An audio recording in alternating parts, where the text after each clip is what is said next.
Today is Thursday, November 17th, and this is the time and place for the regularly scheduled Nevada Gaming Commission meeting for the month of November. Please rise and join us in the Pledge of Allegiance. Pledge allegiance to the flag of the United States of America and to the republic for which it stands, one nation, under God, indivisible, with liberty and justice for all.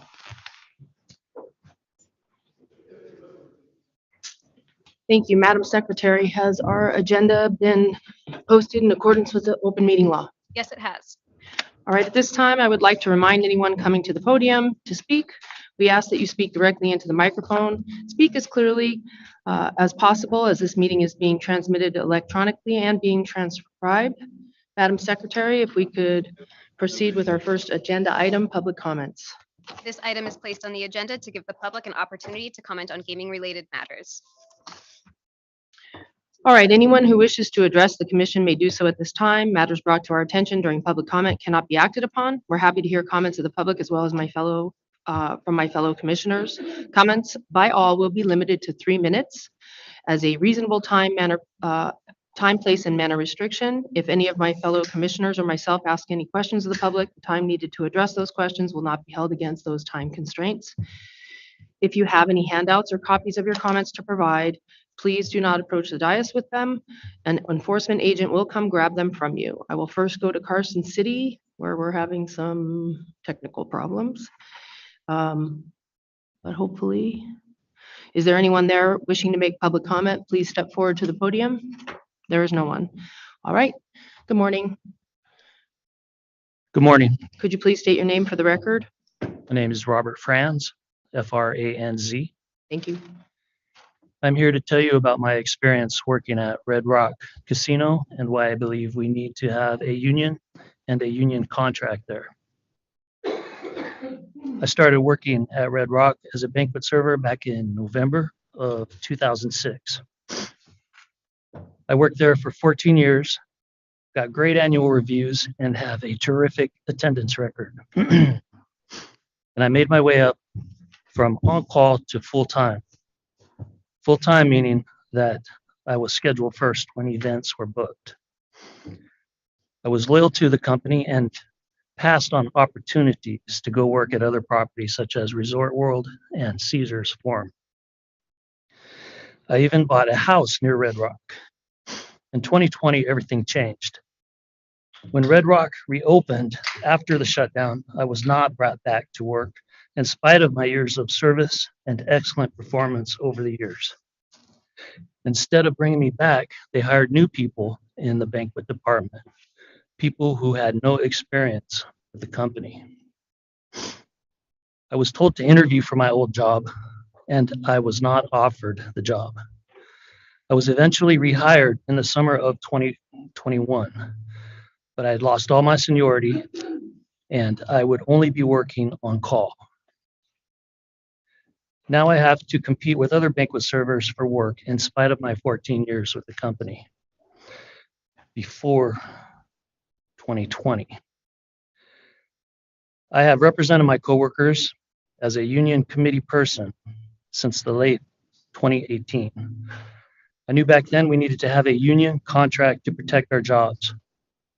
What happened to me these last years has unfortunately proven me right. That is why I am still fighting to win a union contract at Red Rock. It's not fair what this company did to me and other coworkers who never got their jobs back. Please help us. Thank you. Morning. If Morning. you could state your name for the record. Zach Popple from the Culinary Union. Station Casinos is a company with a long history of undermining election results. Station workers have time and time again won the vote, only to see their employer try to deny the power of that vote. Last month, Time magazine published an article about how some companies will do just about anything to stop workers from unionizing. And the article talked about stations and what companies do to undermine union elections. An example from the article in Time is the so-called Station Casinos mud list of its own workers.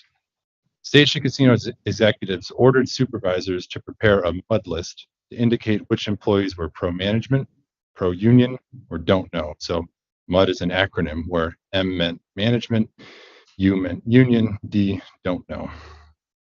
How would it make you feel if your boss put you on a MUD list? Workers at station casinos voted for the union and won elections. They won by large margins and won the vote despite stations fighting their organizing efforts. 67% voted yes for the union at Boulder Station, 78% Green Valley Ranch, 82% Sunset, 85% at Fiesta Rancho in June 2019. The MUD list started in September 2019. Station executives ordered supervisors to take the time to create an itemized list of who is with them and who is against them, and use these MUD lists in an effort to bust the union. So today, we have to pick a side. The side of station casino MUD lists, election interference, and election undermining, or the side that respects the vote and respects democracy. Thank you. I have copies of these, and I have to hand them to someone. Need an Sorry. enforcement agent, please. Thank you very much. Mhm. Yep. Thank you. Anyone else wishing to make public comment? Okay, that will close our public comment section. Madam Secretary, next on our item on our agenda is the approval of the prior month's disposition. Pursuant to NRS 241.035, this item is the consideration of the approval of the Nevada Gaming Commission disposition for October 2022. Okay, each of us has had the opportunity, I believe, to review the last month's disposition, or if there's no questions. Chair, I move to approve the prior month's disposition. Any discussion on the motion? There being none, all in favor, say aye. Aye. And there are none opposed. Madam Secretary, please read in the non-restricted consent items. Your item on the non-restricted consent agenda this morning is item 6. The recommendation of the Gaming Control Board is for approval with conditions as noted on the agenda.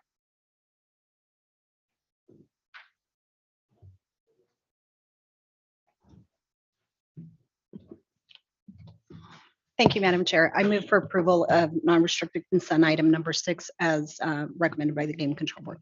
Any discussion on the motion? There being none, all in favor, say aye. Aye. And there are none opposed. Thank you. Madam Secretary, please read in the restricted consent items. Your items on the restricted consent agenda this morning are items 5 through 18. The recommendation of the Gaming Control Board is for approval with conditions as noted on the agenda. I believe we have a disclosure on these items. I do. Thank you so much. I make this disclosure in an abundance of caution as to items number 6, 16, and 17. An entity with a related name, Century Games Pte. Limited, is a client of Louis Roca, the firm where I'm a partner, in an unrelated matter in which I'm not personally involved. I have no pecuniary interest in the outcome of these agenda items, and I do not believe the independence of judgment of a reasonable person in my position would be affected by the relationship described on the record, and I therefore intend to participate. Thank you. All right, thank you. As to these items, 5 through 18, are there any comments or questions? All right, there being none, I think it's proper for a motion. Thank you, Madam Chair. I would move for approval of restricted items 5 through 18 as read into the record by Madam Secretary and recommended for approval by the Gaming Control Board.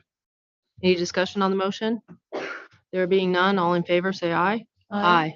And it appears there are none opposed. All right, that leads us to Madam Secretary, please read in the excluded persons consent items. Your items on the list of the excluded persons consent agenda are the consideration of the board's motions to remove Tommy Glenn Carmichael and George Cow from the list of excluded persons due to death. All right, I believe this is a fairly straightforward matter. If there is no discussion, then is anyone making a motion? Sure, Madam Chair. I move for removal of Tommy Glenn Carmichael and George Cow from the excluded persons list. Thank you. Any discussion on the motion? There being none, all in favor, say aye. Aye. And there are none opposed. Thank you. All right, now we have non-restricted items held out for discussion. Madam Secretary, I would ask you to read in non-restricted number 1. Non-restricted number 1 is the application of Pioneer Topco LP for approval of a distribution. The recommendation of the Gaming Control Board is for approval with conditions as noted on the agenda. I believe we have a recusal on this item. Yes, thank you, Madam Chair. With respect to non-restricted item number 1, I'm a partner in Morris Law Group. My firm and I are counsel of record for Apollo Global Management, Inc., and some of its subsidiaries and unrelated litigation that's pending in federal court. Although I have no pecuniary interest in the matter before us and do not believe the unrelated litigation would affect the independence of judgment of a reasonable person, because the applicant for this matter is Pioneer Topco LP, an affiliate owned and controlled by Apollo Global Management. I will recuse from participating in this matter just to avoid the appearance of any impropriety. Okay, thank you. Welcome. Please state your name for the record. Good morning, Madam Chair, members of the Commission, Madam Secretary, members of the board, leaving member of the board. Thank you, Chair Gibson. Sonia Vermees from the law firm Brownstein Hyatt Farber Schreck on behalf of the applicant Pioneer Topco LP or Topco. Topco is a private investment company registered pursuant to Regulation 15C. Also here this morning, Daniel Cohen. He is a partner with Apollo Global Management. He also sits on the board of managers of Pioneer Topco GP, which is the general partner of Topco. His application is currently under investigation for that position and also to be a member of AP9 Pioneer VoteCo LLC. Monta Azzolina is also here. She's a principal with Apollo, and she's also on the board of managers of Pioneer Topco GP. And we have Rob Brimmer. He is the chief financial officer for the Venetian. Before I get into my brief affirmative, I did want to offer our sincere thanks to the Corporate Securities Division. They did a fantastic job on this. Chief Hoffman, Deputy Chief Teggio, Supervisor Abba, and Agents Crowley and Teepee. As part of our application, we had submitted a confidential white paper that gets into a lot of the support for the application before you. You've also been provided a presentation deck. We ask that that be kept confidential and not made part of the public record. Mr. Brimmer will go through that in detail when he makes his presentation. Topco indirectly holds all of the indirect equity interests in Venetian Las Vegas Gaming and the other subsidiaries that hold the assets of the Venetian. The purchase of those assets from Las Vegas Sands occurred in February of 2022, following the board's recommendation of approval and this commission's approval of the applications. Topco now proposes to recapitalize the Venetian to a modest capital structure and distribute cash to the ultimate equity holders and Venetian employees. This recapitalization plan is supported by the Venetian's very strong financial position and a pending favorable financing transaction. Regulation 15C-200 provides that a private investment company and its registered affiliates cannot issue a distribution or a dividend without the prior approval of the commission to any person that is not licensed or registered. Topco and its registered limited affiliates are requesting approval to make up to a $620 million distribution to the direct and indirect equity holders that invested in the Venetian, and a bonus payment to all full-time and full-time flex Venetian team members. Commissioner Cohen, I know that policy considerations are important to you, so I did want to address those right out of the bat just briefly. NRS 4630129, which sets forth the public policy of Nevada concerning gaming, provides, among other legislative findings and principles, that the gaming industry is vitally important to the economy of the state. Approving this application sends a positive message to the private equity community and encourages continued investment in Nevada. The statute also addresses the protection of the rights of creditors of licensees. The pending financing was structured following diligence by the lenders to accommodate this dividend. NRS 463-489, which precedes the statutory provisions in the Nevada Gaming Control Act regarding the licensure of corporate entities, and which sets forth the policies attendant to these entities, provides that the policy of the state of Nevada with respect to the issuance of state gaming licenses is to broaden the opportunity for investment in gaming through the pooling of capital in corporate form. This policy was at the heart of the creation of Regulation 15C, which promotes private equity investment in Nevada under a well-designed regulatory scheme. The whole team fully recognizes that from a regulatory standpoint, it is essential that the Venetian remain economically healthy, strong, and able to meet current and future expenses. The proposed transaction, including the distribution, will sustain the continued financial health and stability of the Venetian, while also aligning the Venetian's capital structure with the current market. And with that, I'll let Mr. Brimmer come up and provide you some more detail. Sure. Could you give us just 1 second? Thanks. Can I? Are you on? Are you on it? I haven't gotten on. Let me check. Yeah. So when we don't have He binders, said he's not sure he's able to. yeah, it's really tough.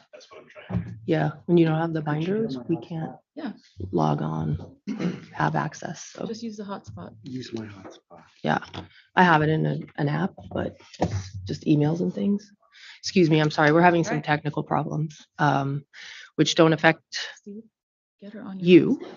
just Fantastic. affect our convenience. Okay. I So was waiting for you to You say, getting- and Ms. Vermees, you'll have to repeat all of that. No. no, you do not. Okay. Okay. Sorry about that. Want me to try to log on? Is it not working? Good morning, Chair Tagliati, commissioners, members of the board. My name is Robert Brimmer. I'm the Chief Financial Officer of the Venetian, and we appreciate the opportunity to go through these transactions and a bit about the business with you this morning. In front of you, you have a series of confidential pages. I intend to go through these at about the same pace as I took your colleagues through several weeks ago. If that should be faster or slower, let me know. But really, the goals here are to describe the transactions that we think are appropriate for the business, but to give this group some context into business results.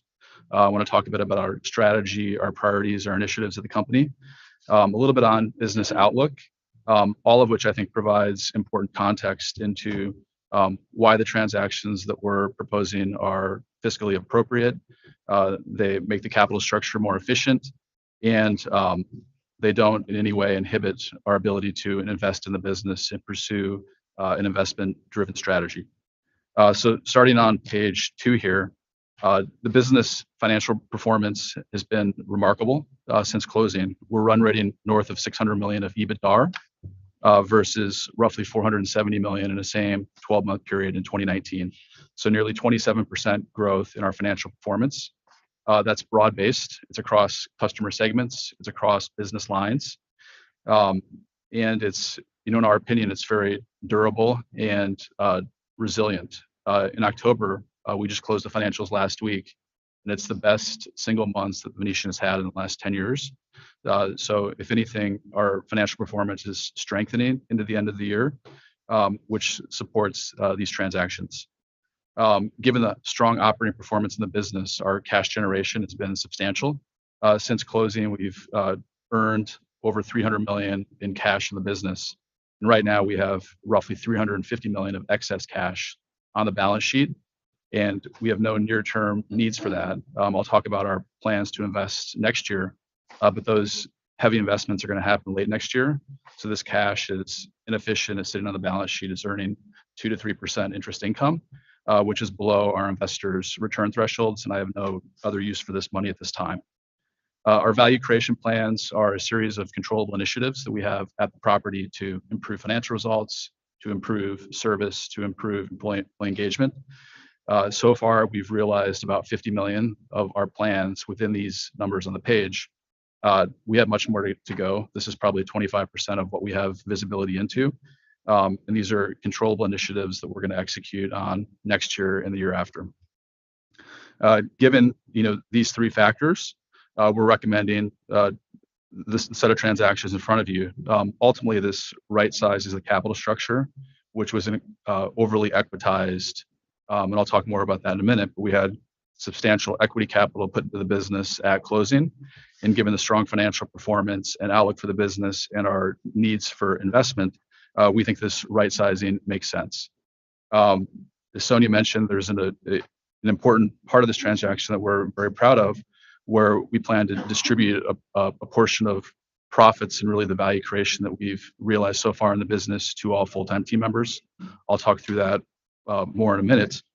We're keeping the amount on the page here confidential until a town hall that we have scheduled for early December. But this is the number that the business has committed to. And finally, our counterpart on this transaction is JP Morgan. They're obviously a very well-respected financial institution. And with this note that we're issuing, there's a very important feature where we can pay our interest obligations with more security.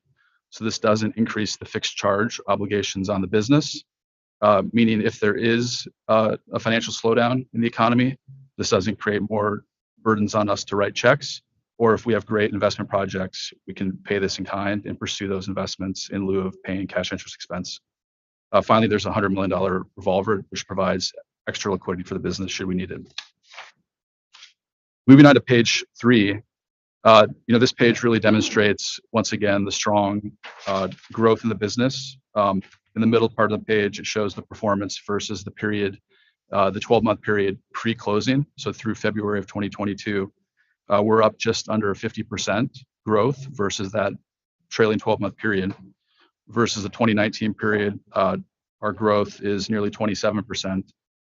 What's not shown on this page is the performance of the business in Q1 of 2021, which was during peak COVID. Our enterprise was losing $1 million a day in cash flow. And that was the context that drove the capital structure that we have in place. Capital markets were heavily dislocated during that time period, and we over-equitized the deal to get it done. It was financed with Vici, with a seller note from Sands, and more equity capital than would typically be appropriate. But at the time, it was required, and given the uncertainty on future outlook, it was appropriate then, but given what we've demonstrated in terms of performance now, we're overly equitized in the business. Moving on to page 4, we have a series of key performance indicators here that demonstrate the strength in the business. On the left, this shows hotel occupancy. We were a little bit low during Omicron in January, but since then the business has operated in the very high 90% occupancy level. And this is with a very high quality customer and a very high level of ADR growth.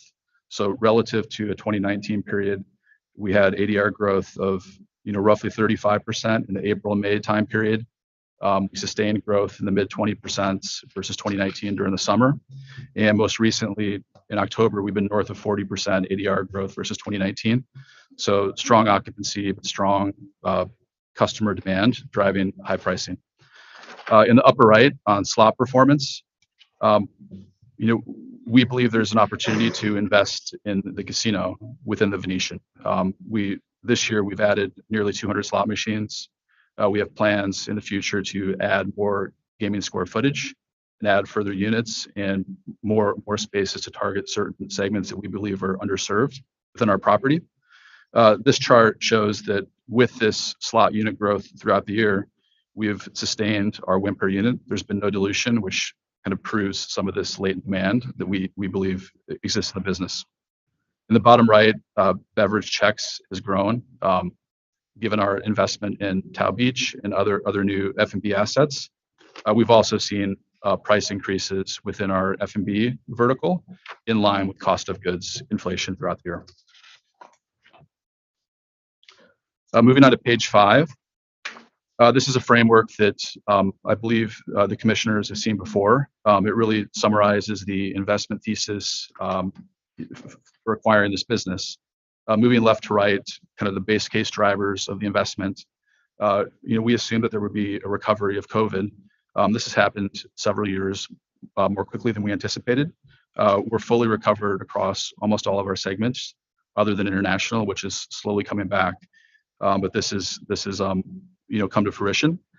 Revenue and other optimization initiatives, we're in the early stages of this. We see lots of opportunities to improve the business, to drive higher asset utilization, to drive better utilization of casino square footage, higher throughput in food and beverage, better utilization of our entertainment, which I'll talk about in a minute.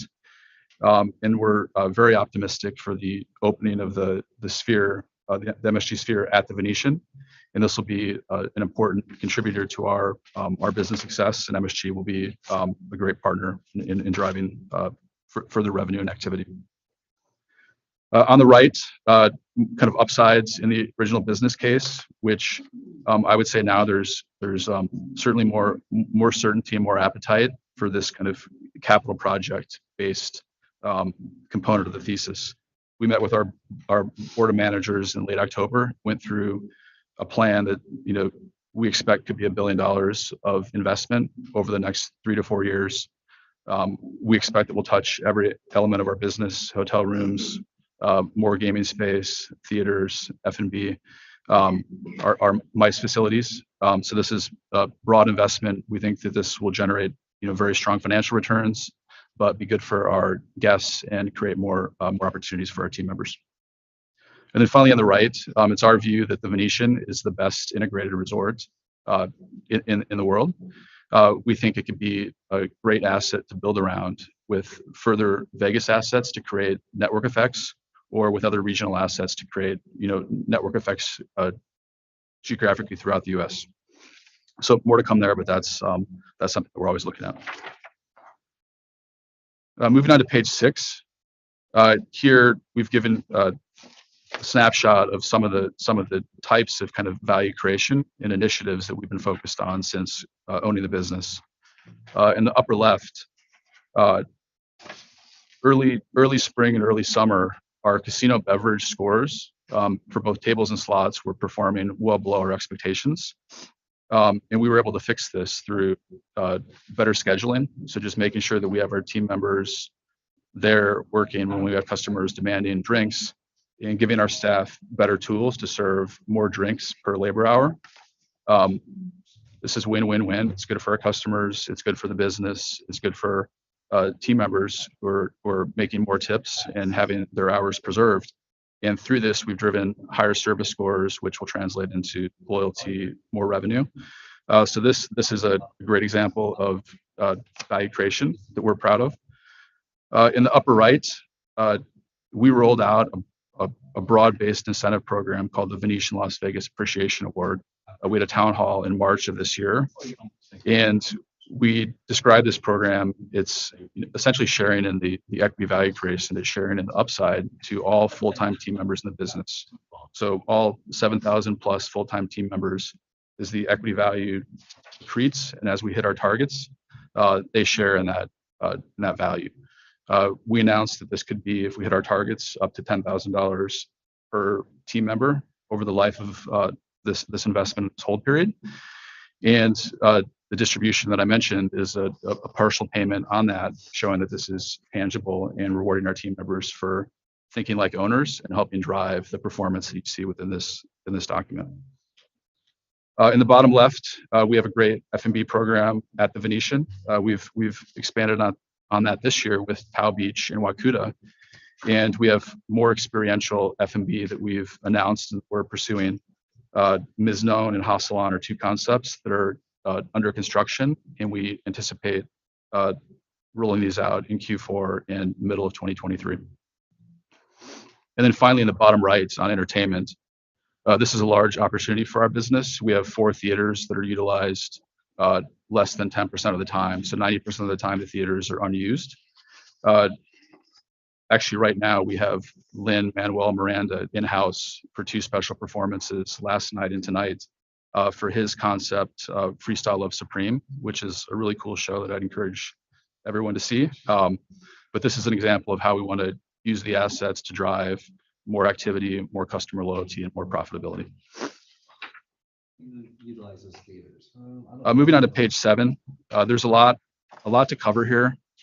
I think from my perspective, the most important numbers are in the middle part of the page where we showed net leverage. And this is the ratio of net debt versus the EBITDA that the business produces. At closing in February, our net leverage was approximately 3.2 times. Pro forma for the transactions that we're recommending, the debt issuance, the distribution of cash, given the improvement in the earnings of the business, our net leverage is going to be sub 3 times pro forma for these actions. And, relative to where benchmarks are in the space, typically businesses like ours are levered in the mid 4s. There are some on the strip that are levered double digits. So this is a very reasonable and conservative level of financial leverage. Then on the bottom part of the page here, we've shown our cash interest obligations before and after this transaction. And given our ability to pay this note in kind through issuing more of the security, there's no change in our cash interest obligations over this horizon that we've showed. And in fact, if you look at the ratio of EBITDA to cash interest expense, it's nearly 11 times coverage, which is incredibly strong coverage relative to many other businesses like ours. Moving on to page 8, our capital structure remains conservative for the reasons that I mentioned. Number one, we have the ability to pay interest expense in kind through issuing more of the security. Number two, there are no maintenance covenants on our funded debt. We don't have a leverage test that we could potentially breach, which would cause a credit event. And number three, there's ongoing credit support provided by Las Vegas Sands, where if our EBITDA falls below 500 million, they provide funding to us to make lease payments to Vici. Wrapping things up on page 9, once again, leverage pre to post is relatively flat, so we're not adding more financial leverage onto the business through these transactions. Our interest expense is increasing, but again, we can pay this in kind if we have another cash need that's of a higher return than the cost of servicing this debt. Maturities are long dated, which is always good. We're not going to have any maturities come to the business in the next 6 to 8 years for the seller note and for the new financing. And finally, the backdrop is just the financial performance and the broad-based strength and very strong forward indicators that we see in the business for Q4 and for the first part of 2023. So with that, I'm not going to go through the term sheet or the org chart, but I'll take any questions the commissioners have.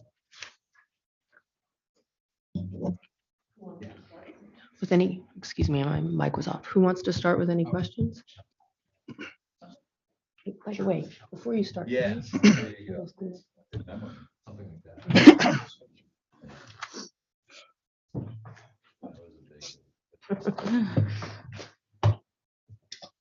Thank you, Mr. Chairman. Appreciate it. Good to see you again. I have I think a series of questions based on the board's hearing, and I'll just run through them, and I don't think it's that difficult probably. So I was just looking at the org chart. Are all of out of the distribution, are all of the limited partners getting distributions, or is it only some?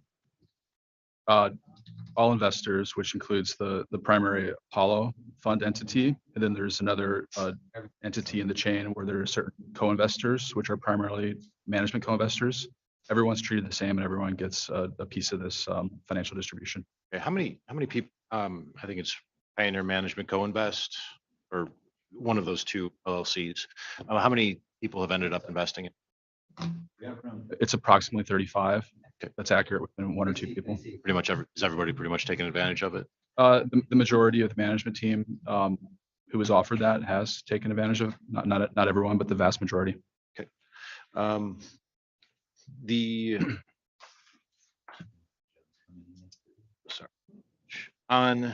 want to reference the presentation. I don't want to obviously respect your request to keep it confidential, but it relates specifically to, I think it's on page 7, when you're talking about net leverage going forward. And in the footnote, it talks about some assumptions that are being made over for optimization and things going forward. Have those assumptions remained consistent between the 3.2 times and 2.8 times? Or have you changed some of those assumptions? They've stayed consistent.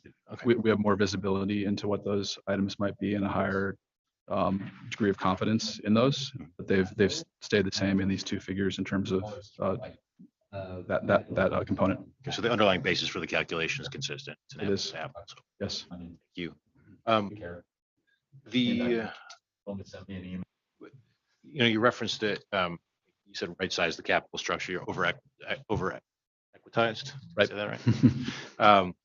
Just generally, since I don't know your business really that well, what is an appropriate, I mean, are you reaching an appropriate equity structure or debt structure? Or would you actually think if you were coming into this fresh that you should have additional leverage?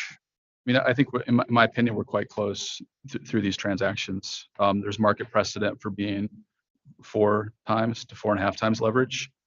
I think given the outlook for the business, given our intentions to invest heavily into the facility, and we need the cash flow to do that.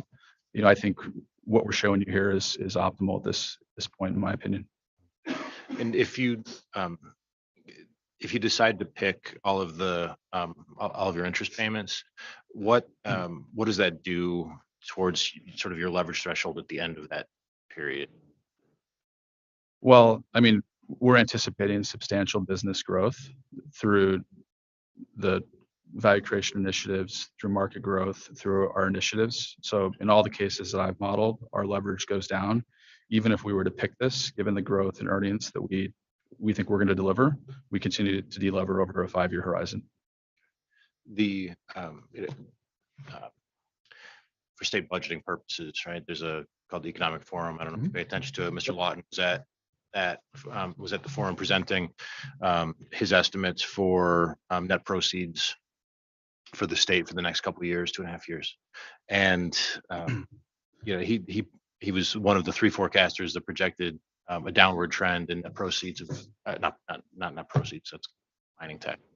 You know what I mean? In gaming tax revenue for the state for the next 2 years, and specifically referenced some projections from strip properties and strip companies to see downward revenue in their gaming tax. You're not projecting that at this point. That's not our base case. A lot of our gaming revenue increases at our business, at least, have been driven by us using more of our hotel rooms to support casino customers. We think that's the right strategy. We don't anticipate changing that. If we were to change that, or if the market overall were to change that as group and leisure comes back, that could be a driver of his projections. But for our business, we think the level of casino room nights that we have is the right level, and it probably should increase. And again, that's just one piece of your overall revenue picture. So, right. There was a lot of discussion at the board level about the timing, deciding to come back and ask for a distribution in what is probably a pretty short window after closing. And I think the term 4 months was used a lot. Well, but obviously the planning for that probably started somewhat before that. When did you reach out originally to JP Morgan to see if they'd be willing to finance you? Sonia, when did we file the application? Was it in June? We filed it in June, but I think he's getting to when the negotiations with JPM started. Yeah. Well, because that would be when you decided that it was probably, I mean, it just looks like you closed, you got under the hood, realized you're going to be able to do a lot better than maybe the original deal was. I'm just trying to figure out that time. I mean, it was roughly the late April, May time period. It was negotiated fairly quickly and then presented to the board. Assume you do a lot of business with them. Yeah. Various projects. Yeah, I would say that, once we got the business, we knew it was performing exceptionally well. It was trending positively. When you own the business and operate the business, you understand it better. You understand the opportunities, you understand the liabilities.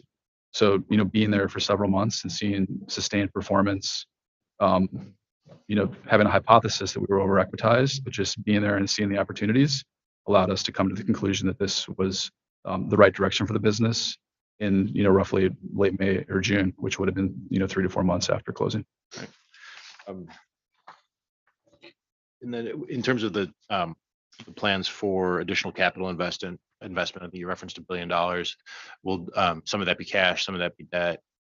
Do you have any anticipation of what additional that might be needed for that? Yeah, I mean, it's TBD. I think, given our outlook for the business, we're going to produce a lot of cash flow, most of which we can reinvest and meet our requirements to fund $1 billion over 3 to 4 years. If it makes sense to have external financing, from our landlord partner Vici or from debt capital markets, we'll evaluate that. But we have the ability to do almost all of what I foresee through kind of organic cash flow. Well, look, the 2 times I've been on property, I think since he closed, place was packed. So I'm not surprised you're doing so well. And it's a good problem to have to be sitting on $350 million in cash that you don't know what to do with. So, It is. all right, congrats.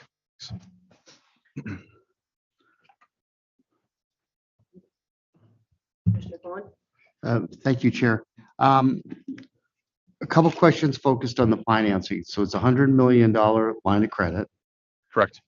Are there any other lines of credit in the works, or do you have 100 period for the entire balance sheet going forward? 100 period for the entire balance sheet, but after these transactions, the 300+ million that I mentioned, we'll still have 150 of pure excess cash that we don't need to run the business, that we don't need for regulatory requirements.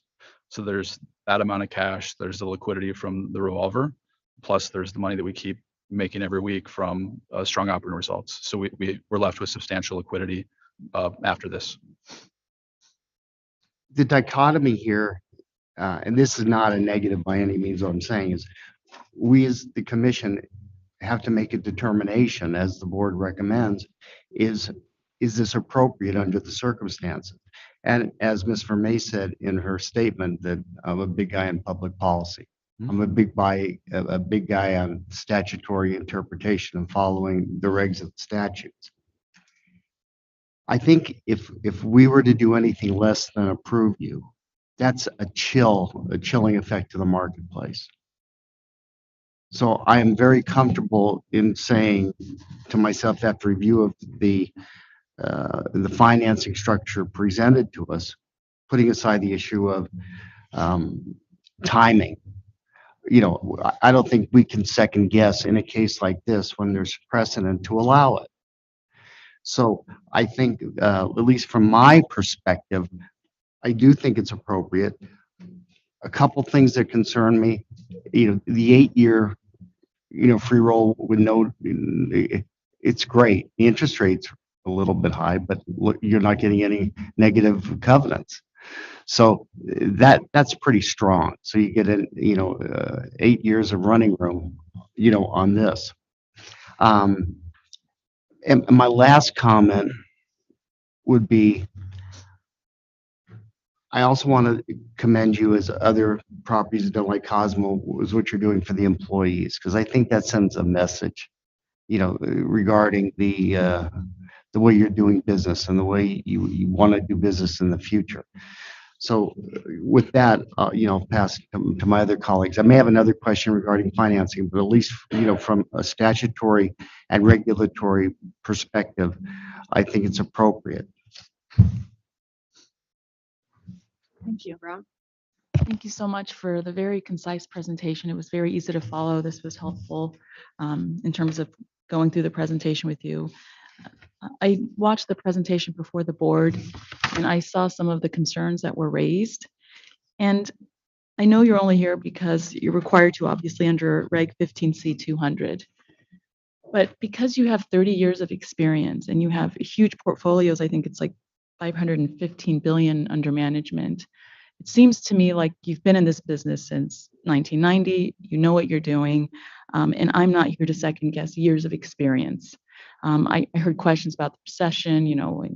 Are you concerned about that? Have you planned for that? But I mean, based on the numbers that I've seen and the fact that you bought, during the pandemic, and you were very conservative. I don't have the comparison here with the Caesars issue. You bought high there. Here you're buying really low, and you've outperformed. I mean, you have numbers better than in the last 10 years. You're hitting those numbers now. And so those concerns for me are those have been a piece for me. And I think the exceptional start you've had just in the first 8 months, and I know you made this decision 4 months in to submit the application, but the running start you've had in the first 8 months with figures 27% up from the pre-COVID figures, it's just tremendous. And Las Vegas as a whole, Nevada as a whole, has just been doing very well. So I'm comfortable with the business decision, and I appreciate you answering the questions and allowing us to review everything. So we've been able to vet it, so I'm comfortable. The board is approved, and just to be sure, there's over 300 million right now on the books, correct? Yeah, we have over 350 million in bank accounts. At So after 2%, all- it's super conservative rates that just don't meet expectations. It's an right. absurd use of that money, correct? Correct. And we have no other near-term way to invest that. So it just sits there and earns 2% interest income. That's bad business, as I see it. And then just to be clear, you plan to use the proceeds from the PIC loan together with about 100 million of that excess cash. Is that correct? There's approximately 200 million in the sources and uses on page 7. Mhm. Approximately 200 million of the excess cash, of which we have 350. So we're using a portion of that Okay. as part of this overall distribution. All right. And I echo the sentiments. I really love the Venetian Participation Appreciation Award for the employees. I think it shows that you're invested in the community, and I think you will garner loyalty, creativity, and ownership and accountability with the employees, and you're becoming entrenched in the community. You have businesses all over, but this is for somebody that lives here, you're engendering loyalty and creating a culture of accountability and ownership. And I think that's really wonderful. I know there was a reference in the presentation I watched before the board. You didn't raise it today, but I understand that you added back the 401k and the tuition matches. Could you tell me a little bit about that for the record? Yeah, absolutely. The 401k was stopped during the pandemic. Under Las Vegas Sands ownership, we thought it was an important benefit for our employees to think about their future prosperity. So we added back our match at similar levels as we had pre-pandemic. And then there were some other small things that were taken away from team members during the pandemic. The tuition match was one. Some small things in our team dining room, something as small as like the ice cream machine that was taken away, but we brought that back, and people love it. You say small things, but I think it's the little things in life that spark joy.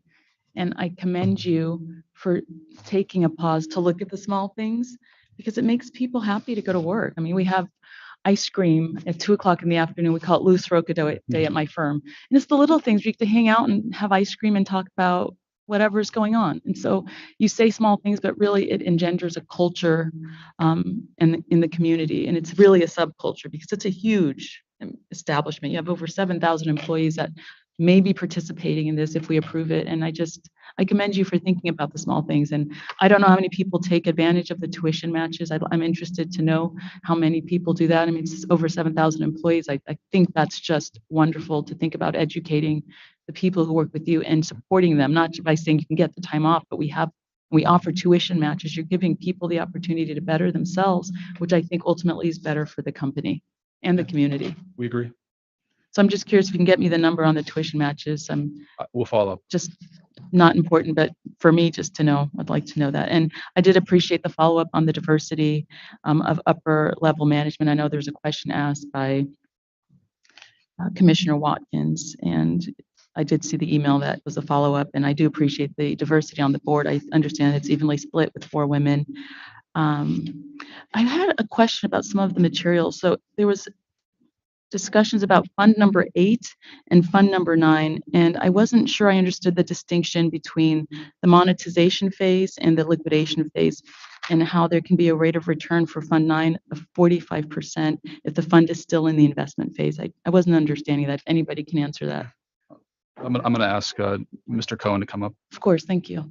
Morning, everyone. Good morning. Chair Tagliati and the members. So for that question, so we at Apollo, we operate, I think you mentioned earlier, we manage $15 billion of assets. That is invested across a wide variety of funds. Fund 8 was a fund that we raised in 2013. That is in mostly monetization phase, and we have many investments. We have about 5 or 6 investments that predominantly make up the the remaining value in that fund, and that is mostly in the selling or liquidating and monetization mode. Fund 9 was raised in the early days of 2018. The Venetian obviously was one of the early investments which we made and signed in March of 2021. We are mostly the full period of investment has mostly ended. We've invested the $25 billion that we had raised. We are starting to make monetizations such as distributions like this. The IRRs are calculated every quarter and audited by a third-party firm based on our expected value of the value at the time. So I wouldn't say it publicly, but there is a number that we assign to the value of the Venetian. This $620 million distribution is a very small percentage of the value that we think. That number is included in the 45% IRR. That is an inception to date IRR. So as of today, if we sold the entire fund, that would be the IRR that we would generate. Thank you so much for that Yeah, clarification. I course. appreciate that. And then I don't know who the appropriate person is to answer this question. It's about Play AGS litigation. I think it's pending right now in federal district court. Yes. I thought that the briefing closed on that, on the motion to dismiss on September 13th, 2021. It's been over a year. Has there been any update that you can provide in terms of a ruling? I don't have it. Okay, so I would be the right person to answer that question. I was involved in Play AGS until just a few days ago. I don't know the answer to that question. I can follow up exactly. I'm just with- interested, like yeah. a docket update. I don't need to hear about the substance, but it's been over a year. Yeah, So I I'm can just follow up. curious with you. if there's been a ruling on that motion to dismiss. And then just lastly on the hotel occupancies, just through the roof. I'm really happy to see those numbers for Nevada. And then also noting the average interest rate on the long-term debt was 4.26%. The only reason I think it's a little bit higher than it could be is because you have the 2030 RS notes at the 6.25. But other than that, I would have brought the average down even more. So I think those are wonderful interest rates. So Yeah, so we're really proud with the capital structure that we put in place when we signed the deal. I know I mentioned this in the Gaming Control Board hearing 2 weeks ago. When we bought the business, obviously, it was a very different point in time. Part of the reason why we're here before the commission. The interest rate on the seller loan, which was the seller loan from Las Vegas Sands, is actually 1.5% for the first 2 years, and then it steps up to 4.25%. The 6.25% that you reference is the rate of which we sold our real estate to Vici at, which basically when we acquired the business, we acquired the entire thing, sold the real estate to Vici at a 6.25% 30-year rent stream. And then we obviously kept the operations of the business. So the only interest rate that's being added is obviously this new $500 million loan, which is at a 10.5% cash or 11.25%, I believe, 11.625 if we pay in kind. In today's market, we actually view this for this type of debt to actually be very attractive. When we signed this deal, the 30-year treasury, back in June was about 200 basis points tighter than it is today. And so if we were, getting this transaction approved 4 or 5 months ago, I think that rate today, that rate would have been substantially higher. So we agree. I think it's a really well put together capital structure. the timing is impeccable. So just I commend the work you've done, and I'm comfortable. The board has given their blessing, so I'm very comfortable, and I thank you for your presentation today and your time. Very well done. Thank you. I just had one follow-up question regarding financing, and it's just for purposes of the record. I've used the term in many commission hearings, backstops. So the backstops here are we've got an 8-year runway. Number 2, a minimum of $100 million in available credit for lines. Number 3, excess cash that you anticipate being at 250 to 300 million on the runway. Well, immediately after closing, it'll be at least 150 million. By year end, it'll probably be closer to 200 million. Okay, so 200. Under your seller financing, is there any right to reborrow? Because I realize 50 million is going to Las Vegas Sands. No, we don't anticipate that. We wouldn't be borrowing from them. That was really a structure put in place to help get the transaction completed, because like when we signed the deal in March of 2021, there was no financing. So effectively Las Vegas Sands deferred 50% of the purchase price via the seller note. We wouldn't go back to them as they're not typically, lending. Based upon, the board, the lengthy board hearing, staff's, recommendation, The fact that ultimately Apollo is a publicly traded company, ultimately the fact that JP Morgan is in the business of doing good loans, I am comfortable with, moving forward on this. Thank you. Okay, go ahead. Thank you. And it just reminded me of another question. The required $50 million repayment to the Sands for the seller financing, that doesn't change any of the other terms of that. No, absolutely not. In order for us to make any distribution when we negotiated the term loan with Las Vegas Sands, it required us to make a $50 million pay down before making any distribution. So if this was approved and it's the first distribution, that would require the $50 million. Exactly. And just a quick follow-up on that. So the $50 million partial payment towards the seller note, I think I recall that's to pay the fees and expenses in connection with recapitalization transaction. Yes, exactly. So we'll pay, we'll pay about 50, I think it's $54 million or so, give or take, to pay down the seller note because there's some accrued interest.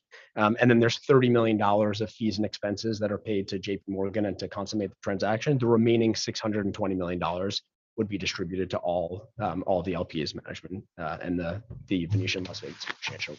Okay, thank you for clarifying. I would echo the statements of my fellow commissioners as far as the comfort level, the information that was provided on 7, 8, and 9 about your go forward capital structure being conservative, the information that you provided to the board. My comment is more just procedural. It's not really substantive to your agenda item and your application. At the time of the board meeting, I mean, it was kind of, the horse was beat to death over the white paper number and it was for demonstrative purposes. I get all that. Not an issue for me.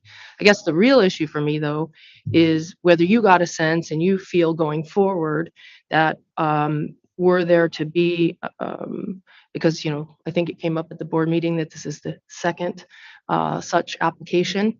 And so, while Ms. Vermees and you have your interests, the board and the commission have to be looking 30,000-foot view going forward for other applicants, right? Treating similarly situated applicants the same on similar matters. And so hopefully with the conversation there, you got a sense that perhaps in the future, the meetings that could determine the actual number outside of the white paper that's demonstrative number could be a little more notice, just because I think that's what the board members were concerned about, is a kind of a quick turnaround time for them. And so I know that the meeting was only a week before, I think the 20, I can't remember the exact date. I get all of that. I don't have anybody on the grassy knoll. I'm just saying in the future, looking forward, because these types of requests we don't want to set a precedent, right? You can let us know 2 days before and it'll be great. We're just going to go forward with that number. Did you get a sense of that? Because I'm hoping you did come away with that sentiment. Just absolutely lesson learned. I have a similar application pending right now. And in fact, we're having these conversations with the investigative team to make sure we're very specific so that we won't have anything coming too late in the future. You left this board meeting and noticed that company meeting. That's right. Okay. Also, I would like the incoming Chair Watkins to note the exciting positivity around an ice cream machine. But I don't have any further questions. So thank you very much. Thank you. Thank you. All right, at this time, are there any other questions, comments? I only note that for the motion, which I'm prepared to make, that there was a limitation for the 620 million, and I assume there's no issue with that. There's no issue with that. All right. So Chair, I'm prepared to make a motion unless anybody has anything else. I move for approval, Chair, for non-restricted item number 1 as recommended by the Gaming Control Board and as read into the record by Madam Secretary, noting the condition for a limitation of 620 million. Any discussion on the motion? All in favor, say aye. Aye. And it appears there are none opposed. The record should reflect Commissioner Solis Rainey did not participate in the discussion on this item or the vote. Thanks, Thank you. everyone.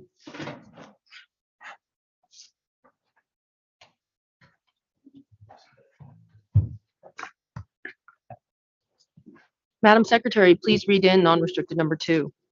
Non-restricted number 2 is the application of Mohegan Tribal Gaming Authority doing business as Mohegan Gaming and Entertainment for an amendment to their order of registration.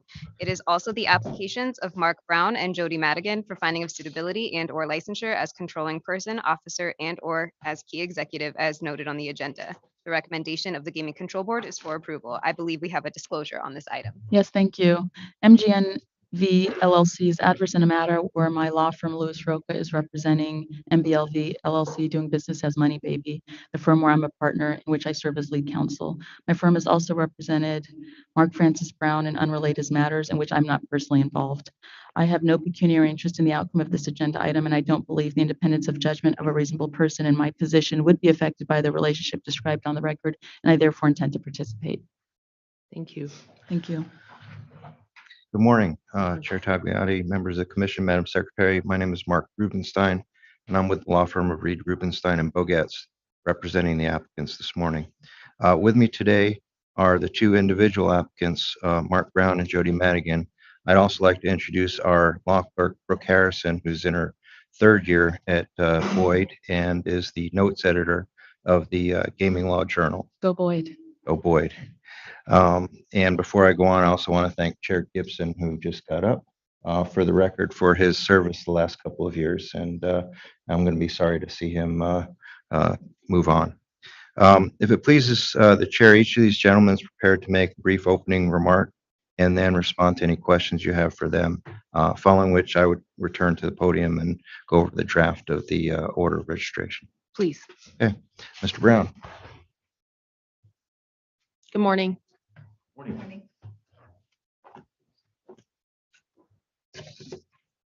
Like deja vu.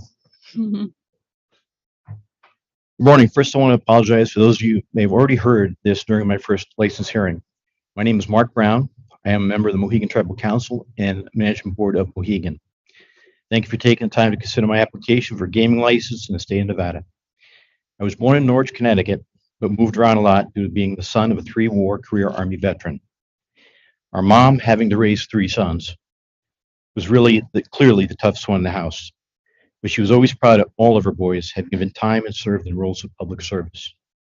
When our father retired in 1975, we all came home to Connecticut, and I've resided there ever since. In the early 90s, I volunteered my time to help our tribe seek federal recognition. Proudly, the Mohegan Tribe of Indians of Connecticut received recognition as a sovereign nation on March 7th, 1994. In 1995, I ran for tribal council, which is an elected position. I won a seat on a 9-member council, which also serves as the management board of Mohegan. I served in the council continuously from 1995 until I lost an election in 2018. I was reelected in December of 2019 to fill a vacant seat, only to have that count challenged. This election was vacated by our Council of Elders, which eventually had me leaving in February of 2020. After much dialogue with constituents, I decided to run for the Tribal Council Management Board in the upcoming election. I was sworn in once again in October of 2021. I have the distinction of being the only board member to regain a seat after losing a previous election. During my tenure, I held the title of chairman of the Tribal Council Management Board from 2000 to 2005. Then in 2006 to 2018, I was chairman of our internal audit committee. I currently hold the title of ambassador. Prior to work for Mohegan, I worked in law enforcement. It was a career I truly loved and found it to be personally rewarding. When I was first elected to Mohegan board, I was still working in the local police department. There came a time as the workload grew that we had to make a decision at that time whether with our careers, whether make that service to Mohegan or stay with our current careers. I'm the proud father, I then, when you get your papers in the wrong sequence, it can really mess you up for the day. We'll continue. I'm the proud father of 3 young men. My wife, Mary, and I, of 12 years, live in Lisbon, Connecticut, which is very close to Mohegan's Sun. It's a 15-minute drive for me from work, and my wife, Mary, works in a local hospital with about the same commute. Time is precious time, thing to waste. And with that, without taking any more of your time, I would like, again, thank you for the consideration of my application. for license, and I stand ready to answer your questions, and also apologize for the stumbling throughout that. No worries. Any questions? Do any of you have any questions? Just a few. Thank you for your presentation today. Thank you. And thank you for your 10 years of service with Thank the you. police force. I do wonder, I know you said in your presentation in a very cursory manner that you had some dialogue with constituents, but really what prompted you to run again? If you could just give me a little bit more information, because I like Phoenix stories, but I'd like to hear your story. Sure. I think, so I've been involved in tribal politics for 25 years, basically. And, and I always said that I would leave when the members wanted me to leave, but I didn't feel that the message was clear yet, especially with the phone calls that started coming in. And it was a hard decision because politics, as we all know, has changed over the last 20 years. But there's still work to be done, things that I feel needed. So And you we'll go won, again. and you won, so that the proof is in the pudding. Also, I wanted to commend you. You have quite a few accomplishments with just a high school diploma. So that I think that is wonderful. And just a quick technical question.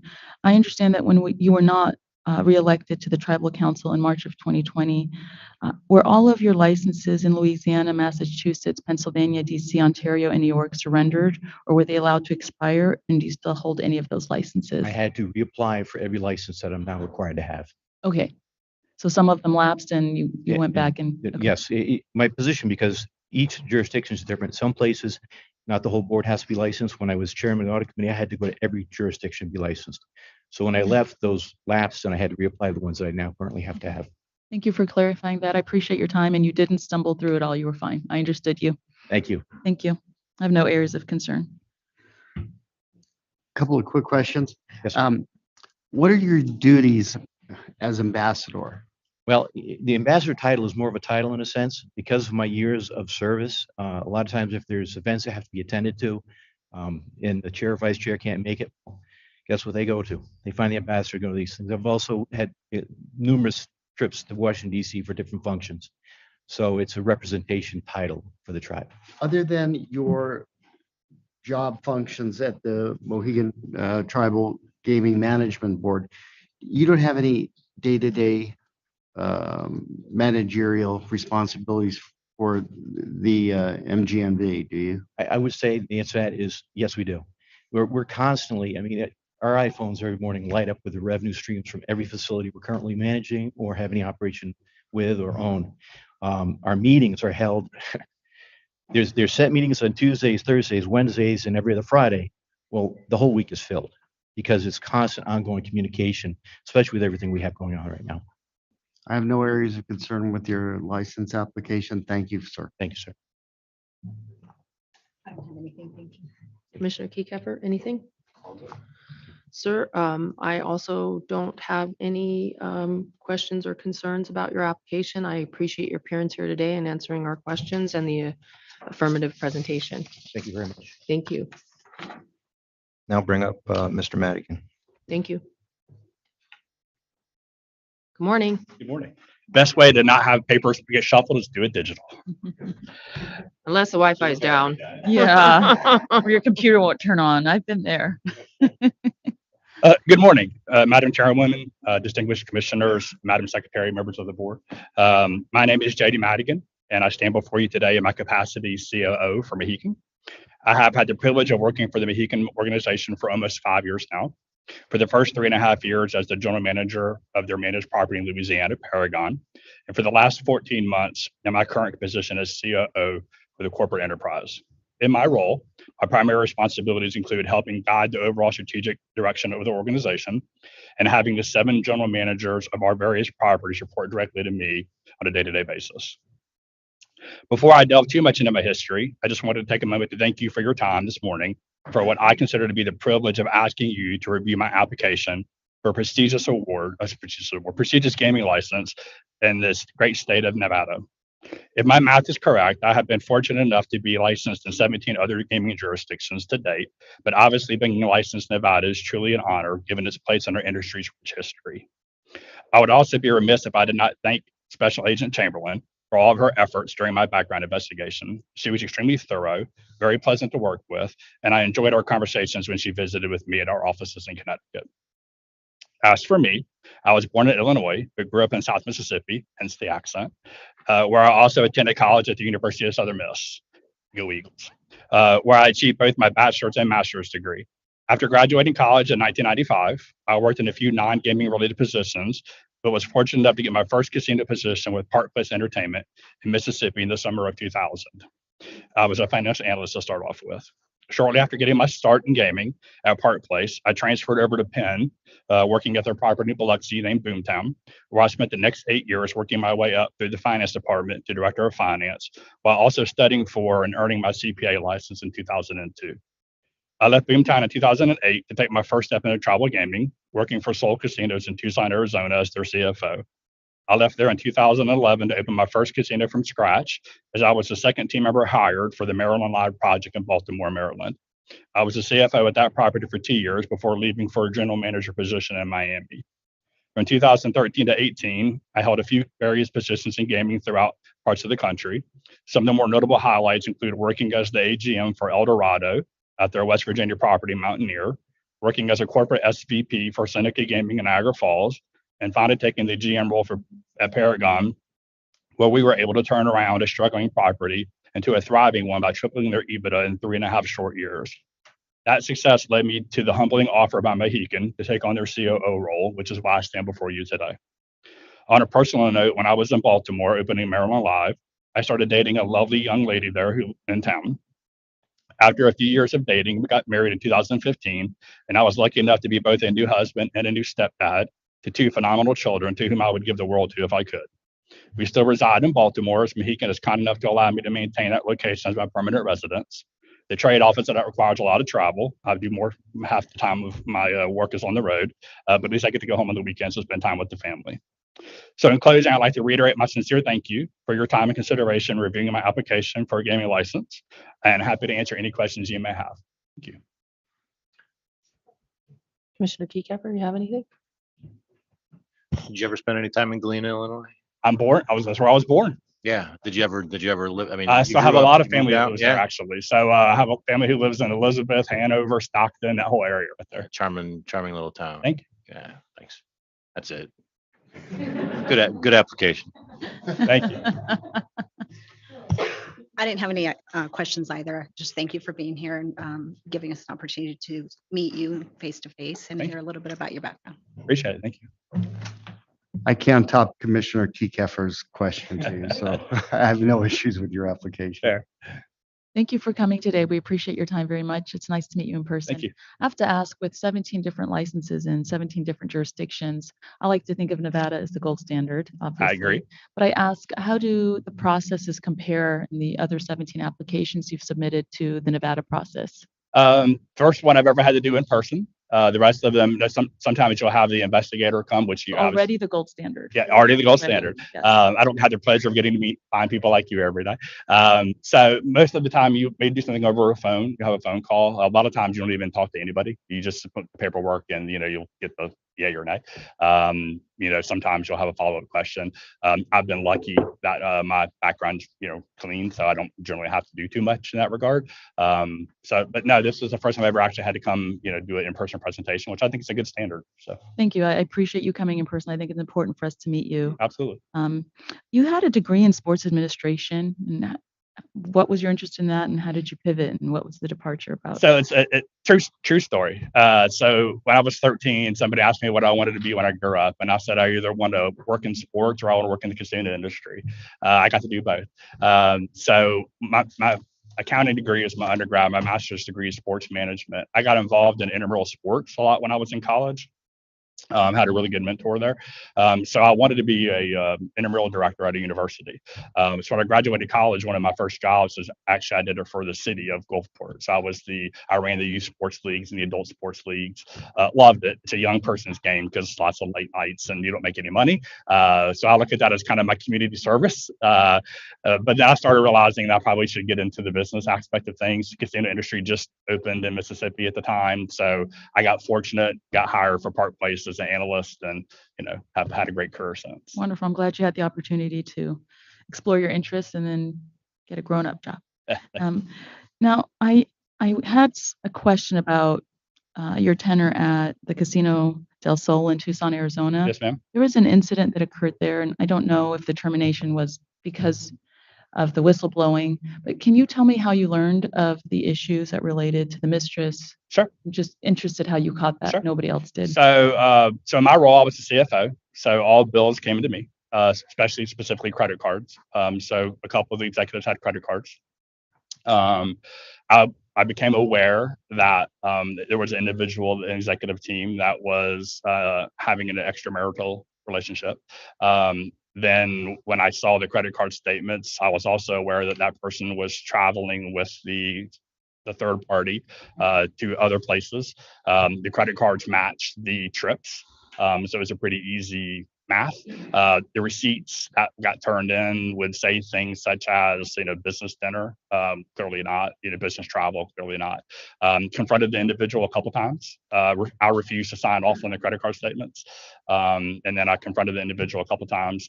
The behavior didn't change. At the end of the year, when the outside auditors came in, one of the questions I always ask the CFO is, are you aware of any fraud that's occurring? I told them that I was, gave them the details of what happened. I had some stuff to show as well. I knew that would result in an automatic termination, which it did. In travel gaming, whistleblowing is really not a thing, sovereign immunity and such. But I did what I thought was the right thing, and I'm okay with that. I commend you for that. I know it's sometimes hard to do the right thing, but it doesn't seem like you hesitated at all, and good for you for doing that. And then just, are we still on track for the South Korea Inspire project to open a year from now? If you don't tell anybody, we're actually a little ahead of budget. A little ahead of budget, a little ahead of schedule. So, Too late. Cat's out of the bag. Yeah. So, no, we're actually doing well. I think that we're both, our report we got the other day is we're about 4 or 5% ahead right now. So, we should be fine at opening on time. So excited about that project. Huge. It's a strip size property. So, we're excited about that one. And you're out of Greece completely? We are out of Greece completely. Okay. We'd like to have done both, just bad timing. Unlike Apollo, who had great timing, ours is unfortunately bad timing. It's So we had cyclical. to pick one, and we were already further down the path with the career project. Well, I have no areas of concern, and I appreciate your time, and thank you for coming in. Thank you much. I also appreciate your appearance today. You have decades of experience and your application is clean, so I appreciate your appearance today. I am going to ask council if the fourth order of registration draft October 6th, 22 is the one we're talking about. I'm a little limited in getting my Number 17. Thank you for your time. one Thank minute. you. 1 minute. Which Yeah. one are we talking? Which one Yeah, do you have? Fourth revised order of registration, draft number 1, dated 10/6/22. Yeah. Okay, that's what I said. Correct. Perfect. It's Any problems with it? no problems at all. Okay. There were some typos that I think were caught. All right. So any other questions for council? I took them Yeah. to the woodshed. Right? I saw your face. I did see that. I did hear the change. Well done. It's a thing. It's like nails on a chalkboard for some people. Hitting the data. Yeah. I was making a joke about that because I got a little bit of trouble on the board meeting about not saying it correctly. But asking this other person to pronounce something correctly is a challenge in itself. So. Understood. Well done. Okay, so at this time then, if there are no questions or additional comments, I believe this is in proper form for a motion. Madam Chair, I would move for approval of non-restricted agenda item as read into the record by Secretary regarding Mark Francis Brown and Jody Christopher Madigan, and giving the chair authority to execute draft number 1 dated as of 10/6/22. Any discussion on the motion? There being none, all in favor, say aye. Aye. Aye. It appears there are none opposed. Thank you very much. Thank you. Appreciate Have a it. great Thanksgiving, everyone. All right, Madam Secretary, please read in non-restricted number 3. Non-restricted number 3 is the application of Diana Bennett for finding of suitability as trustee and beneficiary of the G. Scott Menke Gaming Trust. It is also the application by the G. Scott Menke Gaming Trust to pledge membership interest as noted on the agenda. The recommendation of the Nevada Gaming Control Board is for approval with conditions as noted on the agenda.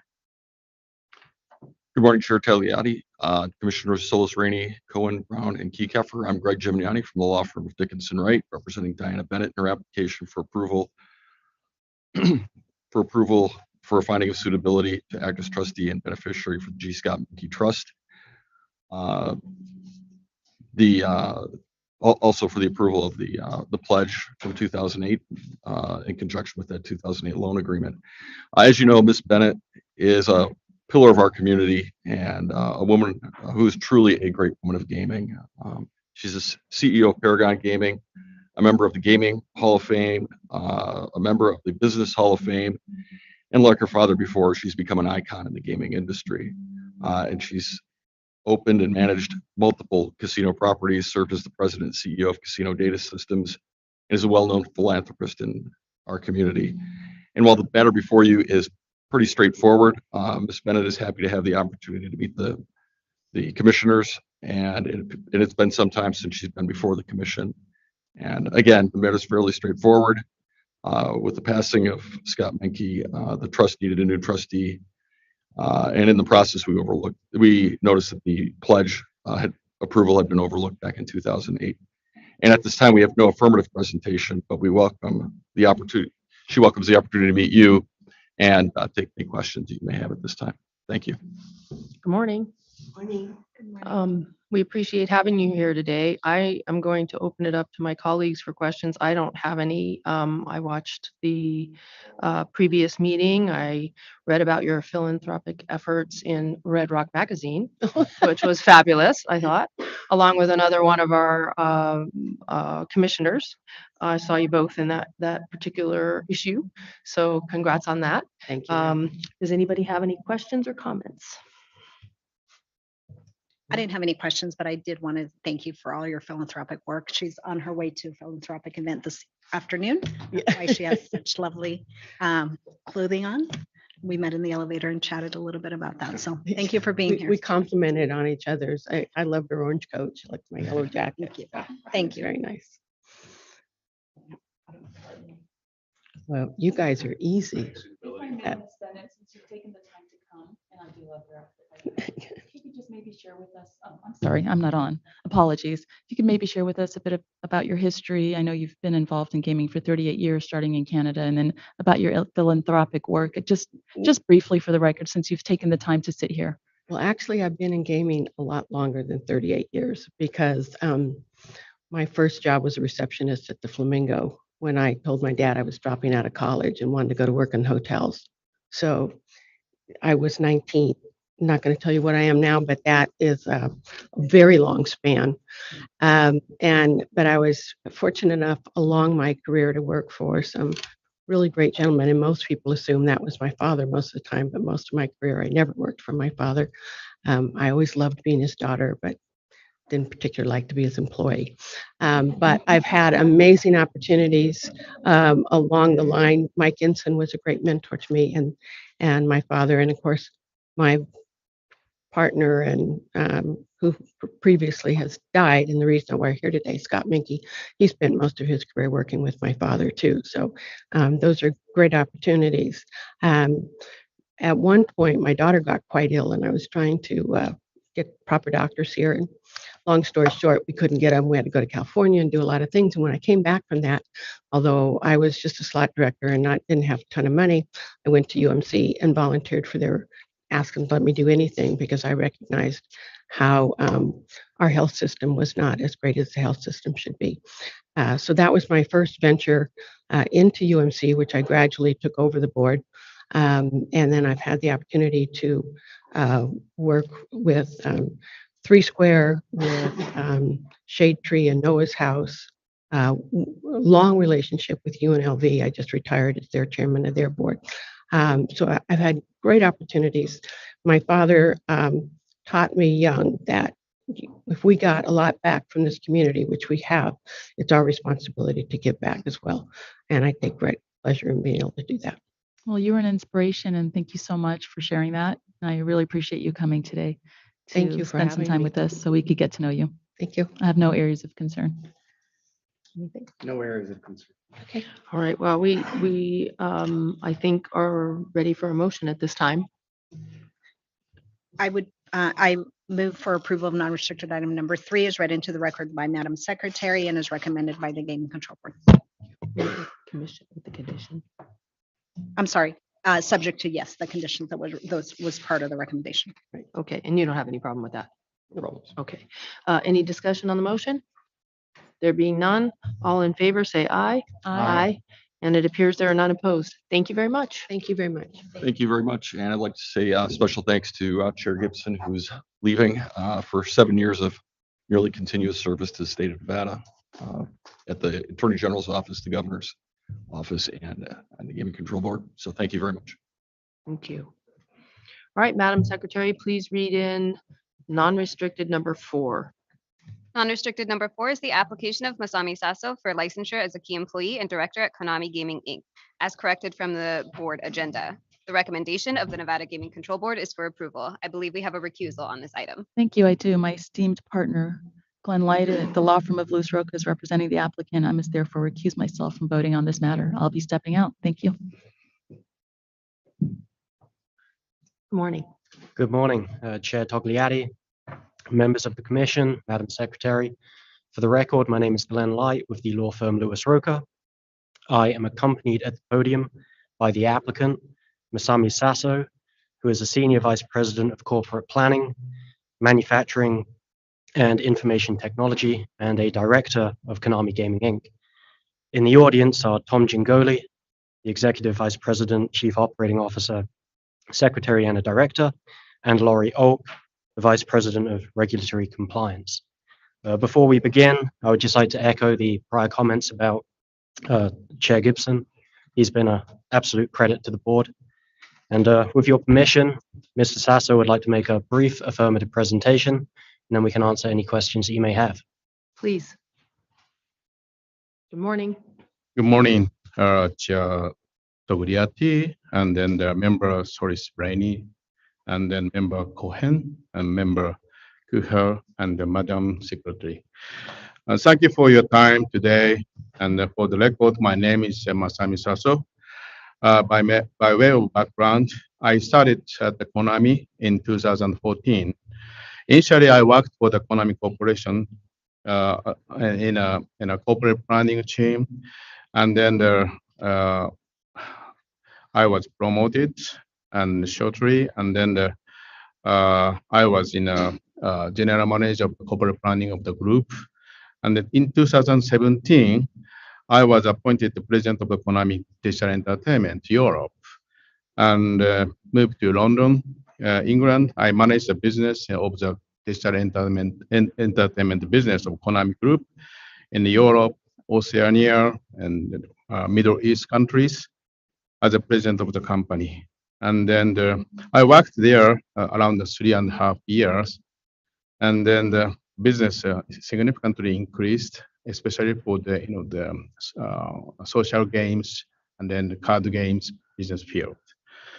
And then the 2020 October, I was appointed as the director of the Konami Gaming, Inc. And I relocated to Las Vegas.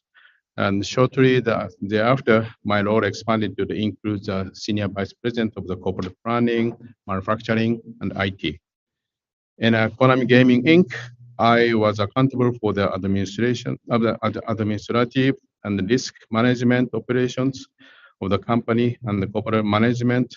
And I report to the Mr. Steve Sutherland, who is the president and then the CEO. Lastly, I also serve as a member of the Konami Gaming's compliance committee and the member of the Konami Group Corporation Regulatory Committee. I'm happy to answer if you have any questions. Thank you very much. Well, I'll start. I believe, and I can't recall if this was discussed at the board meeting or if it was just a question that came up at a RUMP, which is our presentation of investigation, but you have 3 direct reports and under them there's 62 indirect reports. Is that about right? Three what? Direct reports, people who report directly to you, Yes, yes. and then under them is 62 indirect reports. Right. And I think it came up that you have a law degree. Came from. You have a law degree. Oh, yeah. Okay, I'm just highlighting some things for the record about your very clean background and qualifications and the kinds of information that, you know, encourages us to support your application. I'm going to ask Commissioner Keykever or Solus Rainey, do you have any questions or comments? Thank you for appearing. Congratulations. You've sort of lived all over the world in your career, right? Yeah, many Japan, Singapore, Germany, right? Right. London. And this is your first extended time in the United States? Oh, yes. I was in the business of the automotives. When I managed a company of the automotive parts, I had a relationship with General Motors in Detroit. So I stayed a lot in Detroit.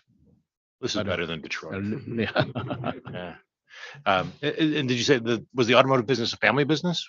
Oh, yes. So the automotive parts business, it's I manage a business in my ex-company, my ex-father-in-law. So he had a private company in Japan. I supported his business, and then I take over my business in a ex-company, and then started automotive parts in his company. One of the things that I thought was interesting in our report was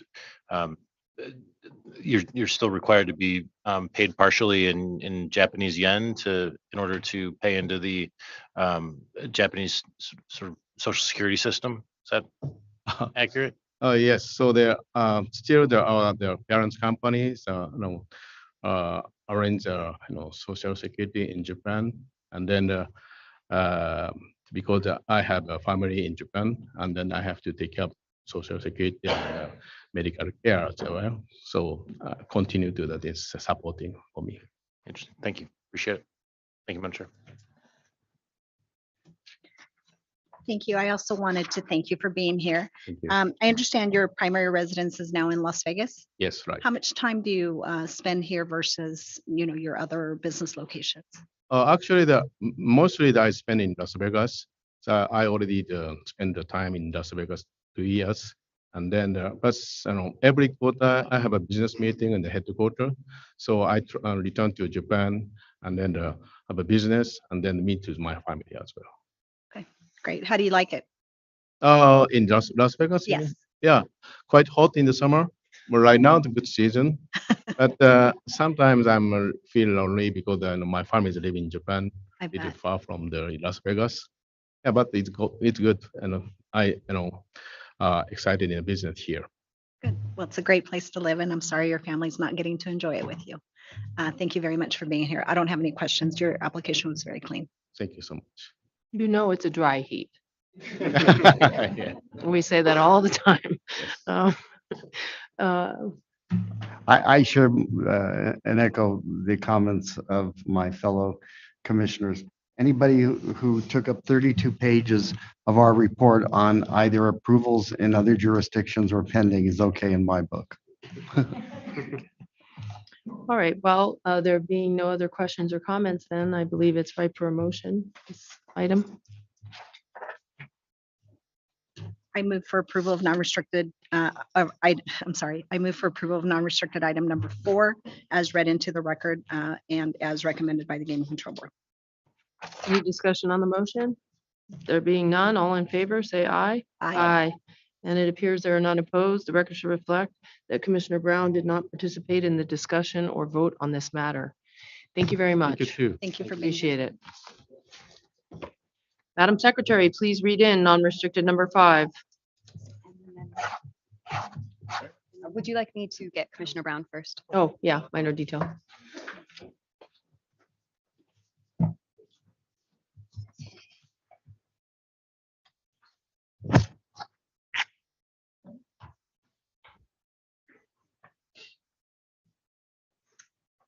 Okay, non-restricted number 5 is the application of Keith Meister for licensure as a key executive at BetMGM LLC.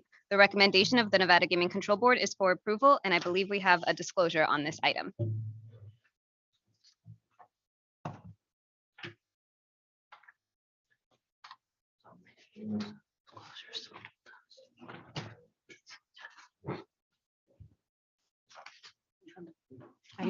No, it's Brown. That's me, yes. Yeah. Hi, We're just thank you, waiting. apologies. That MGM LLC is a subsidiary of MGM Resorts International, a client of Louis Roca, the firm where I am a partner involving unrelated matters relating to IP and primarily trademark matters, in which I'm not personally involved. I make this disclosure in an abundance of caution. I have no pecuniary interest in the outcome of this agenda item, and I do not believe the independence of judgment of a reasonable person in my position would be affected by the relationship described on the record, and I therefore intend to participate. Thank you for your patience. Good morning. Good morning, Commissioner Tagliati, Commissioners, Secretary Rupert. For the record, Sean McGinnis with Butler Snow on behalf of MGM Resorts International. With me at the podium is Pat Madamba, Senior Vice President and Chief and Legal Counsel for MGM Resorts International. To my right is Keith Meister. Keith is the MGM Resorts International designated member to the BetMGM board. That is the auspices of this application for you. And if it's acceptable with you, I was going to proceed like we did at the board level and have Mr. Meister provide a little background on himself for your consideration for the record. Please. Thank you, and it's an honor and privilege to be here. My name is Keith Meister.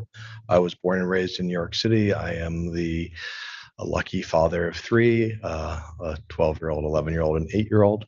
I've been in the investment business since I graduated college in 1995. I started my own firm, Corvex Management, in 2011. And since 2018, we've been large, constructive, happy shareholders of MGM. I serve on the board of directors of MGM, and as a representative of MGM, I serve on the board of managers of BetMGM and have experience investing in the gaming space for large portions of the last 20 years. And it's an honor to be here today. Thank you. I think we'll start with Commissioner Keycapper. Sure. Thank you. Since you brought it up, why don't you talk a little bit about some of your investing history, gaming, and certain what segments you prefer, why, and what took you to MGM? Sure. My first experience investing in the gaming industry was when I worked for Carl Icahn. I was CEO of Icahn Enterprises, which was a holding company. We owned 4 casinos, Stratosphere, 2 local Arizona Charlie's assets, as well as the Sands in Atlantic City, and then bought the Flamingo in Laughlin, Nevada. I had the opportunity to serve as a director, overseeing that portfolio of companies. Those businesses, if you remember, were mostly bought out of bankruptcy. We invested capital in those businesses, helped them grow, and a decade later sold them. So it was a very enjoyable experience. When I started my own fund, I had a few years where I frankly did not invest in the gaming space because there wasn't much opportunity. In 2018, there was an opportunity to invest in MGM. It's an amazing collection, as you know, of assets. When Las Vegas does well, MGM does well, and when MGM does well, Las Vegas does well. It's an amazing collection of assets, and there was an opportunity to help them, I think about how to allocate capital most efficiently. We got very excited by the opportunity that came from PASPA and the opportunity for growth through online sports betting and iGaming. That MGM's ultimately built a business that did $1.3 billion of revenue this year in the online business that did not exist in 2018, just to frame how far that's come. So the combination of the growth from online as well as the MGM brand and the experience the resorts offered, to me, represented a great way to invest in the American consumer and a lot of healthy things that were happening in our economy.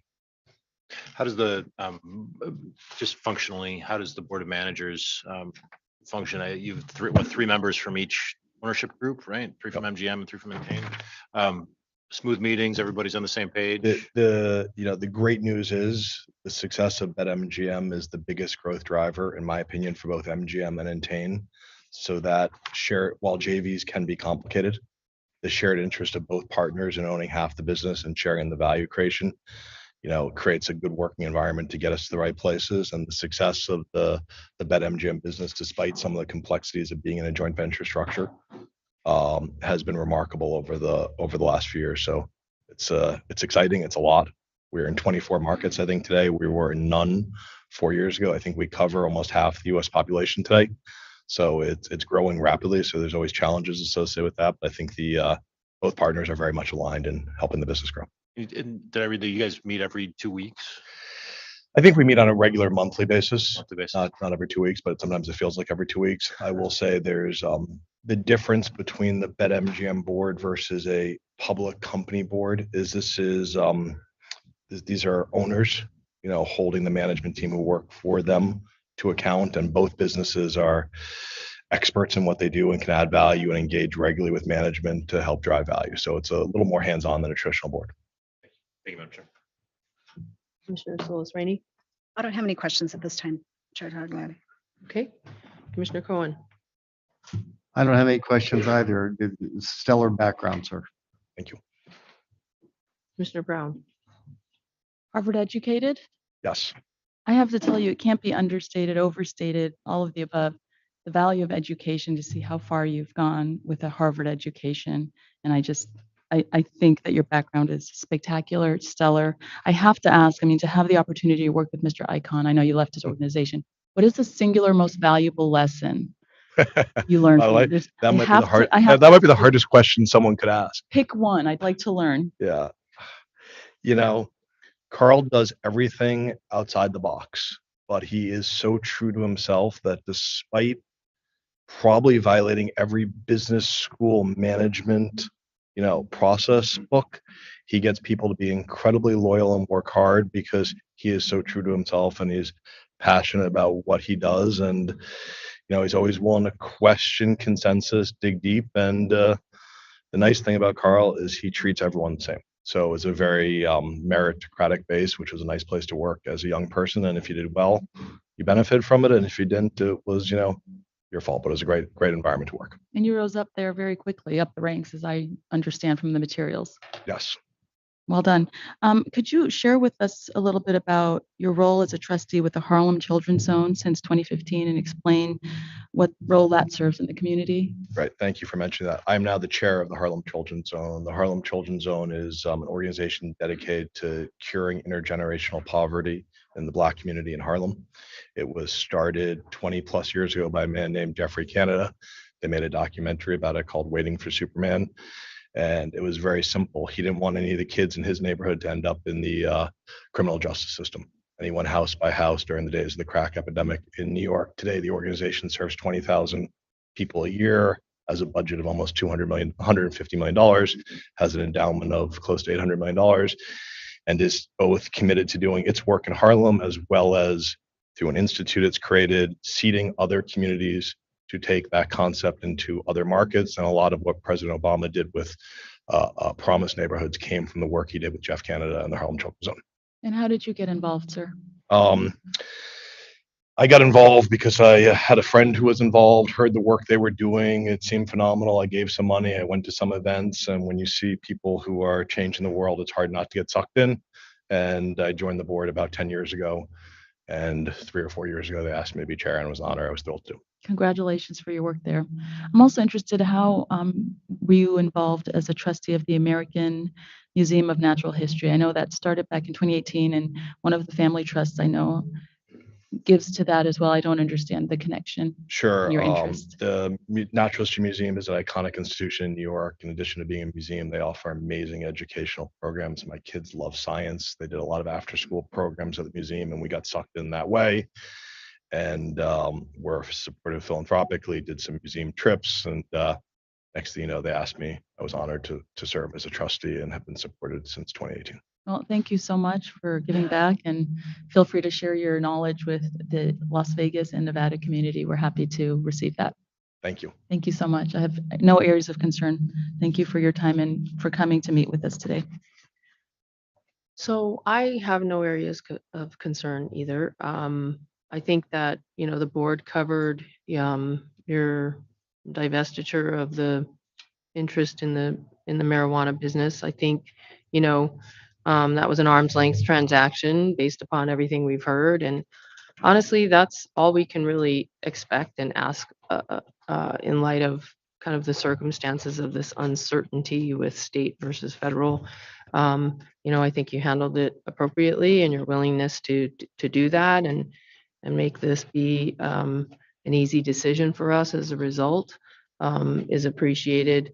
And so I don't have any concerns at this time, and I'm going to support your application. Great, thank you. Madam Chair, if I may follow up, I noted that You pivoted very quickly to divest yourself of that interest, and you lost, I think, millions in that transaction. So that wasn't lost on me. I know that probably was difficult, but an easy decision to make in terms of the opportunities you have to the extent we approve your license. Correct. Well said. Thank you. I'm prepared to make a motion unless there's anything else, Chair. There's lots of Mostly everything she says is well said. Thank you, Chair. All right, so did you say you're willing to make a motion? Yes, Chair, if I may. Okay. I'm sorry. This is number 5. Chair Tagliati, I move for approval of non-restricted item number 5 as recommended by the Gaming Control Board and is read into the record by Madam Secretary. Are there any discussion? Is there any discussion, excuse me, on the motion? There being none, all in favor, say aye. Aye. And there are none opposed. Thank you very much. Appreciate your patience today. Thank you. Thank you. And I just wanted, for the record, since I saw Chair Gibson came back into the room, wanted to thank him for his service to the Gaming Control Board and to the state of Nevada over the years and wish him the best going forward. I asked him to come back because he's missing all the kind words. You don't want to read the transcript later. Apologies. Thank you again, Chair Gibson. It really has been a pleasure. Madam Secretary, I believe that brings us to our restricted items held out for discussion. Please read in restricted item number 1. Restricted number 1 is the application of Dhaliwal Enterprises 3, Inc., doing business as DI Arco AMPM for a restricted gaming license, and the application of Gurpreet Singh for licensure as a sole officer, director, and shareholder. The recommendation of the Nevada Gaming Control Board is for approval with conditions as noted on the agenda. Good morning. Good morning, Madam Chairwoman, members of the commission, Madam Secretary Jeff Donato here with Argentum. With me today is the applicant, Mr. Gurpreet Singh. We did give a presentation at the board meeting. We would be happy to give that again if you would like, or we're here to answer any questions that you may have.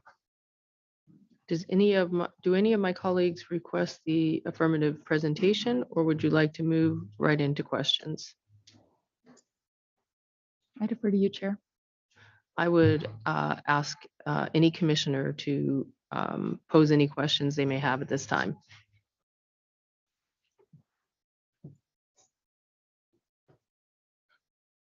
Do you have one?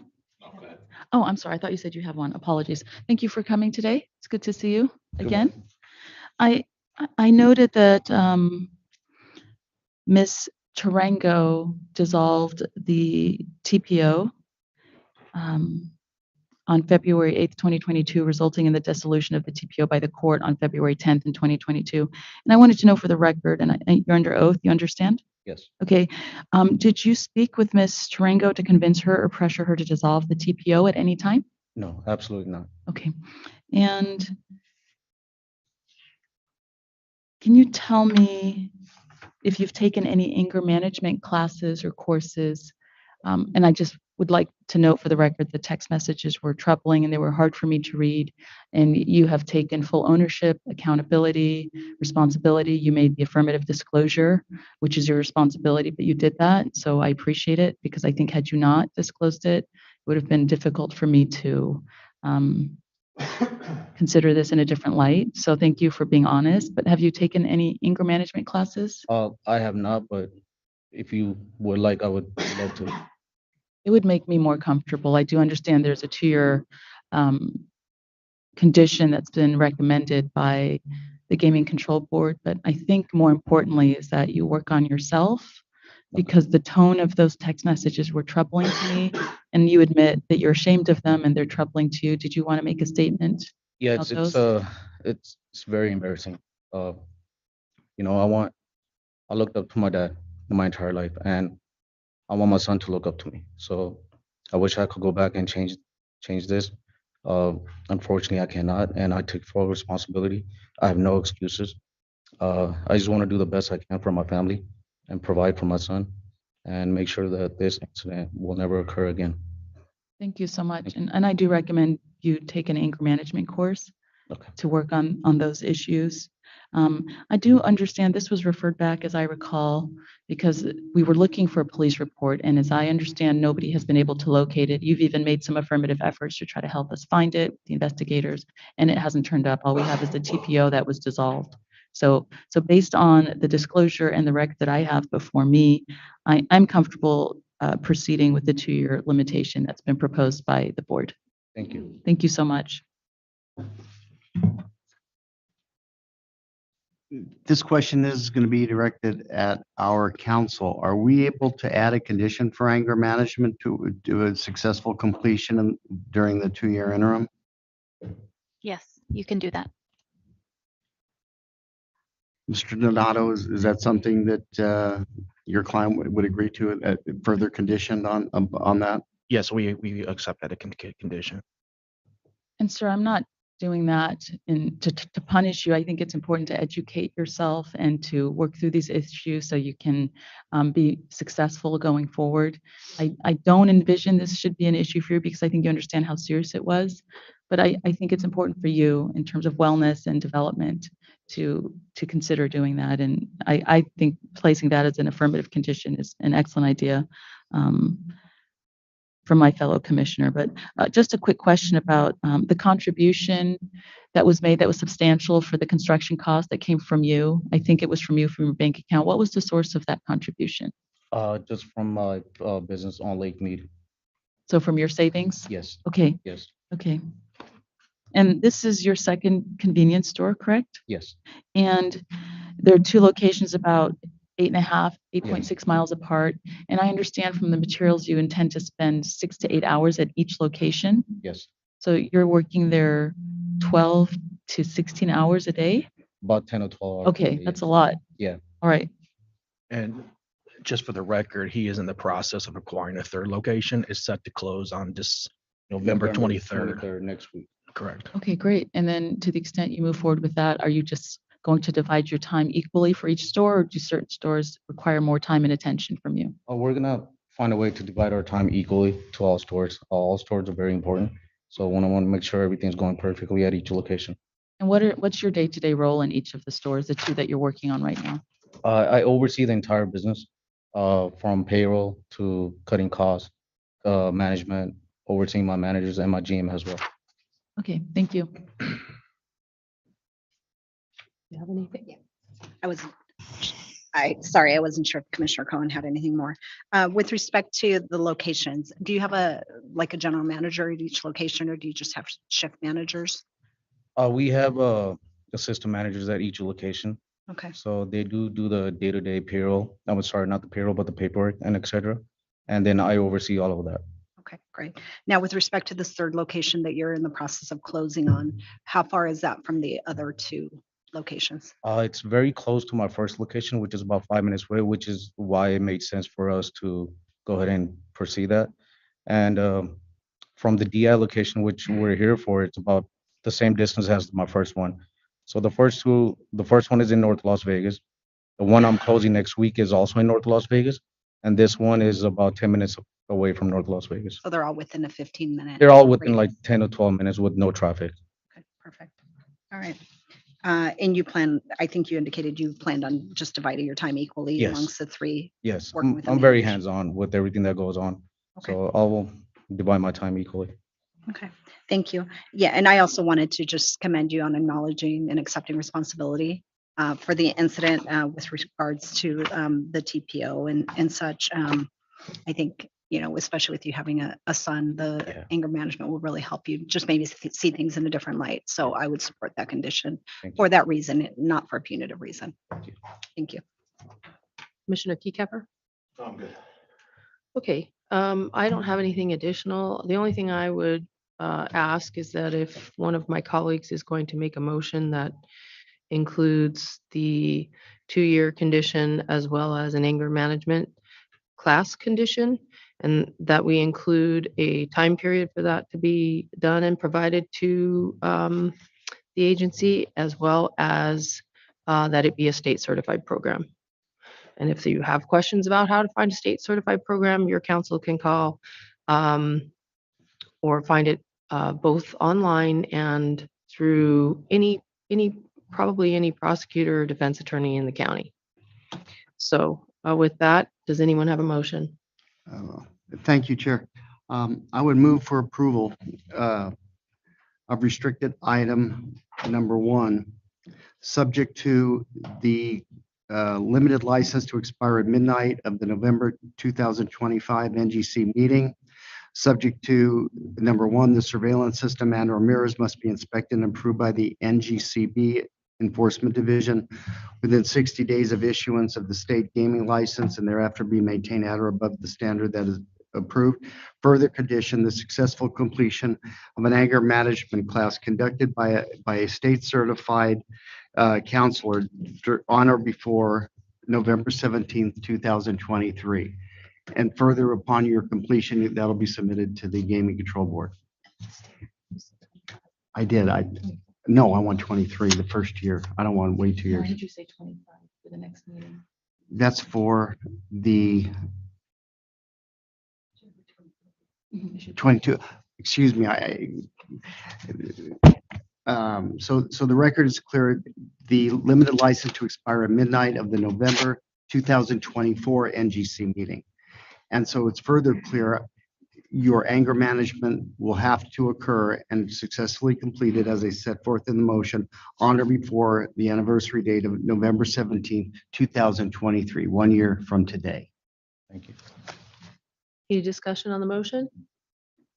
There being no discussion on the motion, all in favor say aye. Aye. And there are none opposed. Thank you. Thank you. We appreciate that. And I want to thank Agent Peters for all his hard work during this process and also thank Chairman Gibson for his time. It's been a pleasure appearing before you and wish you the best in your future. Thank you. Madam Secretary, could you please read in restricted number 2 Restricted and 3 and 4. and 4? All right. Restricted number 2 are the applications of Flowing Tide Pub, Inc., doing business as Flowing Tide Pub for transfers of interest as noted on the agenda. It is also the application by the Justin Seth Moscovy Family Trust to pledge equity interest as noted on the agenda. The recommendation of the Gaming Control Board is for approval. Restricted number 3 is the application of FTP 8 LLC doing business as Flowing Tide Pub and Grill for a transfer of interest as noted on the agenda. It is also the application of FTP Holding Company LLC for licensure as a member. The recommendation of the Gaming Control Board is for approval. Restricted number 4 are the applications of FT Pub 5 LLC doing business as Flowing Tide Pub and Grill, FTP Holding Company LLC, FT Pub 5 LLC doing business as Flowing Tide Pub and Grill, and Flowing Tide Pub Inc. doing business as Flowing Tide Pub and Grill for transfers of interest as noted on the agenda. It is also the applications of Daniel Wadhams, James Wadhams II, and FTP Holding Company LLC for licensure and or finding of suitability as a member and or shareholder as noted on the agenda. Finally, you have the applications by Daniel Wadhams and James Wadhams II to pledge membership interest and equity interest as noted on the agenda. The recommendation of the Gaming Control Board is for approval, and I believe we have a recusal on these 3 items. Thank you, Madam Secretary. Madam Chair, I need to disclose that I'm an employee of the law firm McDonald Carano. Both applicant and counsel, Mr. Hicks before us is senior counsel at the law firm. Due to this pre-existing relationship, I'm going to recuse myself on these 3 items. Thank you. Thank you. Good morning, Madam Chair, ladies and gentlemen of the commission. I'm Bud Hicks. I'm with the law firm of McDonald Carano. They call me a senior counsel nowadays. And I represent the Flowing Tides pubs in this matter. I would also like to introduce quickly while I'm here, Mr. Jason Talati. Jason, would you stand? Yeah. And Jason is my son-in-law, and he's one of the principals in Flowing Tides. Good afternoon. And also in Reno, I see on the video is Justin Moscov, who is also one of the principals of the Flowing Tide pubs. With that, I'd like to turn it over to Mr. Wadhams to introduce his clients. Chair Togliatti, commissioners, staff, and board, Jesse Wadhams with the law firm of Black and Wadhams, representing the transferees, the buyers in this case, James L. Wadhams II and Daniel Paul Wadhams. And James is down in Carson, and Daniel is here as well. Madam Chair, as you can see, this is sort of a family deal. I'm also an applicant here today because basically I'm selling out of my interests in this group of companies so that the Wadhams brothers can come in, which is fine with me because I've been in there and done well, and it's time for me to go to the beach. Now, if I may, I'd like to just give you a little bit of a background on Flowing Tide and what we're doing here today. Flowing Tide Pub has grown since 2002 when Jason Talati, my son-in-law, first invested in, there was a struggling bar in Reno called Flowing Tide Pub. He invested in 2002. He is a former graduate of the UNLV Hospitality Management program. Always wanted to get into the food beverage business. Well, from 2002 until today, there are now 6 Flowing Tide pubs in the Reno Sparks area. There are 2 operating Flowing Tide pubs here in Clark County, and there's another one under development. So as you can see, it's a company that's grown over the years, and they've done quite well. And in addition to those, my son-in-law Jason has 2 other restricted locations in Nevada, the Sasquatch Tavern and the Parlor Bar in Reno. You know, as they've been growing, they have seen the need for more management support and help in their organization. And so they were lucky that they became acquainted with the Wadhams brothers, both of whom worked for Golden Gaming and essentially ran their tavern business, a tavern and restricted locations business, Golden Gaming. But if I don't mean to speak for them, but I think they saw an opportunity here to become part of the operations as opposed to just employees with the fine company, Golden Gaming. They had great experience there in the tavern and route business. And so it's really looks like it's a great association, these fellows coming together here. Now, if I can just take a minute, I know that I think we took up 4 pages of your agenda, which made us the longest today. But basically what we're doing here is we're cleaning up the corporate structure of the Flowing Tides to facilitate this transaction. The Northern Nevada Tides are all owned by a holding company. The Southern Nevada Flowing Tides were done separately by Jason Just. And so what we're trying to do is put everything into the same package under the FTP holding company to clean it up and be ready to do this. And then the Wadhams brothers will be buying interests from my family trust and from Jason's mother, and they will be coming in as in effect partners in this business. At the end of the day,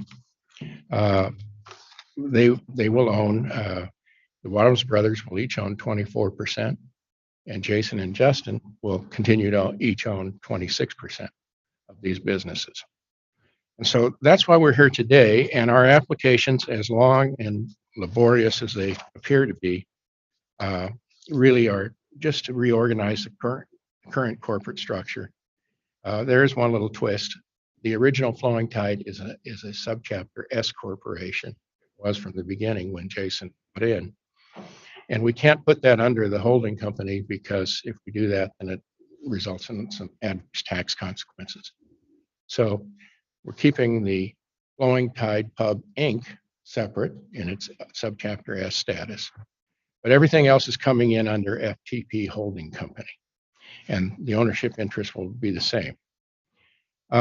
So we're doing the reorganization, and we're restructuring the subchapter S corporation, which has to be licensed separately. And then we're authorizing the various transfers of interest by my trust and by all of us who are currently in the Flowing Tide. All 4 of the owning entities are selling interest to the Wadhams, and they're adjusting interest among themselves. So, like I said, at the end of the day, hopefully it's understandable. We apologize for the complexity of this deal, but I've been doing this a long time, and I don't do deals that aren't complex. And I have, so that's where we are. And if we can answer any questions for you, we're happy to do that today. And we would respectfully request that you accept the recommendation of the Game Control Board on this matter. Okay, I'll start with Commissioner Cohen. I have no issues whatsoever. As far as I view this transaction, it's ministerial, like you said, to just clean up this. It's a sad moment for me that the trust is exiting, the business, because I have nothing but respect for you and your family. And I thank you for appearing here on behalf of this, and I fully support this application, sir. Well, thank you, Commissioner Cohen. I've known Commissioner Cohen for many years. We've been through a couple of wars together. So thank you very much. Well, we don't know each other, but I'm sorry to see you go. Well, thank you. Thank you, Chair Togliatti. I've heard great things about you. Well, there were many times that I sat in the audience wishing that we had a judge up there running the meeting. Okay, I like you more now. Commissioner Brown? Thank you for the very concise presentation. I have no areas of concern. It's all very clear to me, so you've done an excellent job. Thank you. Thank you. Commissioner Solis Rainey? Thank you, Mr. Hicks. I also have no areas of concern, but I do want to know your secret because you look exactly the same now as when I met you Well, I guess I looked old when I some was years younger. ago. So I'm glad you're going to be spending some time at the beach, although we hate to see you go. Well, thank you very much. It's been a long time. When I was at the board, I think I pointed out the first time I went to board and commission meetings was in January 1974.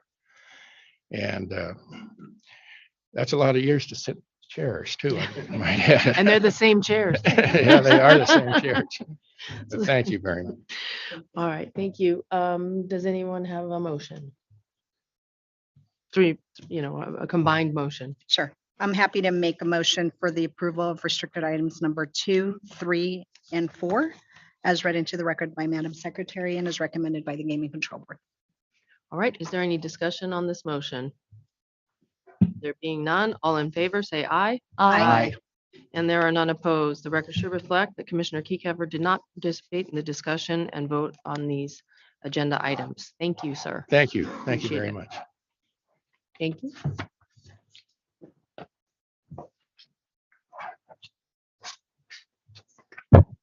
Okay, I'm being asked to take a break, so we're going to take a 10-minute comfort break. Thank you very much.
Okay, looks like we are on.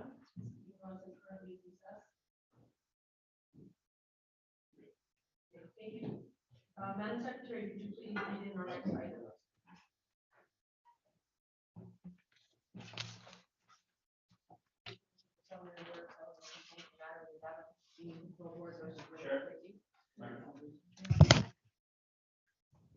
Next, for your consideration, you have a stipulation for settlement in order settling the complaint filed in the matter of the Nevada Gaming Control Board versus River Plate Inc., doing business as La Jolla, case number 22-04.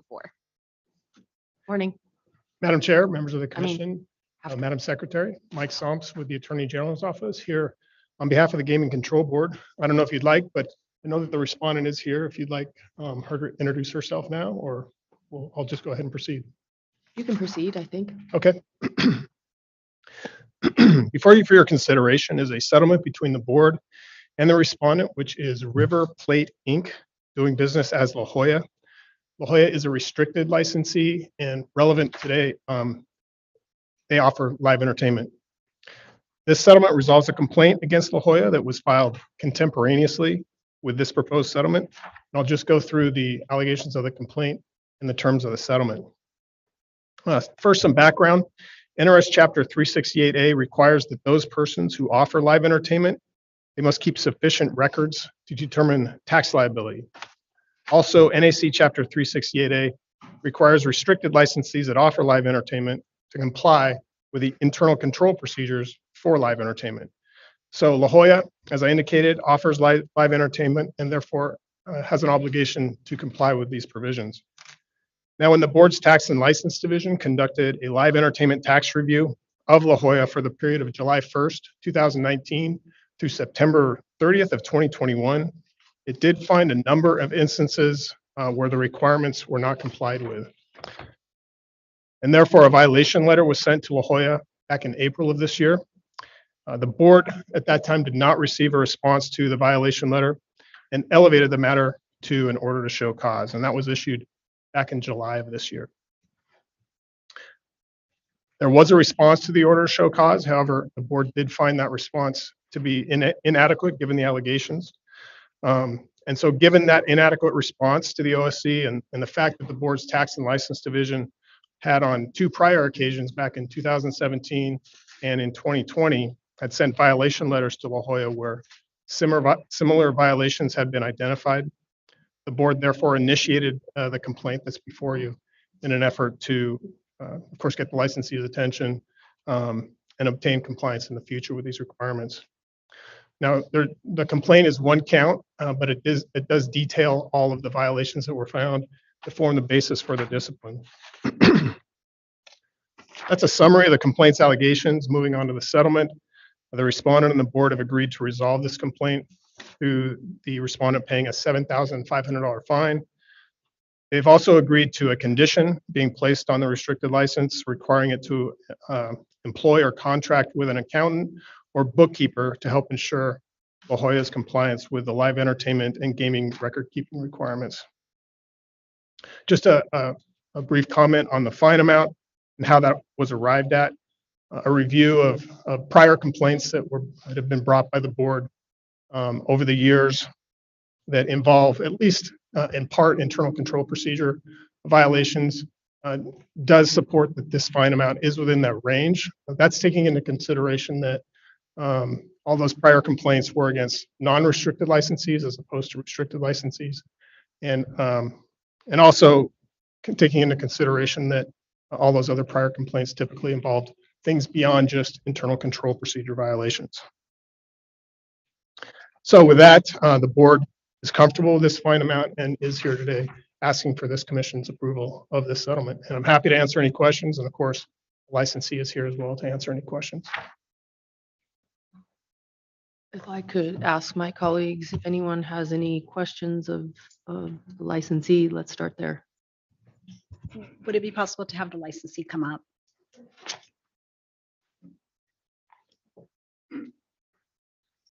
First of all, I just want to say thank you for having us here, esteemed members of the board. My name is Cynthia Rios.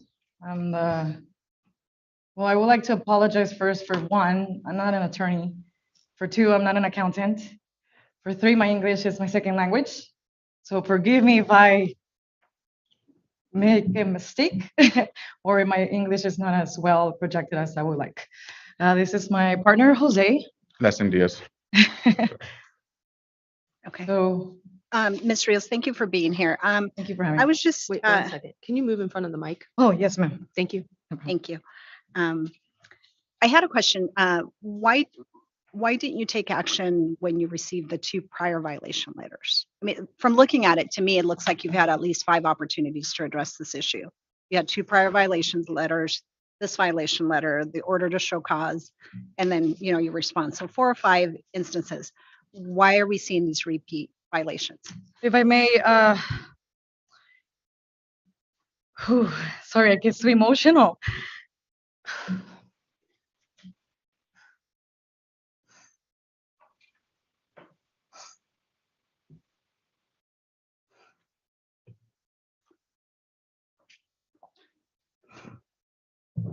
Sorry.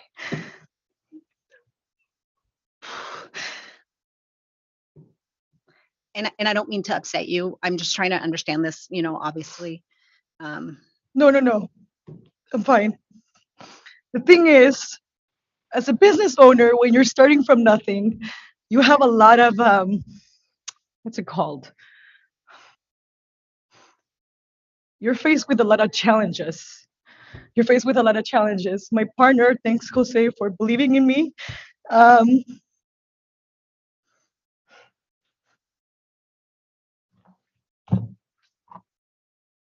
I'm so sorry. I don't know why I'm so emotional. Anyways, I guess it's just going back to all these things and all these challenges. And now you're here in front of you guys. It's like, whoa, I didn't realize that these are the consequences, However, the first audit, if I may retract from what you said in 2017, let me gather my thoughts. Back then, it was a matter of live entertainment. Our situation was a little bit different. We've been encountered with a lot of different things that we had no idea. Obviously, as you can see here, I could see how you guys deal with a lot of people with money. We don't come from money. I cannot afford a lot of things. So therefore, I had to take on the responsibility to learn these things, to learn how to go in front of the building department and be asked things that I have no idea. You come to this country and then you come and you realize that there's a lot of things that you have to learn. And for me, it's been a challenge. And the reason I say thanks to my partner was because, just so you guys know, I'm the one that deals with everything. I'm the head of the operations. I'm the head of, if something breaks down, I'm the one who's calling the plumber. I'm the one who is dealing with the domain name to get clients into our business, because obviously we're not in a casino, we're not on the strip. So the challenges that I face are very hard sometimes, but they're not impossible. That's why I love this country. They're not impossible because when there's a will, there's a way. My partner here, he works for the Venetian. And like I said, I want to just thank him in front of you guys so he knows how much I do appreciate him and knows, because sometimes we obviously get in altercations and disagreements. So therefore, going back to your question and answering the first audit, I had no idea. It was in regards to a live entertainment. And I was like, okay, I'll fix it, whatever. Then comes fast forward to the next audit, and yes, I'm guilty of being like, what do you say? I'm guilty of not making this a priority, because now I understand the importance of it. For me, I go every day. I deal with the operations. Administrative wise, I'm not too savvy, I guess you might say, when it comes to paperwork and stuff like that. So my role there was, making sure that I get clients, making sure how we get the business, the employees, making sure that they're happy. Sorry. So to answer your question now, fast forward even with the second audit, remember the agent was Mr. Lambert, and correct me if I'm wrong, that's what I remember. And he also said something to the effect of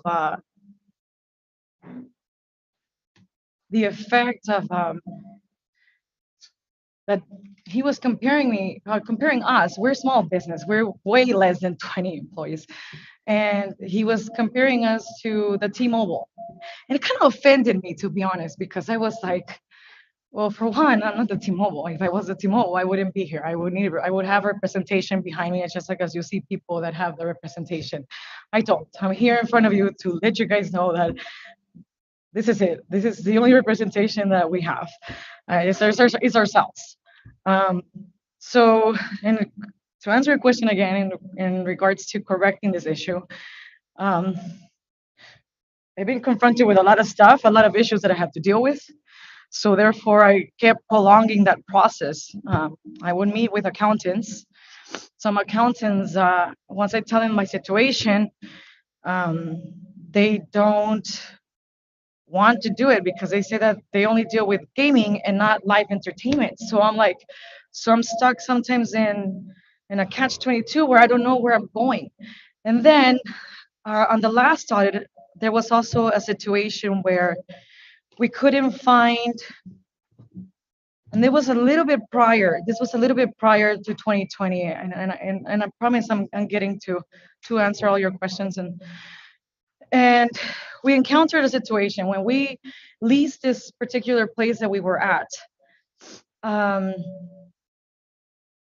For whatever reason, they couldn't find our certificate of occupancy. So that delayed the process a lot, and I was kind of discouraged. I know that Tina, I believe she's one of your members. I forget her title. I apologize for that. I know she was also kind of like looking at me kind of mad. And she said, well, how come you don't have this? Because there was an issue because of the live entertainment tax. I mean, the live entertainment and then the certificate of occupancy. And then with the Nevada Gaming Control Board, which is you guys, there was a like a misunderstanding that we couldn't find that because I guess there's like this clause or this thing where it says that if you're not over 200 people or something like that, you're not what's it called? You don't pay live entertainment or something. Please, I'm so sorry. Okay, I'm sorry. I have to interrupt you for a second. Yeah. It's just I'm trying to get to everything, but everything has. But I'm gonna talk. Yeah. Okay, thank you. So it's my job to kind of keep this thing rolling, this yes. meeting, and trying to take into account the fact that you don't have counsel and you're handling this yourself. Yes. Totally get it.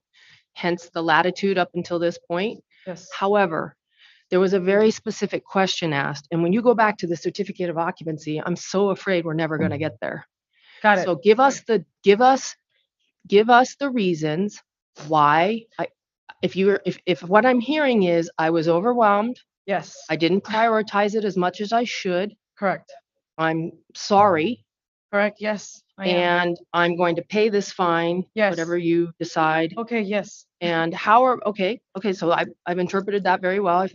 I'm glad, and I'm not being rude to you, but no. I have to, right? We can't No, go back I to get the it. certificate of occupancy. That's where I got to Correct. draw the line. Okay. So the question is, I guess, I mean, you're in the most highly regulated business and industry Yes, in the world.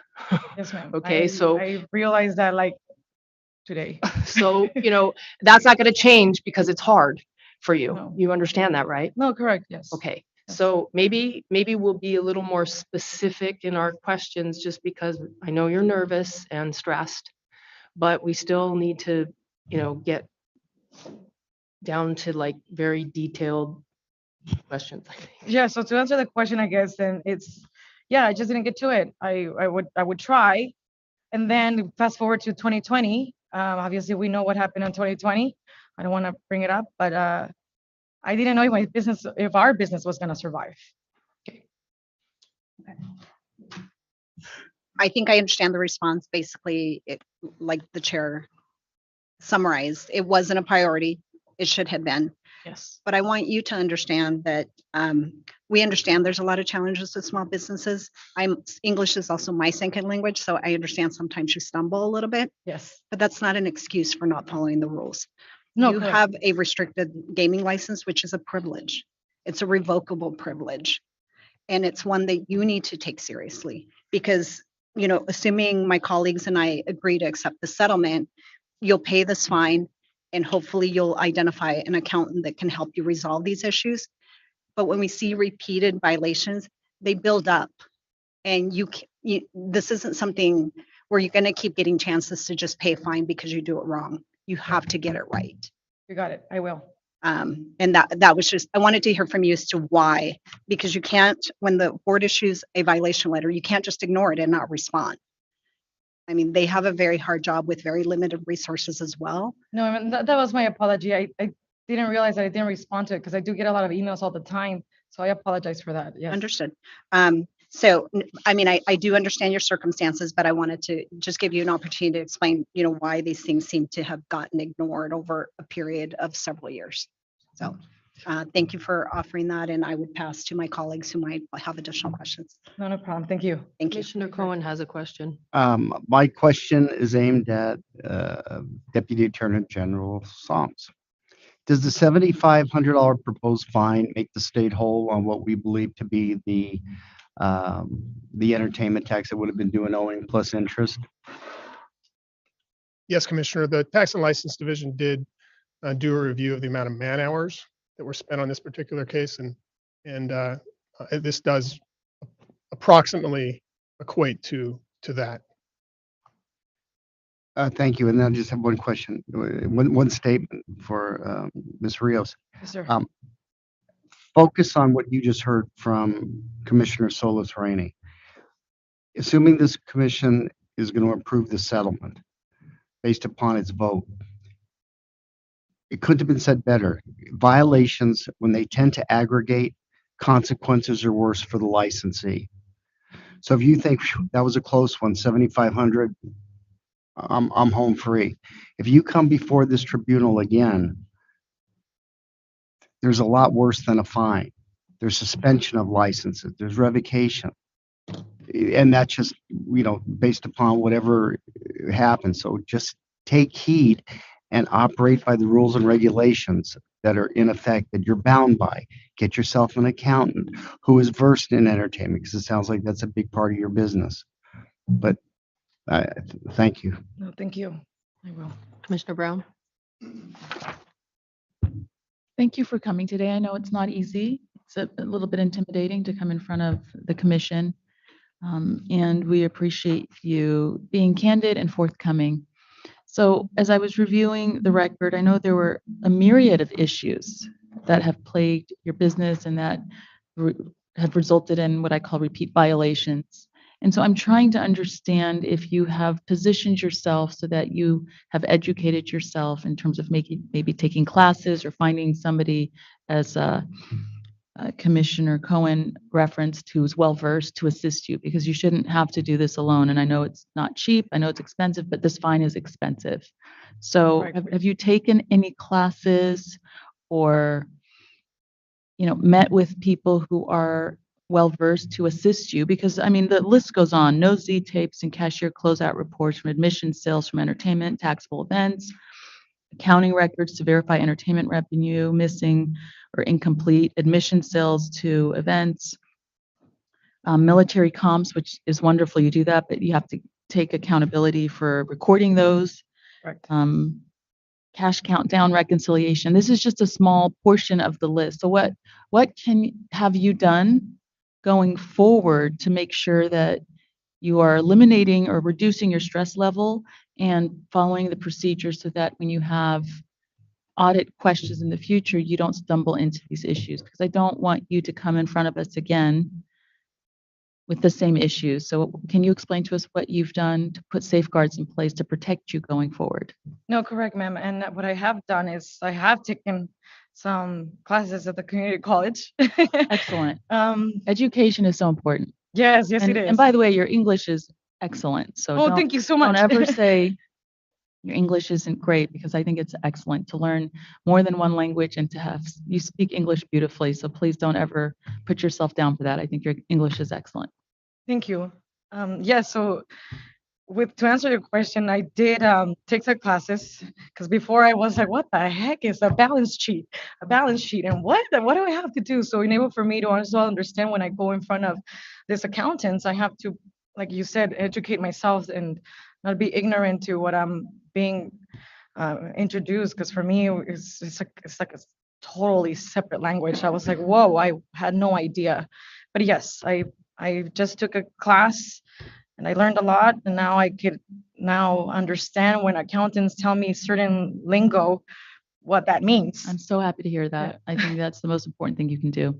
Thank you. So thank you. I don't just want to fine you and then you move forward and are stuck in the same quagmire. So it's important that you came prepared, and I appreciate that very much. Oh, thank you. Thank you for course. understanding. Of course, it's not And, easy. and to also let you guys know that we've been working as well. I had to also now I'm working for a casino, so I can able to afford to pay the fine. I understand.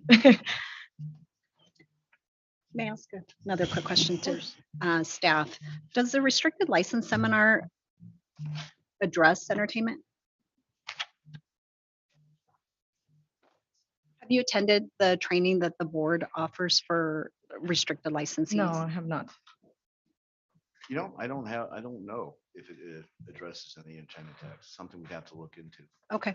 The board offers, and a lot of times we're requiring new applicants to attend, or it's a little bit of training just to make sure that you understand the regulations, you can navigate your way around them. Okay. So if that's not something you've done, whether or not it addresses entertainment, it might give you a little bit more of a background to understand the business and the responsibilities that come along with being a gaming licensee. Okay. So I would suggest the one or both of you. I don't think it's outrageously expensive. Okay. But the information should be available on the board's website. And That's you say something. what is It's the name of it? restricted licensee seminar. Something like that. And I don't think there's any cost involved. Oh, there's no cost. Okay. Even better. It's free. Oh, okay, great. Yes. And Commissioner, I do understand that it generally covers live entertainment, but it doesn't get. It might into not fine get detail. down into the detail, but I think if you can understand at least the basics of the regulations and the importance of them, it'll help you keep better track of the things that you understand and the things that you need to seek out help for. So that's something that I would highly recommend, either one or both of you do. Okay. They don't offer it every day. I think it's only maybe several times a year, but you may want to look into the next one and go ahead and get registered so that you can participate in that. No, I will. Thank you. Thank you for letting me know that. Yeah, I don't have anything further. Thank you. Commissioner Keycover, anything? No, no need to pile on, right? I just want to be clear. We want you to succeed, right? We want you to be successful. And there are resources to help you do that. We also expect you to comply with the rules. No, So, correct. I understand. you know, we're tolerant up to a point, right? But we're rooting for you to succeed and run a good business and improve your life and all of those things. So just get it buttoned up. Thank you, sir. I will. Okay, any other questions or comments? All right, there being no other questions or comments, excuse me, does anyone have a motion? Chair Tagliati, I move for approval of the stipulation for settlement and order regarding the River Plate Inc. Doing business as La Jolla as recommended, as presented to us and signed off on by the Gaming Control Board. Any discussion on the motion? And I would like to add the language as is without modification. Any discussion on the motion? As there being none, all in favor, say aye. Aye. And it appears there are none opposed. Thank you. Good luck. Thank you. Madam Secretary, next agenda item, please. The next item on the agenda is the consideration of the placement of Leonard Morgan Hairston to the list of excluded persons, case 22-01. Right, this is the time and place set for the hearing to consider the exclusion of Leonard Morgan Hairston from licensed gaming establishments in the state of Nevada, case number 2201. The Nevada Gaming Control Board has nominated Mr. Harrison to the list of excluded persons based on the criteria set forth in NRS 463.151 subsection 2 and NRS 463.151 subsection 3A and D, and pursuant to Nevada Gaming Commission Regulation 28. This hearing will be conducted in accordance with the Nevada Gaming Commission Regulation 7.150 through 7.180. The commission is in receipt of the board's order of nomination.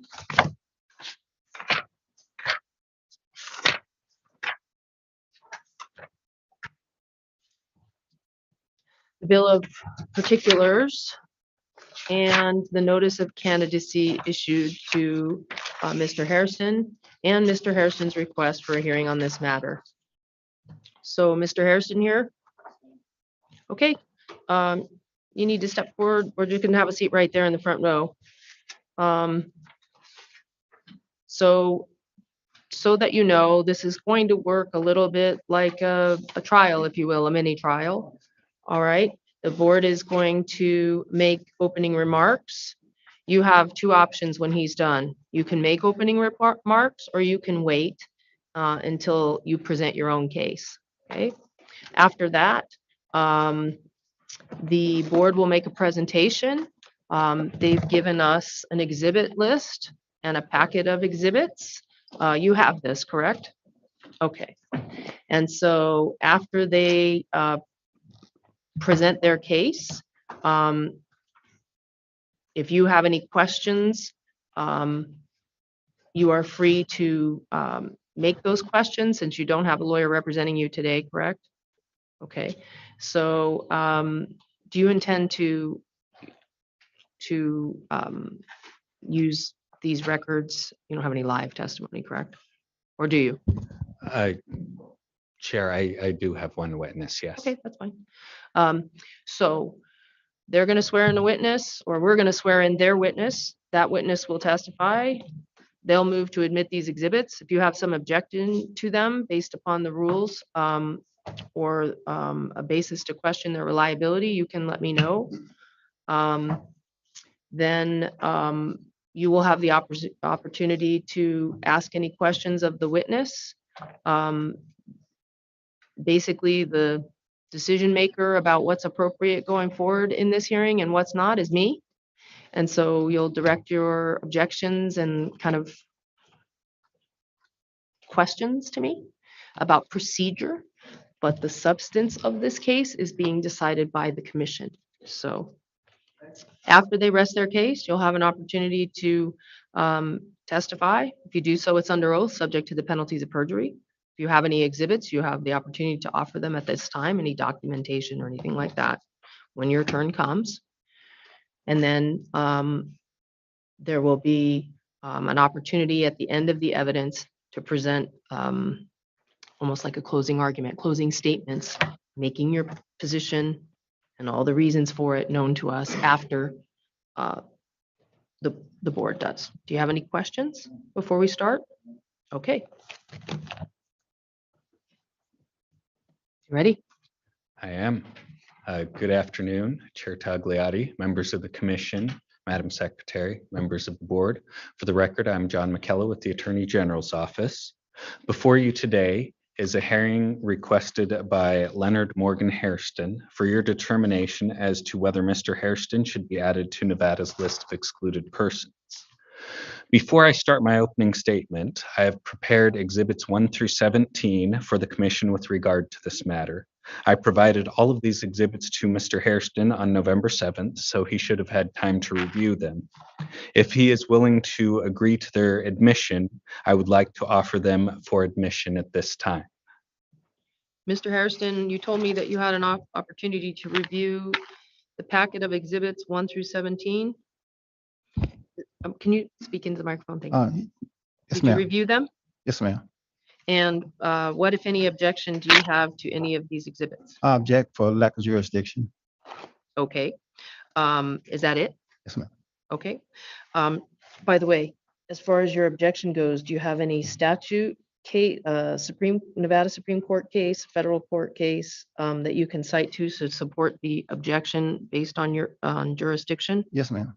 What's that? Okay, it's right here.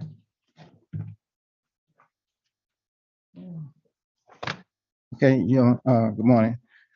This is candidate Leonard Harrison. Okay, I'm objecting to the jurisdiction because jurisdiction is required in a case upon the filing of the complaint. That would be the notice of exclusion and the notice of bill of particulars. Uh, the Gaming Control Board failed to file the notice of exclusion, and they neglected to file the bill of particulars required by it's right here. Regulations 28 03550, number 6. And in violation of this one right here. This one. Okay, by review of the exhibit list. Exhibit. Yeah, we have that. Okay, yeah. Okay, copy of notice of commission of council of listener filed.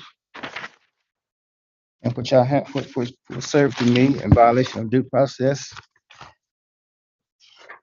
These bill of particulars was not filed properly and was served to me by these gaming control boards. They improperly served this, where these notice of candidacies are defective because it's not filed according to the proper filing, file stamp, time, date. And so all proceedings conducted for these it don't require jurisdiction, and all orders and proceedings will be void and nullity. But I would allow the state to file these properly, to conduct these proceedings. So what I think you're saying, if I'm not mistaken, is that exhibits 1 and 3, which are a copy of notice to commission of candidacy for list, excuse me, you gotta let me finish talking. Okay, because we have a transcript and we have electronic transmission. And so when you're done, I speak. When I'm done, you speak. Can't talk over each other, just like court.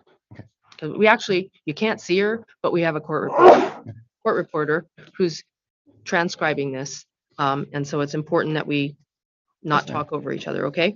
So what I'm hearing you say is that the copy of the notice to commission of candidacy for list of excluded persons wasn't filed? Is that what you're saying?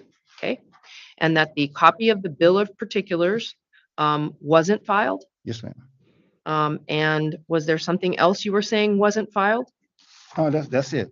And then what I'm hearing you say after that is because they weren't filed, because what was served on you wasn't previously filed, you believe that there is no jurisdiction before the commission. Yes, Is that an accurate statement of what you're saying? Yes, ma'am. Okay, one moment, please.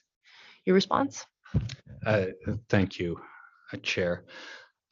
What we served on him were the pre-filed copies. I would ask you to take judicial notice of the fact that all of those things were in fact filed, and you can confirm with Madam Secretary that they were. So I don't believe that would be an issue at all. So, so regulation 28 specifically indicates that he needs to be served the filed copies or be served generally before they're. I don't have it in front of me, but Let me ask. Um, Do we have the regulation? Okay. If I had internet, I could pull it up myself. I think all that is required to be served on him is the notice of candidacy. Just going off memory, the bill of particulars is required to be filed if he so requests it. He never did request it. We gave it to him anyway, and we also filed that as well. Thank you. One moment, please. That is correct, Chair. Regulation 28060, subsection 6.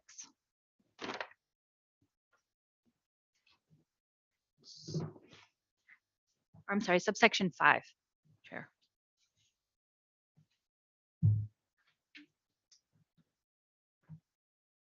Okay, so that relates specifically to So 28060 says that after a candidate has requested a hearing before the commission, the candidate shall be entitled to receive upon request a bill of particulars specifying the grounds upon which a determination of exclusion was made. Such bill of particulars shall be furnished to the candidate at least 20 days prior to the hearing before the commission. It doesn't reference anything about it being filed or not filed that I can see, but about the notice of candidacy, as far as the regulation there, does it reference that it has to be a filed copy? I'm not seeing it.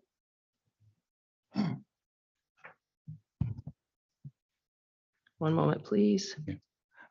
Chair, Excuse me.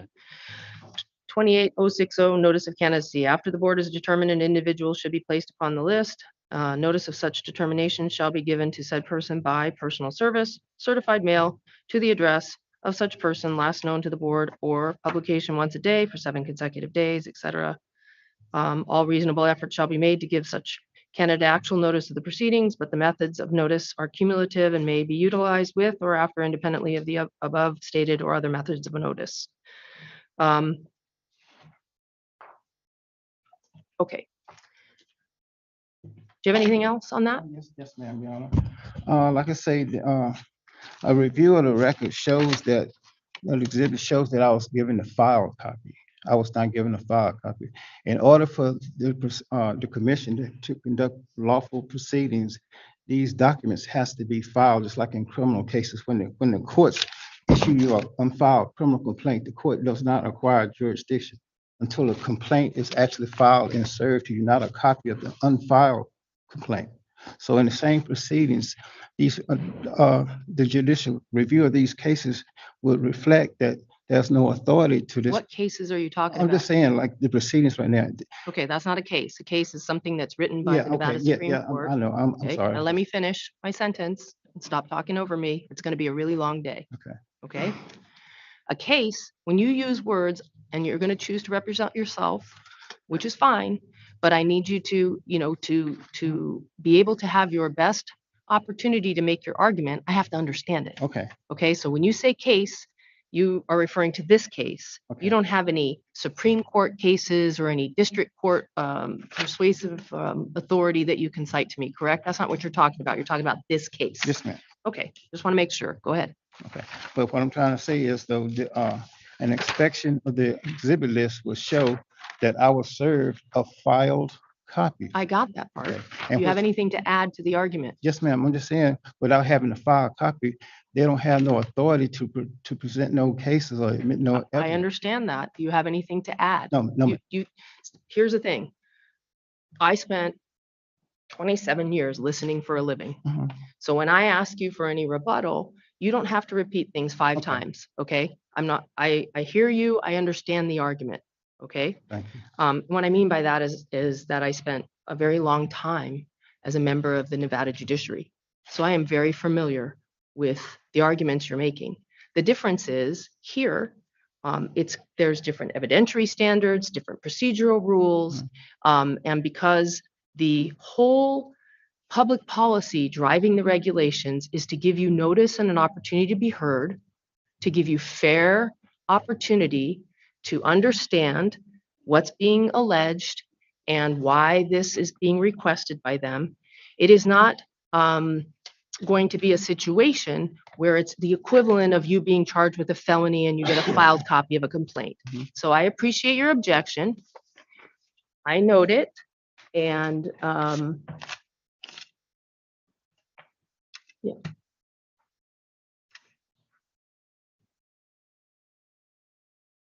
Yeah, but what does that have to do with when it's filed? I know that's not the issue. He's saying that the fact that it doesn't have a file stamped copy like a court document. No, yeah. Okay, so how does that help me? Was he not served timely? Is that what you're saying?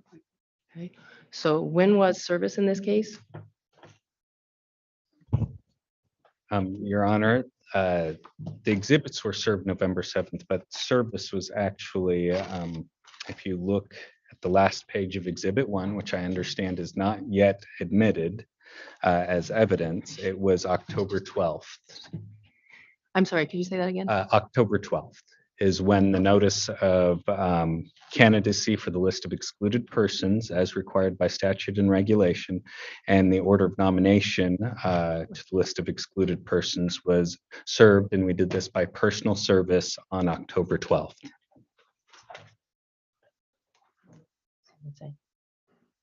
So, so as far as the 20 days service, I've kind of got questions being asked of me, and I want to make sure those things are covered for the record. The argument that's being made before me now is one that what Mr. Hairston is saying is because it doesn't say file stamped on it and it wasn't served to him that way, that we don't have jurisdiction. That's what he's saying. And I just want to make sure, as a separate point of order, that we have proper service in a time related to time, just to make sure we have, the commission is satisfied with that record. Okay, so we did serve Mr. Hairston on October 12th by personal service of the notice of candidacy and the order of nomination, and those are the only two things we are required to serve on him. The exhibit packet we served as a matter of courtesy to try and expedite this matter before, so he would have had time to review all those materials. But the only two things that were required to be served on him, we personally served on him, and those were not filed with the commission at the time because they were board actions. Okay, so the bill of particulars was served 20 days before this hearing? Is that what you're The bill saying? of particulars he never requested. It's only a 20-day requirement upon request. And we served those on him as soon as he made his request for hearing. And we served those on him as a matter of courtesy because he never did request the bill of particulars. But no, they were not done 20 days prior to this hearing. So before we go any further with the objection of Mr. Hairston, does anyone else have any questions so that I don't, it's one of those awkward things where I'm supposed to make the determination, but it all kind of, it's substantive, it's procedural, they cross. So I'll do my procedural job, but I want to make sure that the substantive questions are answered about service and anything else that you have. I don't want to exclude you from that. Okay, go ahead. I don't see anything in the regulation that requires a filed document as it relates to service. And I'm not sure who to pose this question to. Do I pose it to our council? No, you are correct, Commissioner. There is nothing in the regulation that requires a filed copy to be served, just that it is actually served. If there is on the exhibit list a document that says it was filed, does that somehow undermine that exhibit list? And if I may, it doesn't say that it was filed, it just indicates the filing date. Maybe it depends on how you read the comma. But you're sort of the prosecutor in this one. I'm asking my counsel. If something is filed, Commissioner, it will just have a file stamped. That's just indicating when the commissioner or the executive secretary actually received the document. So the fact that he was served filed or not filed copy, that makes no difference in this case, as long as he has received an actual copy of the document. Thank you. That's what I needed to hear. Well, and I think a significant point here is that the purpose of filing it, unlike the criminal justice system, the purpose of filing it here is to give the public the notice, right, of what is going before the commission, for the public to know what's the actions being considered and undertaken, versus you having personal service of documents, placing you on notice and giving you an opportunity to be heard for these proceedings. So while I appreciate your objection, I understand your objection. Your objection is going to be overruled and we're going to go forward today. The good news is you've documented it in the event you wish to seek a judicial challenge later. Thank you. Can I submit this as evidence? Not right now, because that's not evidence, but you can do it if you want to do it in your case. when we talked about, remember, they go first, they put their case on, then you go after him and you put your case on. At that time, if you have any exhibits, then you will admit them or seek to have them admitted. Okay? So let the record reflect, we're gonna waive the jurisdiction. No, let the record reflect, I overruled your objection to Oh. jurisdiction and we're going forward. Okay. Okay, so have a seat.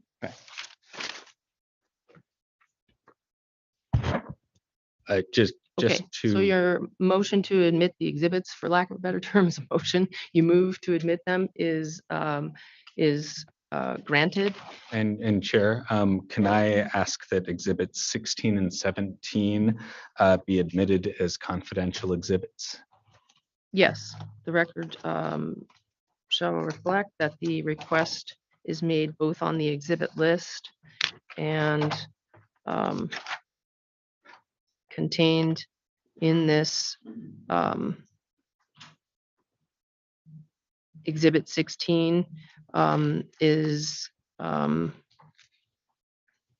affidavit and a photograph and certified copies of photographs, fingerprints, and commitment records from the state prison are in 17. Thank you. Mr. Hairston is before you today for a decision on whether to place him on Nevada's list of excluded persons because he has been convicted of 3 felonies in Nevada and 5 crimes of moral turpitude, inclusive of the 3 felonies, all of which were gaming related based on gaming chip theft from licensees or patrons and counterfeiting of gaming chips. Additionally, Mr. Hairston has been ordered excluded from establishments which conduct gaming by the written order of a governmental agency by 2 courts. Pursuant to Nevada Revised Statute 463.151, a person may be placed on the list of excluded persons if the Board and Nevada Gaming Commission determine that the presence of the person in a Nevada gaming establishment poses a threat to the interests of Nevada or licensed gaming, or both. NRS 463.151 lists 7 factors for the Commission to consider in making its determination of whether to place a person on the list of excluded persons. 1. Prior felony convictions. 2. Crimes of moral turpitude. 3. Violations of the gaming laws of any state. 4. Failure to disclose a licensable gaming interest in Nevada. 5. Willful evasion of Nevada gaming fees or taxes. 6, notorious or unsavory reputation, which would adversely affect public confidence and trust that the gaming industry is free from criminal or corruptive elements. And 7, a written order of a governmental agency which excludes or ejects a person from establishments with gaming. Nevada Gaming Commission Regulation 28.010 sets out that a finding of any one of these factors is sufficient to include a person on the list of excluded persons. Mr. Hairston satisfies 3 of the factors. 1, Mr. Hairston has prior felony convictions. 2, Mr. Hairston has been convicted of crimes of moral turpitude. And 3, Mr. Hairston has been excluded from establishments which conduct gaming by the written order of a governmental agency. 1, Mr. Hairston has been convicted of felonies in Nevada. On August 12, 2015, Mr. Hairston was convicted of attempted theft. On January 18, 2005, Mr. Hairston was convicted of attempted theft. On September 27, 2002, Mr. Hairston was convicted of grand larceny. 2, Mr. Hairston has been convicted of crimes of moral turpitude. A crime of moral turpitude is a crime that is contrary to the accepted rules of morality and the duties owed between persons or to society in general. In Nevada, a crime of moral turpitude includes crimes that constitute intentional wrongs with unlawful or improper intent. Both theft and cheating are crimes of moral turpitude. Mr. Hairston's felony convictions qualify as crimes of moral turpitude. Additionally, on February 14, 2020, Mr. Hairston was convicted of conspiracy to commit a crime. This conviction was based on Mr. Hairston's attempt to manufacture a cheating device in the form of counterfeit gaming chips. On June 27th, 2008, Mr. Hairston was convicted of conspiracy to commit theft. And 3, Mr. Hairston has been excluded from establishments which conduct gaming by the written order of a governmental agency. On August 12th, 2015, a Nevada judge ordered as a probation condition of Mr. Hairston, quote, "Do not enter any gaming establishment, including bars, unless employed," unquote. On September 27th, 2002, a Nevada judge ordered as a probation condition for Mr. Hairston, quote, "Defendant not to gamble or enter into a gaming establishment during the term of probation." While the evidence will show that Mr. Hairston satisfies 3 of the factors the commission may consider in placing a person on the list of excluded persons, I'm only required to show that Mr. Hairston satisfies 1 of the factors. As I stated earlier, Nevada Gaming Commission Regulation 28.010 sets out that a finding of any one of the 3 factors I've just discussed is sufficient to include a person on the list of excluded persons. Further evidence that Mr. Hairston poses a threat to the interests of this state and/or licensed gaming is demonstrated by the fact that Mr. Hairston seems to be incapable of staying out of trouble in Nevada casinos. This is clearly demonstrated by the fact that Mr. Hairston has been arrested by Gaming Control Board agents, not other law enforcement agencies, approximately 34 times between 1990 and 2021, based on theft of casino gaming chips from licensees or patrons or counterfeit casino gaming chip production. Any one of the 3 criteria I present to you today is sufficient under 463.151 to place Mr. Hairston on the list of excluded persons. Thus, at the conclusion of this hearing, I request the Commission act today to place Mr. Hairston on Nevada's list of excluded persons.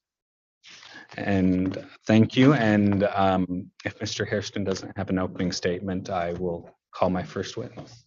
Mr. Hairston, you have 2 options. You can make your opening statement now, or you can make your opening statement when you start your case, Okay, I'll do it. I'll start my case. meaning reserve Yes, ma'am. your opening statement till your case. Okay. Is that what you wish to do? Yes, ma'am. Okay. You going to call your witness? Thank you, Chair. The Gaming Control Board calls Gaming Control Board Enforcement Agent Edward Farrell. Sir, if you could come to the witness chair there and raise your right hand and be sworn by Madam Secretary. Do you affirm that the testimony you are about to give before this commission will be the truth, the whole truth, and nothing but the truth?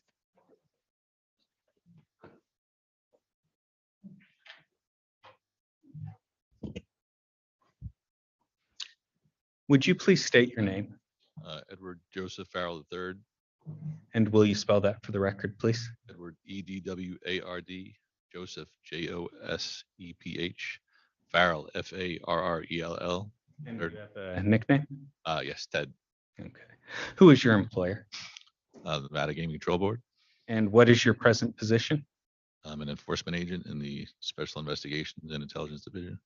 And how long have you held this position? Approximately 7 3/4 of a year. Okay, and is this your entire tenure with the Gaming Control Board? That's correct. What are some of your duties? Criminal and regulatory investigations in the gaming industry, list of excluded person investigations, and part-time task force officer for Homeland Security investigations.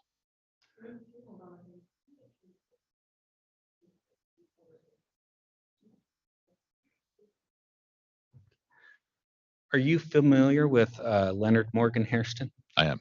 And how is that? By reviewing Nevada Gaming Control Board records, filing criminal investigation in the past for Mr. Harrison, and conducting a list of excluded persons investigation. And have you conducted any of the investigations into Mr. Hairston? I have one. And what one was that? That was the conspiracy to commit a crime investigation in 2019, where he was manufacturing casino chip, counterfeit casino chips. Okay. Did you also personally serve Mr. Hairston some documents in this matter before the commission today? I did. And which documents were those? That is the board's notification of candidacy and the notice of excuse me, notice of candidacy and the board notification for the list of excluded persons. Okay. And when did you serve this?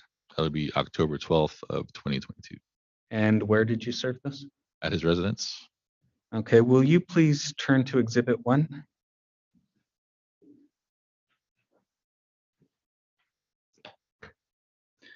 Would you identify this for the record, please? That is the notice of candidacy, the list of excluded persons. And are there attachments to this exhibit? There are. Do you identify these for the record as well? Excuse me.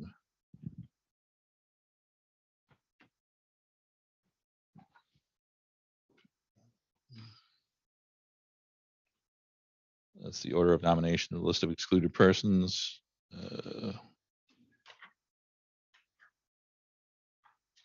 Notice of candidacy for list of excluded persons and the affidavit of service.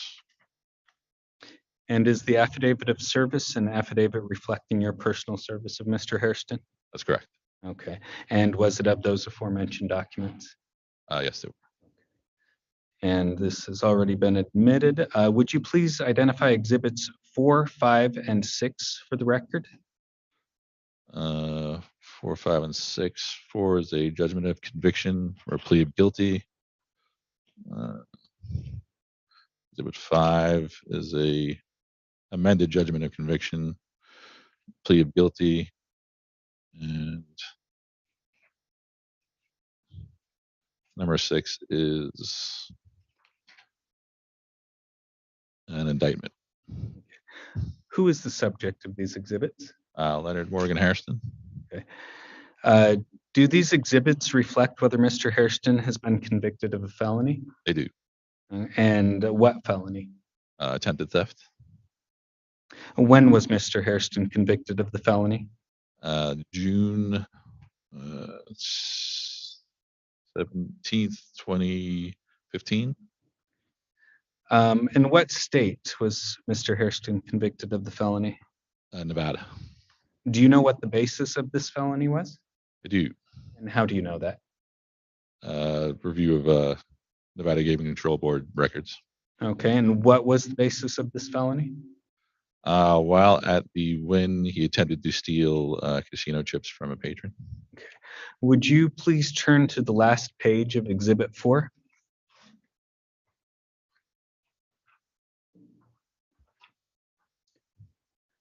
And this is the previously identified judgment of conviction, plea of guilty, correct? Correct. Are there special probation conditions on this page? Yes, sir. Would you please read special condition number 1 into the record? Do not enter any gaming establishment, including bars, unless employed. Would you please turn to page 3 of Exhibit 5?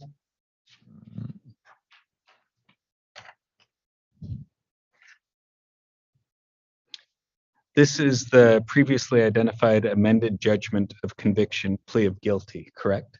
Correct. Are there special probation conditions on this page? Yes.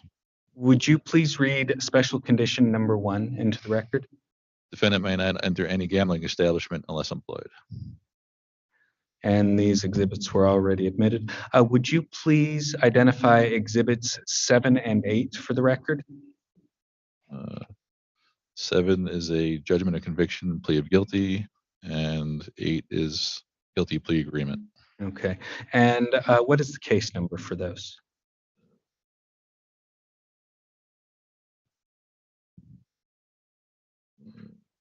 Not seeing it often here. It's on the top right.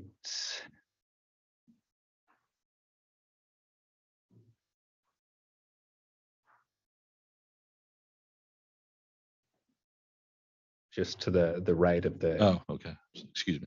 C204739. Okay. And who is the subject of these exhibits? Leonard Morgan Harrison. Do these exhibits reflect whether Mr. Hairston has been convicted of a felony?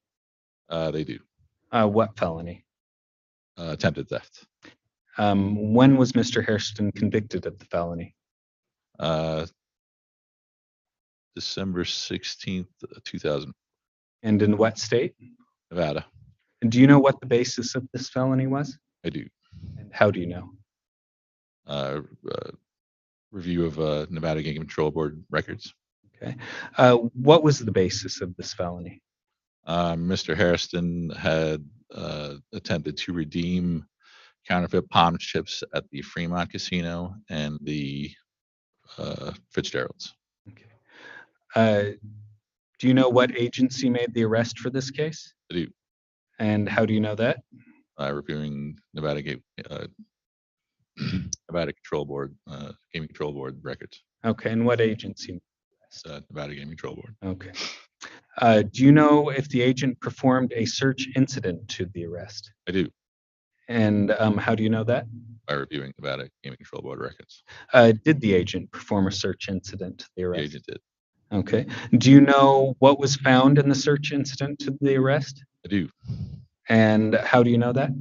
By reviewing Nevada Gaming Control Board records. And what was found? The components to make counterfeit chips and counterfeit chips themselves.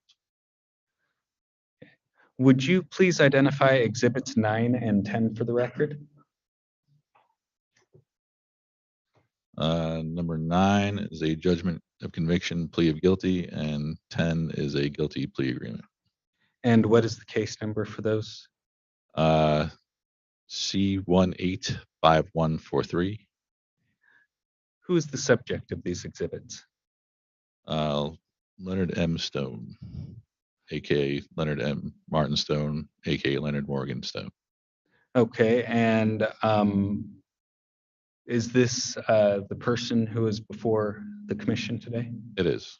And how do you know that Mr. Hairston is the subject of exhibit 9 when he is not named in the caption? Because exhibit 10 is the same case and the same identification numbers for Mr. Hairston in our scope. Okay, when you say the same identification number, what sort of identification number are you referring to? The social security number is. Would it be correct that it's a Nevada ID number? That is a Nevada ID, yes. And is that Nevada ID number listed in any criminal databases? Yes. And what databases is it listed in? It's listed in Scope. Okay, and what is Scope? Scope is a database that not details but lists past criminal convictions and arrests. Okay, and who's that database available to? Law enforcement and prosecutors. Okay. And going back a few questions, this ID number listed in the caption on this case, that is also in Scope? Yes, it is. And who is the subject of that ID number in Scope? Mr. Harrison. Okay. Do these exhibits reflect whether Mr. Hairston has been convicted of a felony? I do. And what felony is that? Attempted larceny. Okay. When was Mr. Hairston convicted of the felony? September 17, 2002. In what state was Mr. Hairston convicted? Nevada. Do you know what the basis of the felony was? Yes, he had attempted to steal gaming chips from a patron, or from a patron at the Bellagio for $5,000 chips. Okay. Would you turn to Exhibit 16 and read paragraphs 23 and 24 to yourself, please?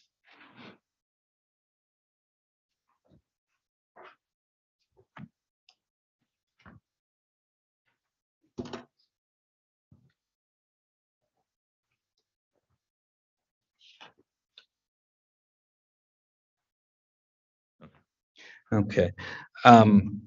Now, going back, you stated that it was a theft from patrons at the Bellagio. Do you have any clarifications? Yes, I was mistaken. That's from a roulette bank, Okay. not a table game. Would you please turn to the last page of Exhibit 9?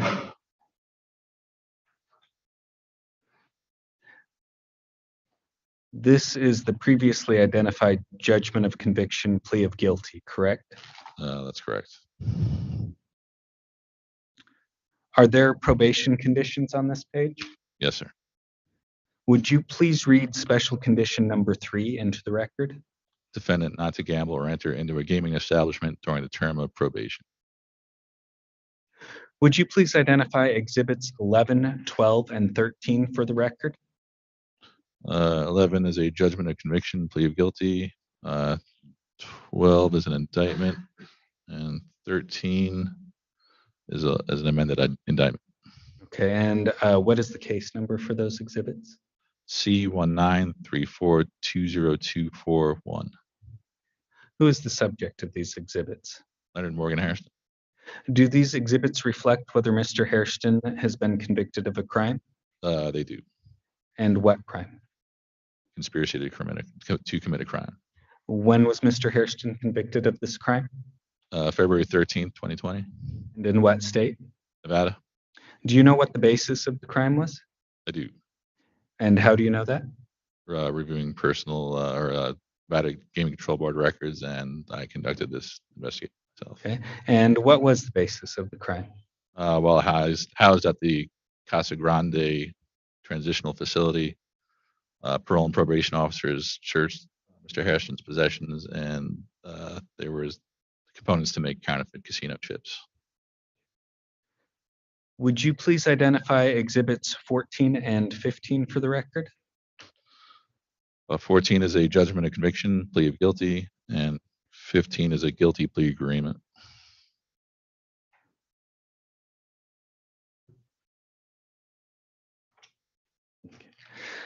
Who is the subject of these exhibits? Leonard Hairston. Do these exhibits reflect whether Mr. Hairston has been convicted of a crime? They do. What crime? Conspiracy to commit theft. When was Mr. Hairston convicted of this crime? May 5th, 2008. And what state was Mr. Hairston convicted of this crime? Nevada. Do you know what the basis of this crime was? I do. How do you know that? Reviewing Nevada Gaming Control Board records. Okay, and then let me back up. I don't think we read the case number into the record, so would you please do that? C239587. Okay. And what was the basis of the crime? At Caesar's Palace, Mr. Hairston distracted a table games dealer while an associate stole gaming chips off a table bank.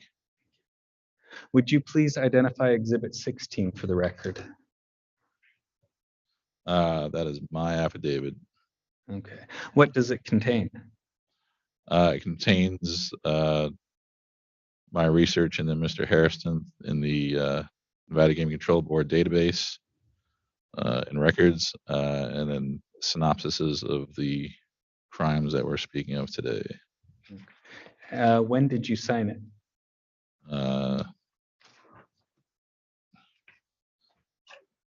September 6th, 2022. Is there an attachment to exhibit 16? There is. Who obtained the attachment? I did. How did you obtain the attachment? I used a scope to attain it. Okay. What is the attachment? It's a picture of Mr. Hairston. And how do you know it is a picture of Mr. Hairston? Reviewing Nevada Gaming Control Board records, personal relations with Mr. Hairston, and the case that I brought forth against Mr. Hairston. Is this the Mr. Hairston which is the subject of this hearing today? It is. How do you know? Reviewing Nevada Gaming Control Board records, personal interaction, and the case which I investigated. Do you know if Mr. Hairston has a history of interactions with the Nevada Gaming Control Board? I do. And how do you know that? Reviewing Nevada Gaming Control Board records and scope. As well as your personal Well, investment? Does Mr. Hairston have such history? he does. What is this history comprised of? Dozens of arrests in Nevada in the gaming industry. Dozens of arrests in Nevada for gaming crimes. And when you say dozens, could you put a more precise number on that? 34 times. Okay. How far back does this arrest history go? 1990. Okay. And you said it was 34 times. Would you identify Exhibit 17 for the record, please? There's an order for revocation of probation and second amended judgment of conviction, plea of guilty. And if you turn to the last page of Exhibit 17,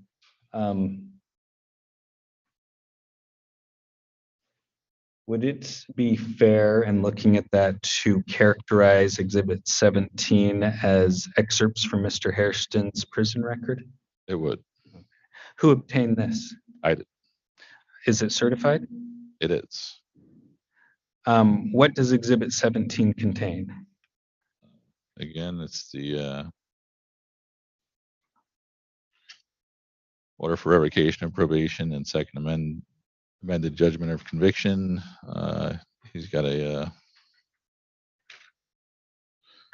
a picture of Mr. Hairston,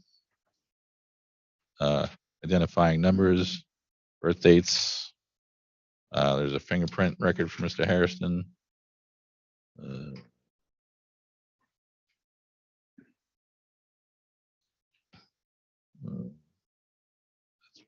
Okay. Do you know if Mr. Hairston still resides in Nevada? I do. Does he? Or, sorry, let me back up. How do you know this? I visited him at his residence when I served him the notice of candidacy and the board notification for list of excluded persons. Okay, and I think that goes to my next question. And does he still reside in Nevada? He does. Okay. Is the Leonard Morgan Hairston you investigated present today? He is. Would you please identify him? Sitting in the first row with a green hooded sweatshirt. Okay. How do you know that this is the person that was the subject of your investigation? By reviewing the Nevada Game Control Board records and personal interaction with Mr. Thank you.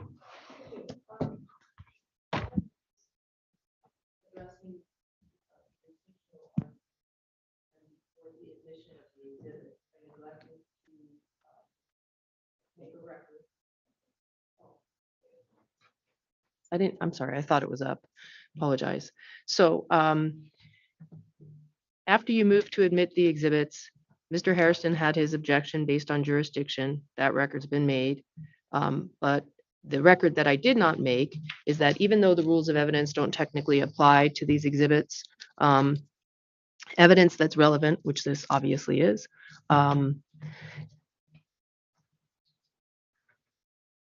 sufficient to support a finding and be considered by the commission if it is reliable. Based upon my review of these exhibits and having firsthand knowledge of what a judgment of conviction looks like, what a guilty plea agreement looks like, what scope records look like, what Nevada Department of Corrections records look like, these documents are obviously reliable. And that was also a consideration on my part when I admitted them or had them admitted for the consideration of the commission, and I neglected to mention that. So I'm doing so at this time. Mr. Hairston, now is your opportunity to have to ask the questions, any questions of the witness that you may have that are relevant to these proceedings. Yes, ma'am. Mr. Farrell, good morning. Morning. Afternoon. You indicated that the Gaming Control Board arrested me 34 times, right? Yes. Theft crimes, right? Excuse me. Theft crimes. But theft crime. Mr. Hairston, yeah, can you pull the Crimes mic- related to theft. Yes, ma'am. Okay. That was included. Okay. Okay. What I have here is legal documents the Enforcement Division, Game Control Board. The Enforcement Division of the board investigate cheating. Its members are law enforcement officers. And- Mhm. Yes, ma'am. Mhm, mhm. No. Okay. Okay. Mhm. Okay, thank you. Okay, okay, again, you said you made arrests 34 times against me, I right? did not personally. Well, okay, okay.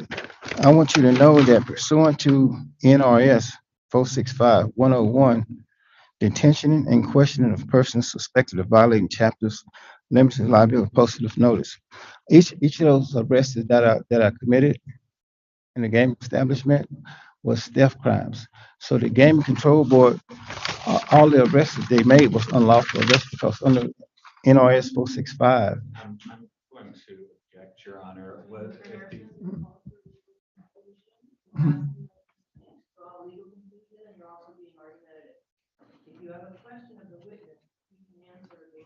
Okay. Okay. Okay. Okay. Okay.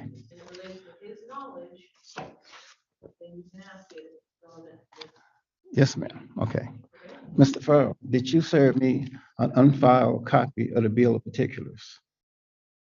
I did not. Okay.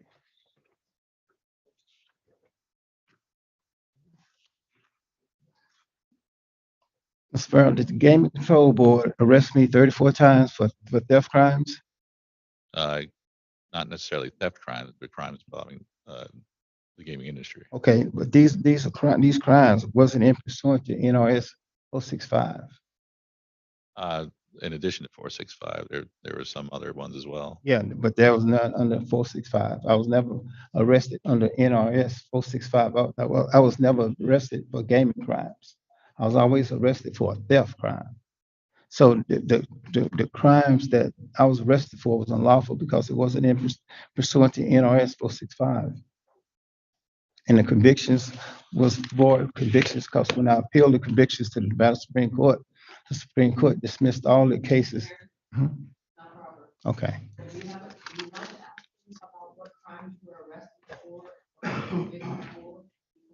Okay. Okay. Thank you. Okay. Thank you. Thank you. Thank you. Yes, ma'am. Mr. Farrell, was those crimes I was arrested for, was they gaming crimes or property crimes? Both. No.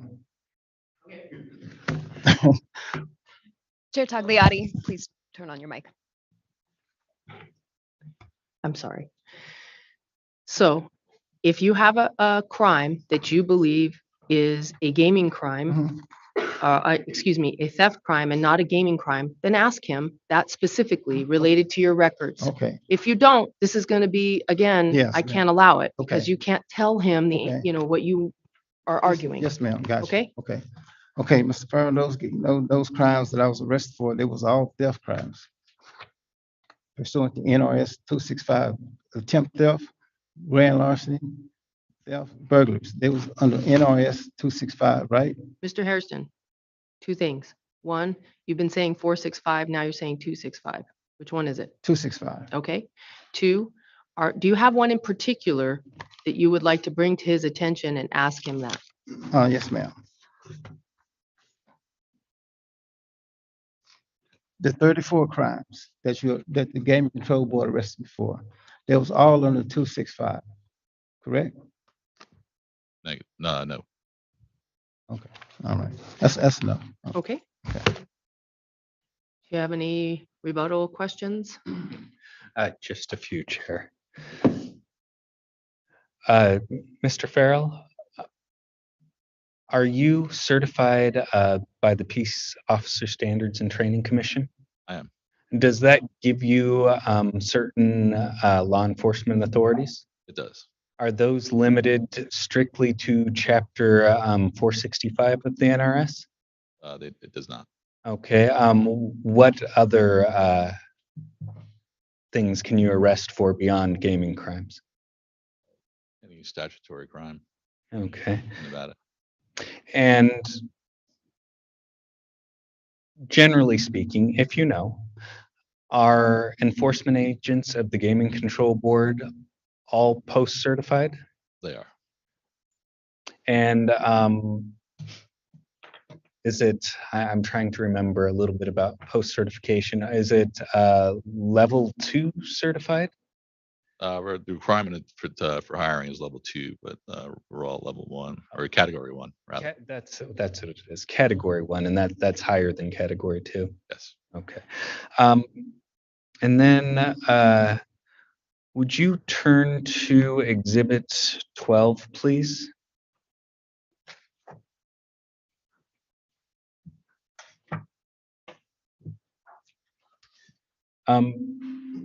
Just by way of quick rebuttal, what chapters was the arrest made according to this document for case number C-342024-1? Chapter 465. Or And so specifically 465.085, 465.088, and then also chapter 193.330? yes, sir. Okay. That's all I have, Chair. Mr. Hairston, do you have any additional questions? You have to base them upon the questions he just asked. Okay.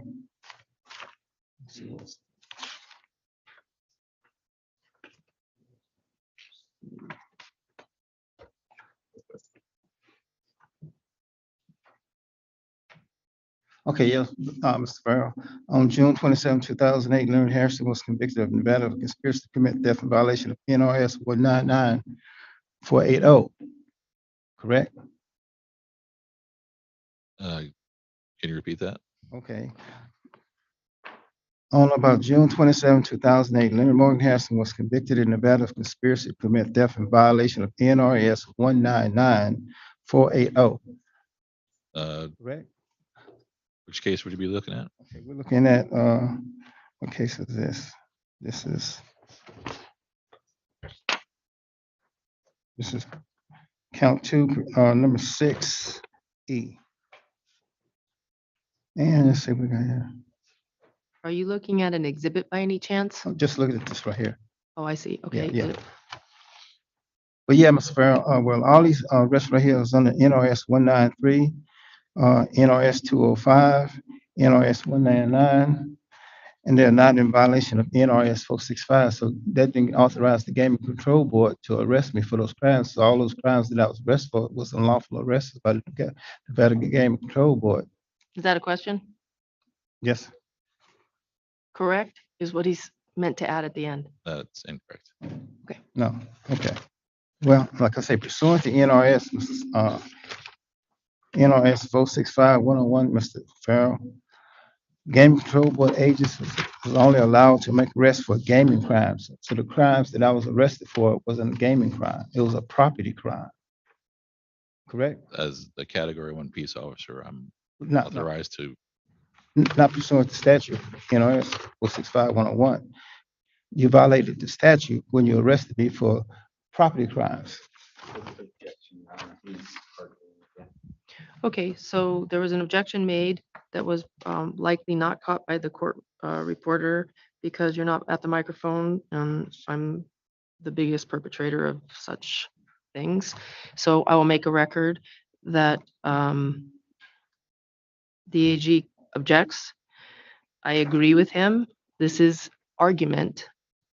If you have specific questions of the witness about any exhibit or anything he testified to, or you want to have him comment on Nevada law or his post-certification and how he's trained, you can do that, but you have to ask questions. You can't argue with him and state that he did something illegal, because that's just an argument, and you're free to make that, but we're at the wrong time for that. Okay. So right now, not limiting your questions, please continue if you have any more. Okay. Mr. Farrell, are you authorized by NRS 465-101 to make an arrest for property crimes? Yes. Okay, I'm done, Your Honor. Okay, thank you. Thank you very much for your testimony. You're excused.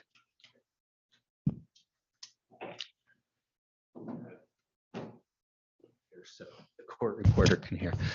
The board rests, Your Honor.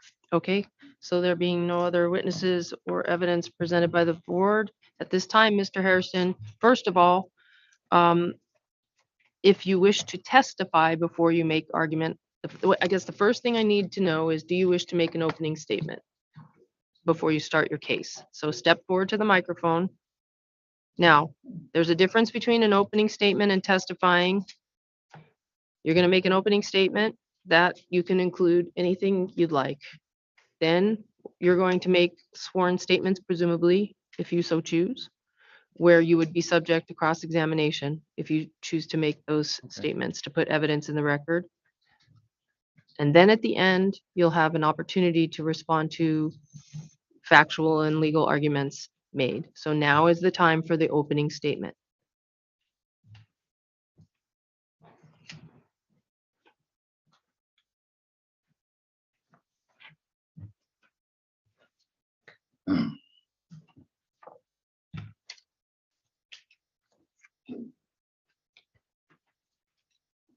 Again, Your Honor, I just want to make a statement that the court, right, the administrative hearing, the commission, they lack jurisdiction to proceed with these proceedings because the Gaming Control Board failed to file me a notice of exclusion, and they neglected and failed to file me a notice of bill of particulars. You mean serve you with a filed copy? Yes, ma'am. Okay, That's when you all say right. file me, that File- sounds painful. Miss, what's that? I said, you said file me, and I Oh, said, okay. that sounds like it hurts. Okay, yeah. Okay, so Okay. I know what you're trying to say, and I'm just not giving you a hard time. I'm just want to make the record clear for Yes, you, ma'am. okay? And like I say, and jurisdiction is required in this case by filing of the bill of particulars and the exclusion of persons.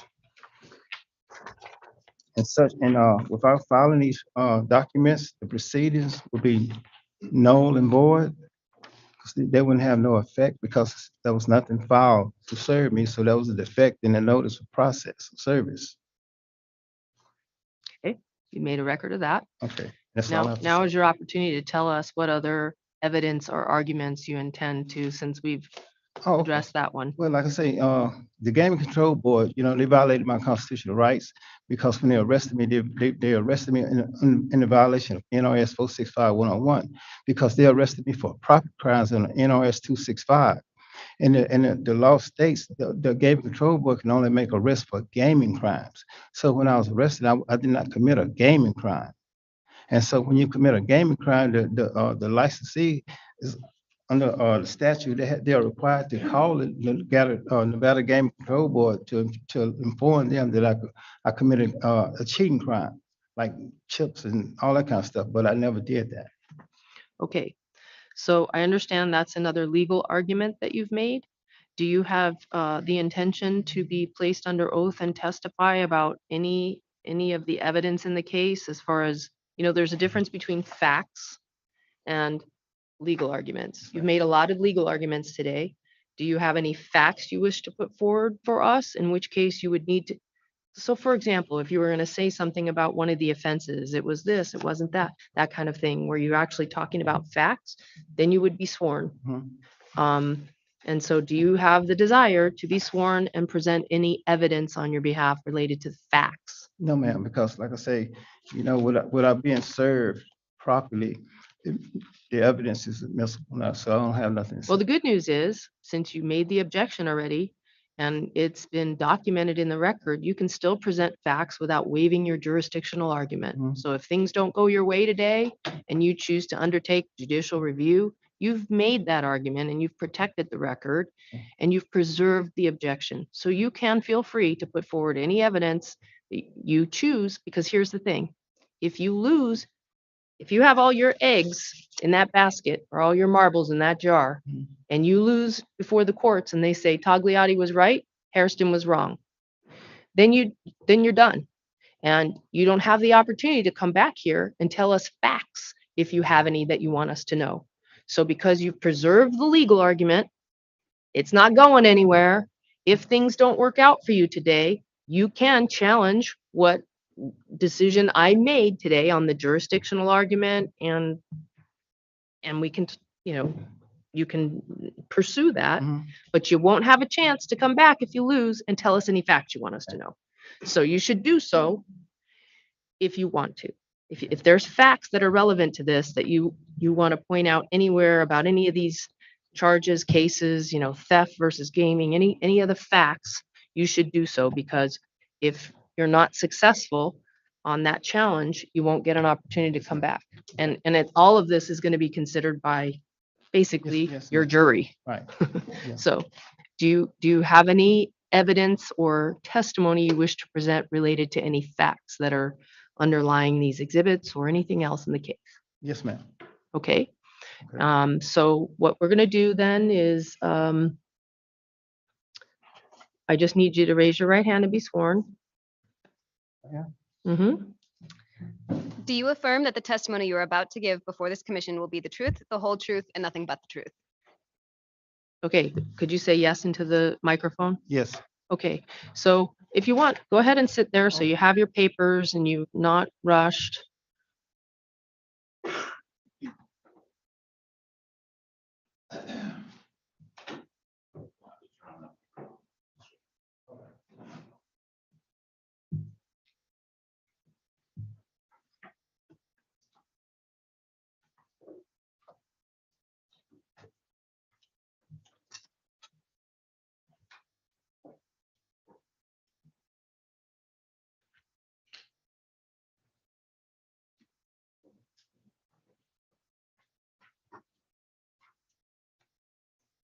When you're ready. I'm ready. Okay. Okay.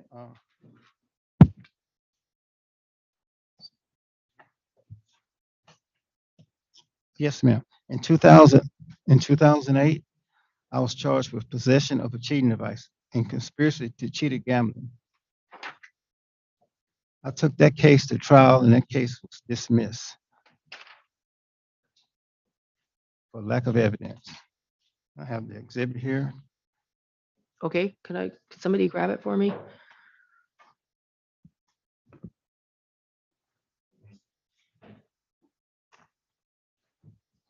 Can I take? I'll take it. So I have to.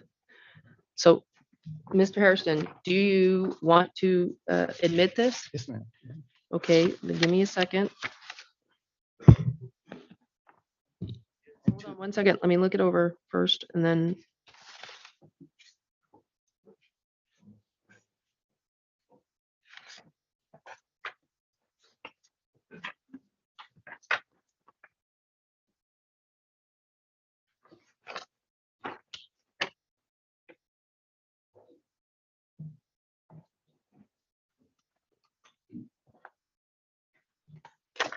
So can you take a look at this? This basically is a register of action document related to C 243104 that shows that it was dismissed.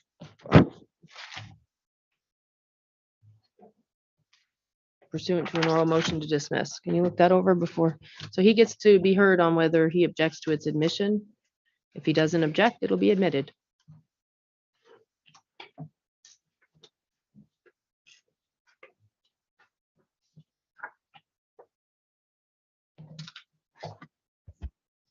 Chair, for the record, I would note that it is not a certified copy, but to me it appears to be a printout from the 8th Judicial District's website of the docket for a specific case number that I did not rely on for this case. All that being said, I don't have any objection to it being admitted. Okay, well, I find it's evidence that is reliable and the sort of evidence which responsible persons are accustomed to relying on in the conduct of serious affairs. And one thing I know is court records, and this looks accurate. So it's going to be admitted. Next, please continue. Yeah, in 2009, I appeal my conviction from the,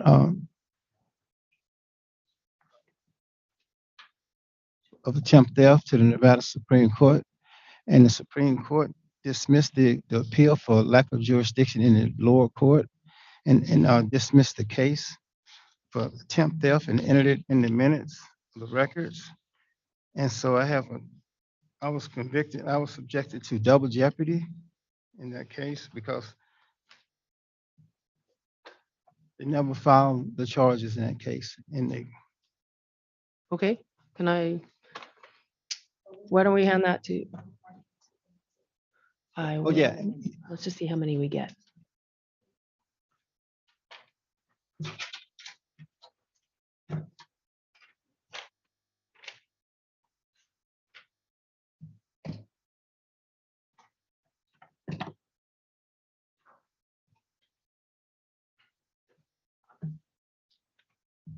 Okay, so we're gonna mark the first one defendants A. This will be defendants B. It's an ODA, also known as an order dismissing appeal in Supreme Court case 54089. Attached to that is a clerk certificate from the 8th Judicial District, excuse me, the Supreme Court. Entering judgment and what appears to be the register of actions for Supreme Court, at least partially. And then I'm not sure what this last page is, says sentencing. yeah, they gave me 1 day of probation. And Okay. then after that, the Supreme Court had already closed the case for lack of jurisdiction, but the court took me to court and made me take a deal for 1 day probation. I was the first person in the state of Nevada to get 1 day probation. Okay. Case that got dismissed. All right. Chair, while those do appear to be documents on which you could rely, I think I will lodge an objection based on relevance at this point because it's not a case that I relied on to make my case. It's not anything I'm arguing for his inclusion on the list of excluded persons. Look, the way I kind of see this is that, you know, I think the testimony, if it helps him to establish the argument that he's trying to make, it goes to weight, not admissibility. I think I get the gist of what he's trying to demonstrate. I just don't see any prejudice to you at this point, so I'm going to admit it. I'm going to have it admitted as B and let the commissioners determine what weight to give it, if any. Thank you. Yes, sir. Hold on, I'll put post-its on. In 2014, I have an appeal from a conviction of attempt theft, which the Supreme Court dismissed the appeal for lack of jurisdiction in the district court because they never filed the charges because I was subjected to double jeopardy. The Supreme Court issued a remitter in an order of dismissal, and the dismissal was entered in the court records and a conviction and a double jeopardy of a judgment of dismissal and a judgment of conviction was in it. So I was subjected to double jeopardy, and the Supreme Court dismissed the whole case. Okay.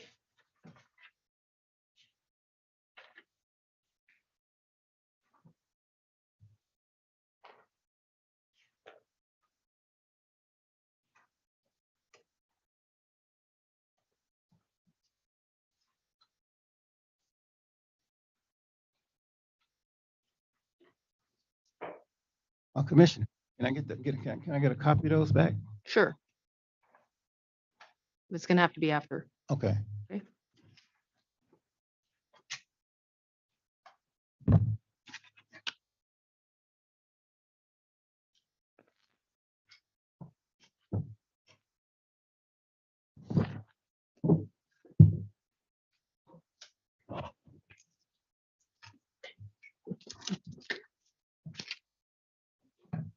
I was going to pass them down, like down this way. We can mark them later, right? I put the post-its on them.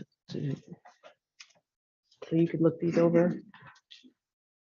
Okay, as to defendants, as I say, defendant, respondents, propose C. It appears to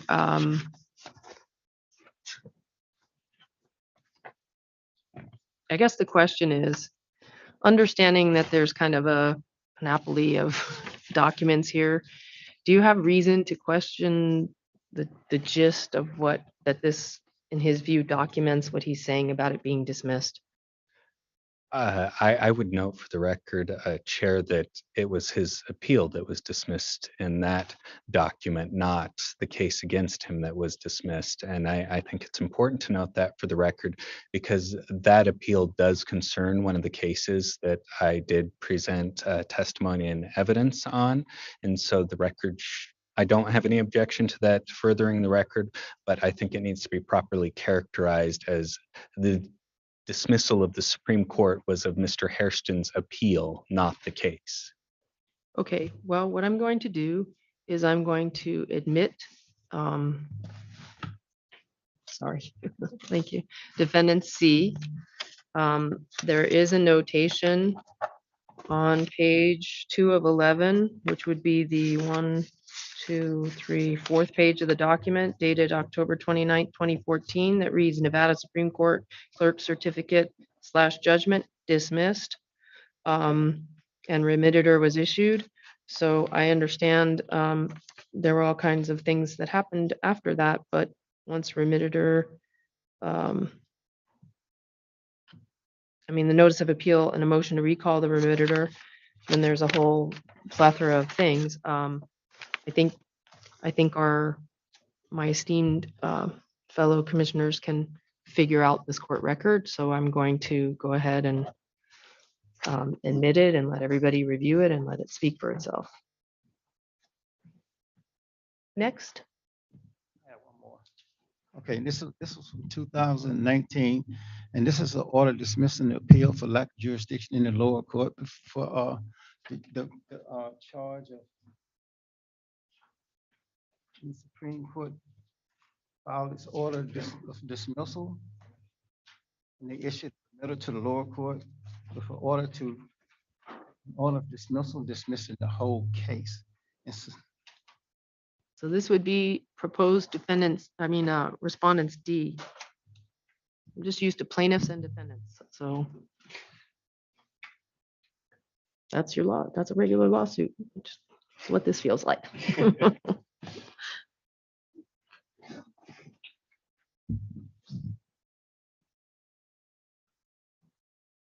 Oh, Mr. Commissioner, and they have this one right here. This is why they dismissed it, for lack of jurisdiction in the lower court. Okay, could you grab that extra page, please, Mr. Soms? So they just dismissed the appeal for lack of jurisdiction in the lower courts.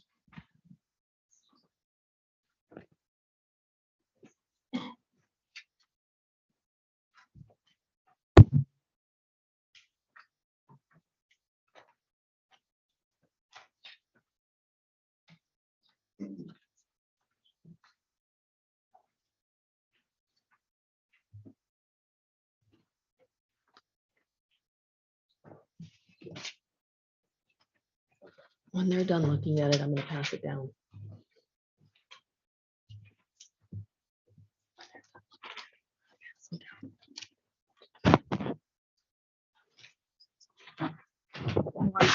I had Psalms on the brain. Sorry. I'm just hyper focused. Apologize. I know who you are. Apologize. Okay, I'm passing down defendants C so that you can look at that. That's C. Oh, gotcha. Okay. So just so that Mr. Harrison, because the commission is going to be deliberating and discussing presumably today before the conclusion of the meeting, I'm passing them around for them to review. Yes, ma'am. In the meantime, I'm going to ask what objection, if any, you have to defendant's proposed D, which for the record is 1, 2, 3, 4, 5, 6, 7, 8 pages long. Thank you, Chair. No objection, and while understanding that the commission will read it and determine what weight and what it means for themselves, I would note for the record that it was Mr. Hairston's appeal that was dismissed, not the case. Okay, so D will be admitted. And do you have a paper clip or something? There's one loose page on this. Thank you. So I'll pass it this way and then work it that way. One moment.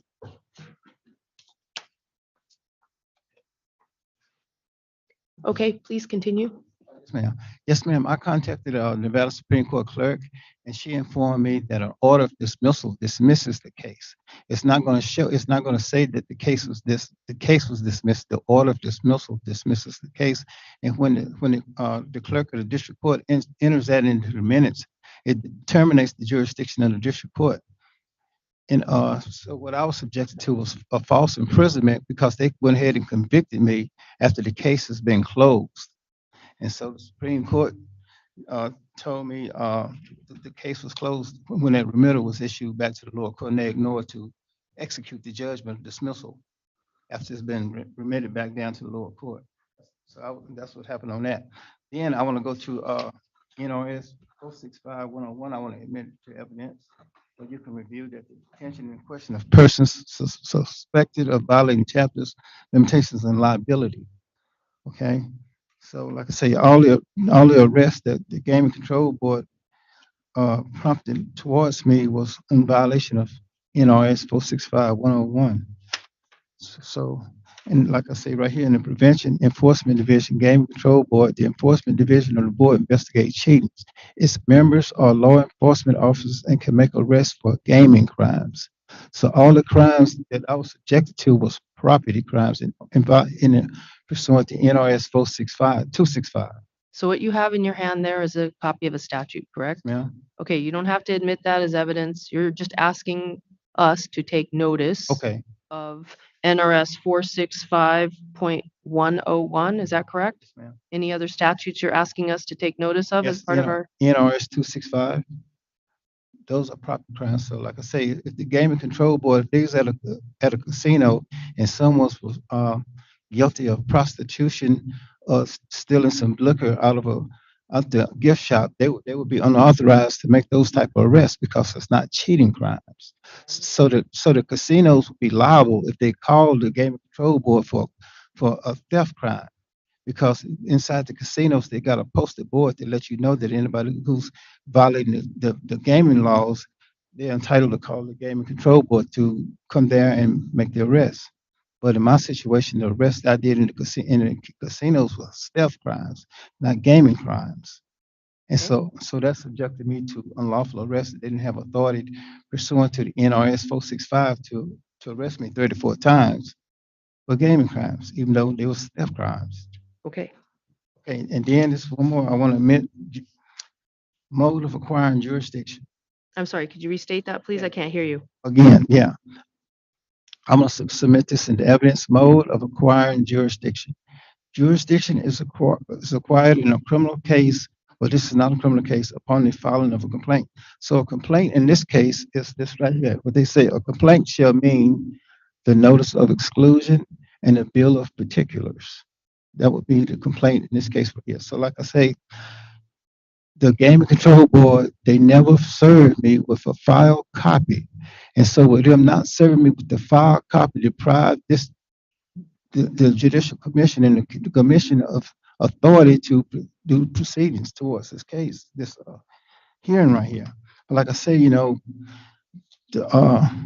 Harrison, I have respect for the fact that you came here with arguments to make. You brought paperwork to support the arguments, and I don't have any trouble with anything you've done here today. The only issue is, repeating things over and over. I've got you. I understand your argument. If anybody on this commission agrees with that argument, I'm sure that will weigh into the decision they make in this case. But I have made a decision, and you need to move on from that.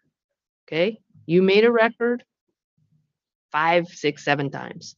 You're good, I promise, as far as making that record and having someone review it if you needed to in the 8th Judicial District. But For today, I need you to move on from that argument unless you have something else to add. Just saying it over and over and over again doesn't make it any more compelling. You know, I get it. You respect, you know, you believe I'm wrong. Okay, got to move on. So, do you have anything else related to the evidence, the convictions? We have the exhibits, they've been admitted. You're going to get to make argument again. And so, are you done with exhibit D because she hasn't seen it yet? Sorry. Do you have anything else as far as testimony or exhibits? No. Okay. Now is the opportunity for counsel to cross-examine you and ask any questions that you got to stay where you are because you're still under oath. And his questions, I will limit them to what you've testified here to today, if it's relevant to that. Chair, I will do you one better and not make this hearing any longer and not have any questions for Mr. Hairston. Okay, there have been no questions. And so at this time, you're welcome to take your seat back over there. Listen to I believe that's going to conclude the evidence today based upon what Mr. Hairston has said. And I assume you have nothing in rebuttal? No, Chair, I do not. Okay, so. Yeah, I just asked him if he has anything. So you have no other additional witnesses or evidence to present, correct? All right, so you're resting now. They've rested. Now is the time for the argument to close the presentation, okay? So you will have an opportunity to respond to what he argues and make any additional arguments you want to make for yourself. Thank you, Chair Tagliati. Leonard Morgan Hairston belongs on Nevada's list of excluded persons.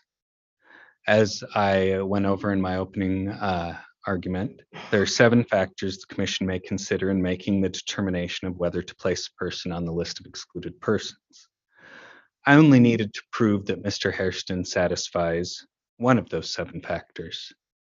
I proved that he satisfied 3. But before I get into that, I just want to note for the record my arguments regarding Mr. Hairston's arguments. He claims that there's a lack of jurisdiction because the board failed to serve a filed copy of the bill in particulars and order of exclusion, and that everything's null and void. And I understand that the chair already ruled against that. But I'd like to highlight that all that's required to initiate these proceedings before the Commission are service of the notice of candidacy, which is a Gaming Control Board document, and the order of nomination, also a Gaming Control Board document.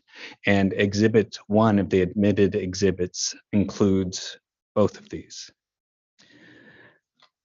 Also, 463.151 is based on felony convictions, convictions of crimes of moral turpitude, and orders of exclusions from gaming establishments. I showed all 3 of these things today. These convictions are not limited to gaming crimes, whether it's felonies or crimes of moral turpitude. With regard to the unlawful arrest arguments, Mr. Hairston should have made those during the criminal proceedings. This is not the proper forum for those. All that matters is that I showed he was convicted of the crimes of moral turpitude and the felonies. I would note, even though it's not necessary to do so, that Gaming Control Board agents are in fact authorized to make arrests for non-gaming crimes. They're Category 1 peace officers under the Peace Officer Standards and Training Commission. Mr. Farrell testified to that. And I would also add to that, Chapter 289.360 specifically authorizes Gaming Control Board agents to make arrests outside of gaming crimes. So, Mr. Hairston has been convicted of 3 felonies. There's one factor. I only need one, but there's one for you. Mr. Hairston has been convicted of 5 crimes of moral turpitude. We're up to 2 when I only need 1. And finally, 3, Mr. Hairston has been excluded from establishments which conduct gaming by the written order of a governmental agency. I also showed that. So of the required one, I have proved 3. Mr. Hairston argues the Supreme Court dismissed some of these cases against him. However, and my admittedly quick read, since I had not seen those exhibits prior to today, those dismissals were not of the underlying criminal cases. They were of Mr. Hairston's appeals of those convictions, and his appeals were dismissed. In addition to those 3 factors you're allowed to consider for the list of excluded persons, I also add to it that Mr. Hairston is incapable of staying out of trouble in Nevada casinos. He's been arrested by Gaming Control Board agents, not other law enforcement, just Gaming Control Board agents, approximately 34 times over the last 31 years. And these arrests have been based on the theft of casino gaming chips from patrons and from licensees, and also counterfeit casino gaming chip production. Thus, I request the Commission act today to place Mr. Hairston on Nevada's list of excluded persons. Thank you.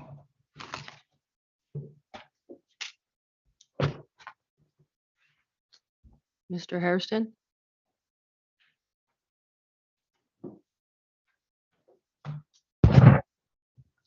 Yes, again, Commissioner, I'd like to ask the Commissioner to really reconsider the documents that I served you today about these unfiled documents, because like I say, if I was getting married and my wife came back to me with a divorce paper and it didn't have a file stamp on, I would tell her, hey, we're still lawfully married.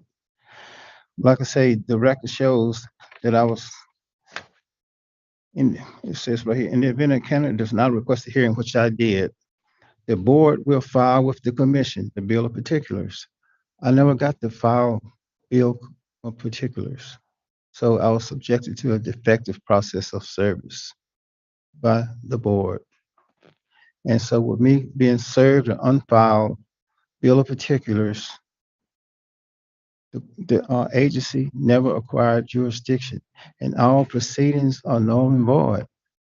I disagree with you. Please Okay. move to your next argument. Okay, The good news is that's the 6th time you've made it, so okay, I think you're covered as far as documentation okay. of your position. Okay, but, and again, like I say, the arrest by the Gaming Control Board, they was all unlawful pursuant to NRS 465-101, because those arrests were property crimes. And I did not bring up the issues because I didn't want to subject them to liability, which liability would occur on the Gaming Control Board agents by conducting those unlawful arrests without, in violation of NRS 465. And so that's all I have to say. Okay, thank you. You have a right to have a rebuttal comments. Do you have any? I do not, Chair. Thank you. Okay. Before we deliberate, I first want to ask my fellow commissioners if you've all had an opportunity to look at each one of the defendant's exhibits. Commissioner Keycover? Yes. Commissioner Solis Rainey? Yes. Commissioner Cohen? Yes. Commissioner Brown? Yes, thank you. Okay. And then also before we deliberate, I would just like to point out that any decision in this case has to be based upon the preponderance of evidence standard. And that is, just for the record and for Mr. Hairston, the preponderance of evidence standard is such evidence as when considered and compared with that opposed to it, it has more convincing force and produces in the minds of the members of the commission not a belief that what is sought to be proved, a belief, that it was what it sought to be proved is more likely true than not true. So basically, 51%, 49% preponderance of the evidence standard. So now is the opportunity to have discussion and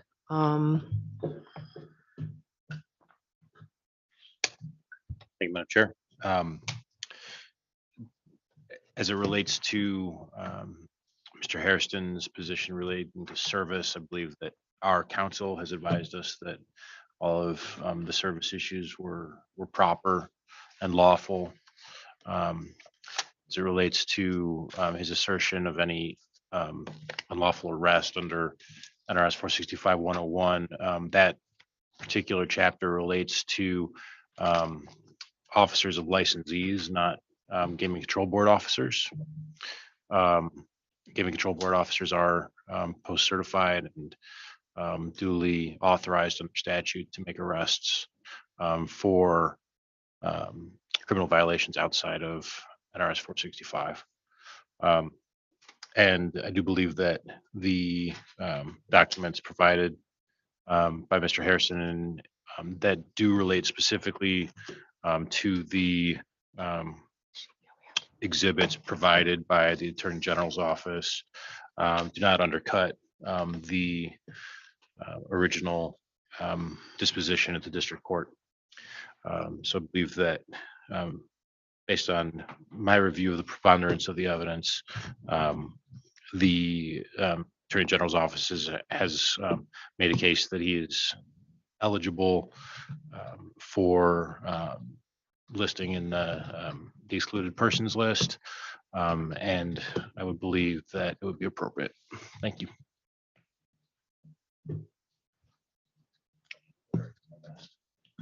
Good job. Thank you. I just wanted to say also, Mr. Hairston, I appreciate your arguments. I've looked at everything you've submitted. I do believe that despite the evidence that you provided, that the evidence submitted by the by the Attorney General's office demonstrates that you are eligible and you meet the guidelines. So I just wanted to thank you for being here and also for giving us the evidence and let you know that I did review it closely and considered it.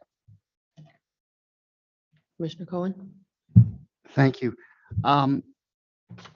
Mr. Harrison, a review of the evidence as submitted by the Gaming Control Board in this matter shows that you've been convicted of multiple felonies, many of which may have been regarding non-gaming crimes, nevertheless occurring in a gaming establishment. You fall within the definition of a person eligible for the Black Book. These are serial mean happening time and time again over the course of many, many years, involving counterfeiting chips, stealing chips from, a roulette table.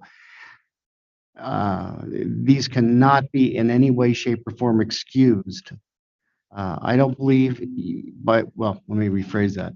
The state certainly proved their case by preponderance of the evidence, and I will support, should a motion be made, for your inclusion in the Black Book today. Commissioner Brown?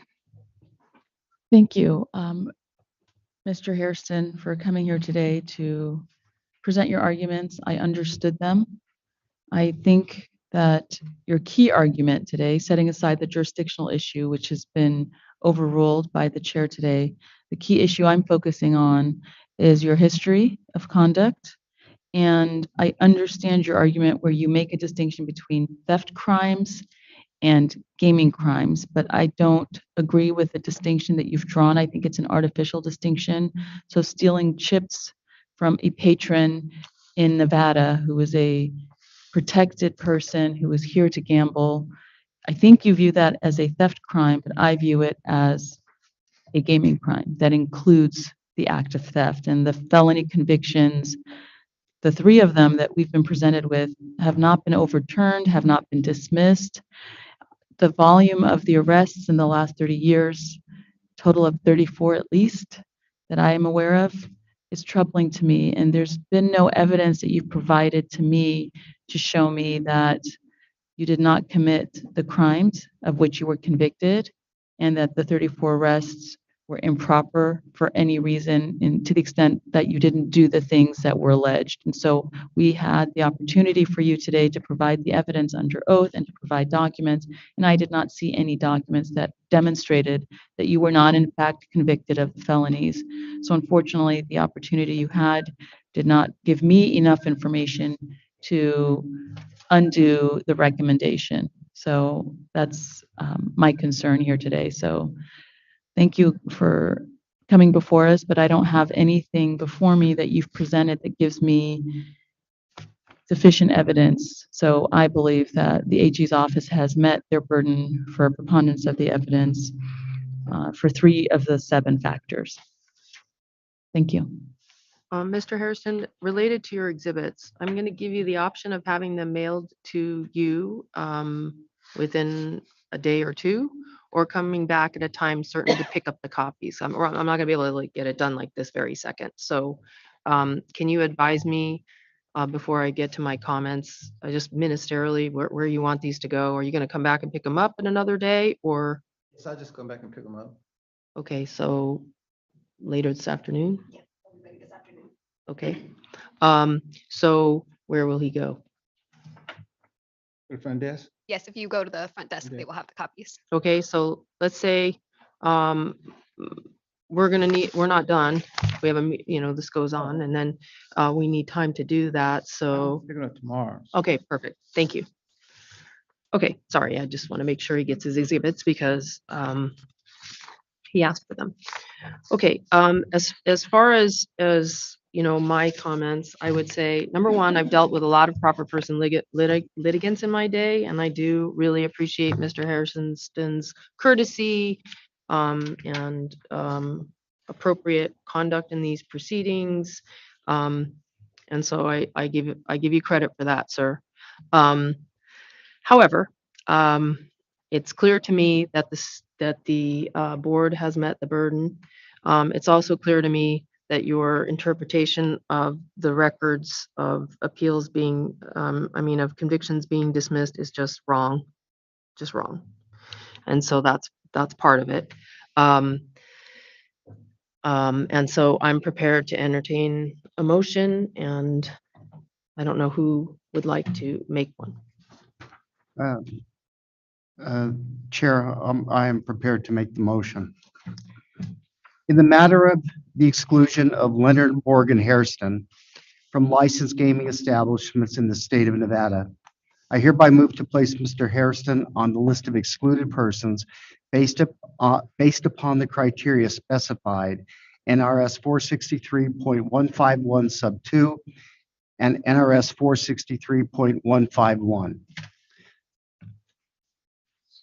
Subsections 3A and D. The motion for exclusion specifically is being based on the following: there being a preponderance of the evidence, Mr. Hairston has been convicted of felonies under Nevada law, NRS 463.151, sub 3, sub A. Number 2, Mr. Hairston has been convicted of crimes of moral turpitude, NRS 463.151, sub 3, sub A. Mr. Hairston has been excluded from establishments which conduct gaming by the written orders of governmental agencies, including but not limited to the 8th Judicial District Court, NRS 463.151, sub 3, sub D. The commission finds each of these reasons for exclusions independent of any other reason and is sufficient for the commission to place Mr. Hairston on Nevada's list of excluded persons. Is there any discussion on the motion?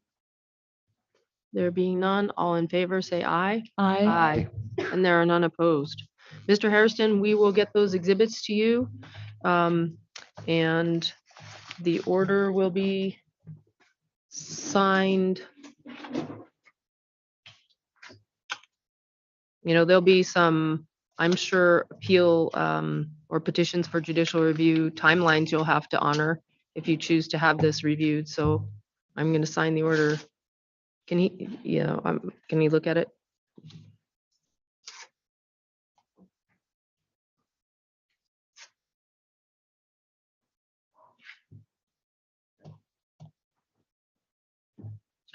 So obviously you're going to get a copy of this. Do you serve him or? I think the executive secretary. Okay. Sign it real quick too.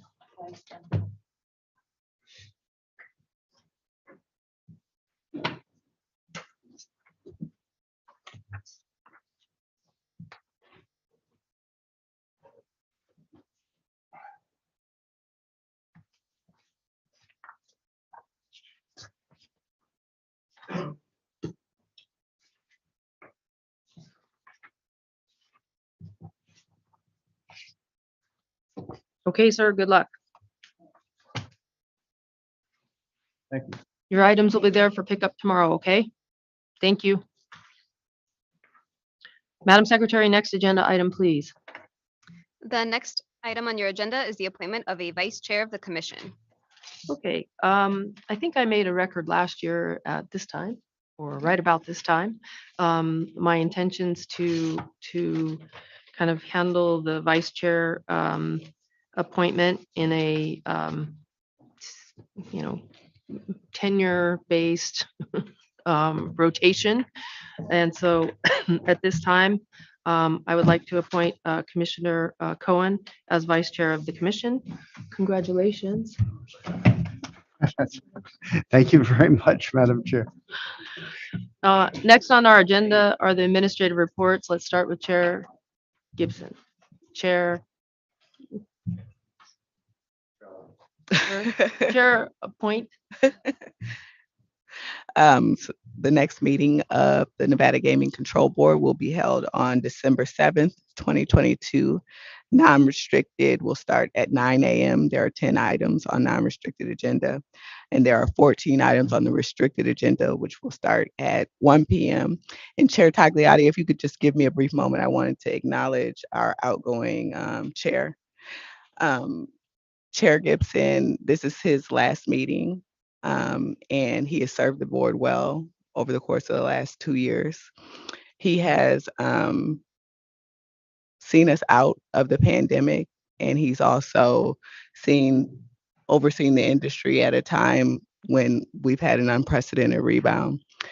Here at the board, he's led with integrity and created and cultivated an environment of integrity within the board. I think he's made employees at all levels feel valued and show that the importance of each position. I think he's also, for me personally, taught me a lot. I've learned a lot from him, and especially as it relates to thinking about the future, long-term in decision making. He's made my time short with his keen sense of humor and his quick wit. And so I appreciate the short days here at the board because of him. And it's sad to see him go. He'll be missed. If I could just say a couple words as well, I just want to say Please. congratulations. I'm not sure what holds the future for you, but oh, I just want to say it's been a pleasure working with you as well. In a short time, it's been almost 2 years exactly. But yeah, I wish you all the best in your next chapter, whatever that might be. I'm sure we're going to hear soon. Thank you. Well, I will simply say that you made my last year, my first year of my term, so much easier, and you're always available to answer questions and, just kind of be a guide light. So I always appreciate that, and I wish you the best of luck. I'm sure you will do very well at whatever you do, whatever you choose. Thank you. Chair Gibson, I just wanted to echo the comments made. I believe the state of Nevada benefited from your leadership over this difficult time rebounding from the pandemic. I want to thank you both personally for making the transition into joining the commission easier. You've always shown a great deal of integrity in all of my dealings with you, and the board seems to have really grown and is better because of you. So thank you for your leadership and for your service to the state, and best of luck. Bring congrats. Thank you for bringing me in smoothly. I appreciate it. I got to serve with you for a year, but I've always appreciated your willingness to listen to my concerns and be there when I had issues. And I'm sure that whatever is next is going to be excellent, and look forward to seeing it. And don't be a stranger. Thanks. Chair Gibson, you've been a friend to every single employee and representative of the Gaming Control Board. You've been a friend and a colleague to every single member on the commission. You have been a friend to the state of Nevada. You have done well. you leave this board and your position in a much better condition today than when you took the job. You face very, very difficult tasks. The industry, was just in the process of getting out of COVID, and you oversaw the resurrection of the state. Just like was stated today with Apollo today, to new records. We thank you, sir, for your service to the state. We thank you for being our friend. I thank you for being my friend. It's hard to follow all of that, but you've demonstrated tremendous grace under fire. And I really appreciate when I watch the Gaming Control Board and how you preside. You're very even keeled. You bring the focus back quickly so things proceed. And I've just appreciated your leadership, and you've been inspiring to watch. And I wish you all the best and health and luck and good fortune to you. Thank you. If I might, for various reasons, the announcements come a little bit later than I hoped. Though I did, for the record, I submitted my NPD 45, that is a separation document, three weeks ago, but I held off on the conversation. It's been a great honor for me to work with you all. I sat over there in that chair for, when it was my turn, but I was chief of the gaming division for 4 years. I didn't anticipate being back here, but the governor, late at night, called me with the resignation of Sandra Douglas Morgan, and he asked me to step in right at the end of the 78-day period during which the gaming industry was closed.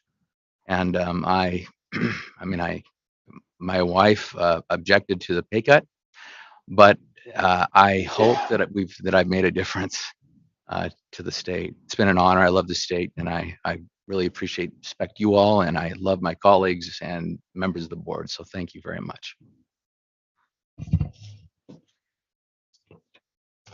Okay, well, now to you, totally anticlimactic. Do you have anything from the AG's office? Nothing to report today, Chair. All right.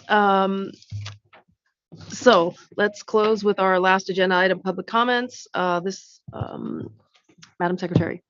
This item is placed on the agenda to give the public an opportunity to comment on gaming-related matters. First, going to Carson City, it doesn't appear there's anyone present. Is there anyone present wishing to make public comment? No, there is not. Is there anyone here in Las Vegas? No, there is not. That will close our public comment section. This concludes the Nevada Gaming Commission meeting for the month of November. We are adjourned.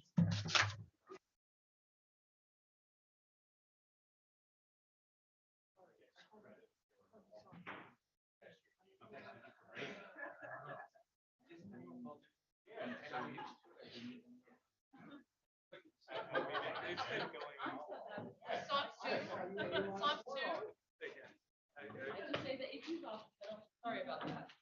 I mean, I've been called the last 16 years.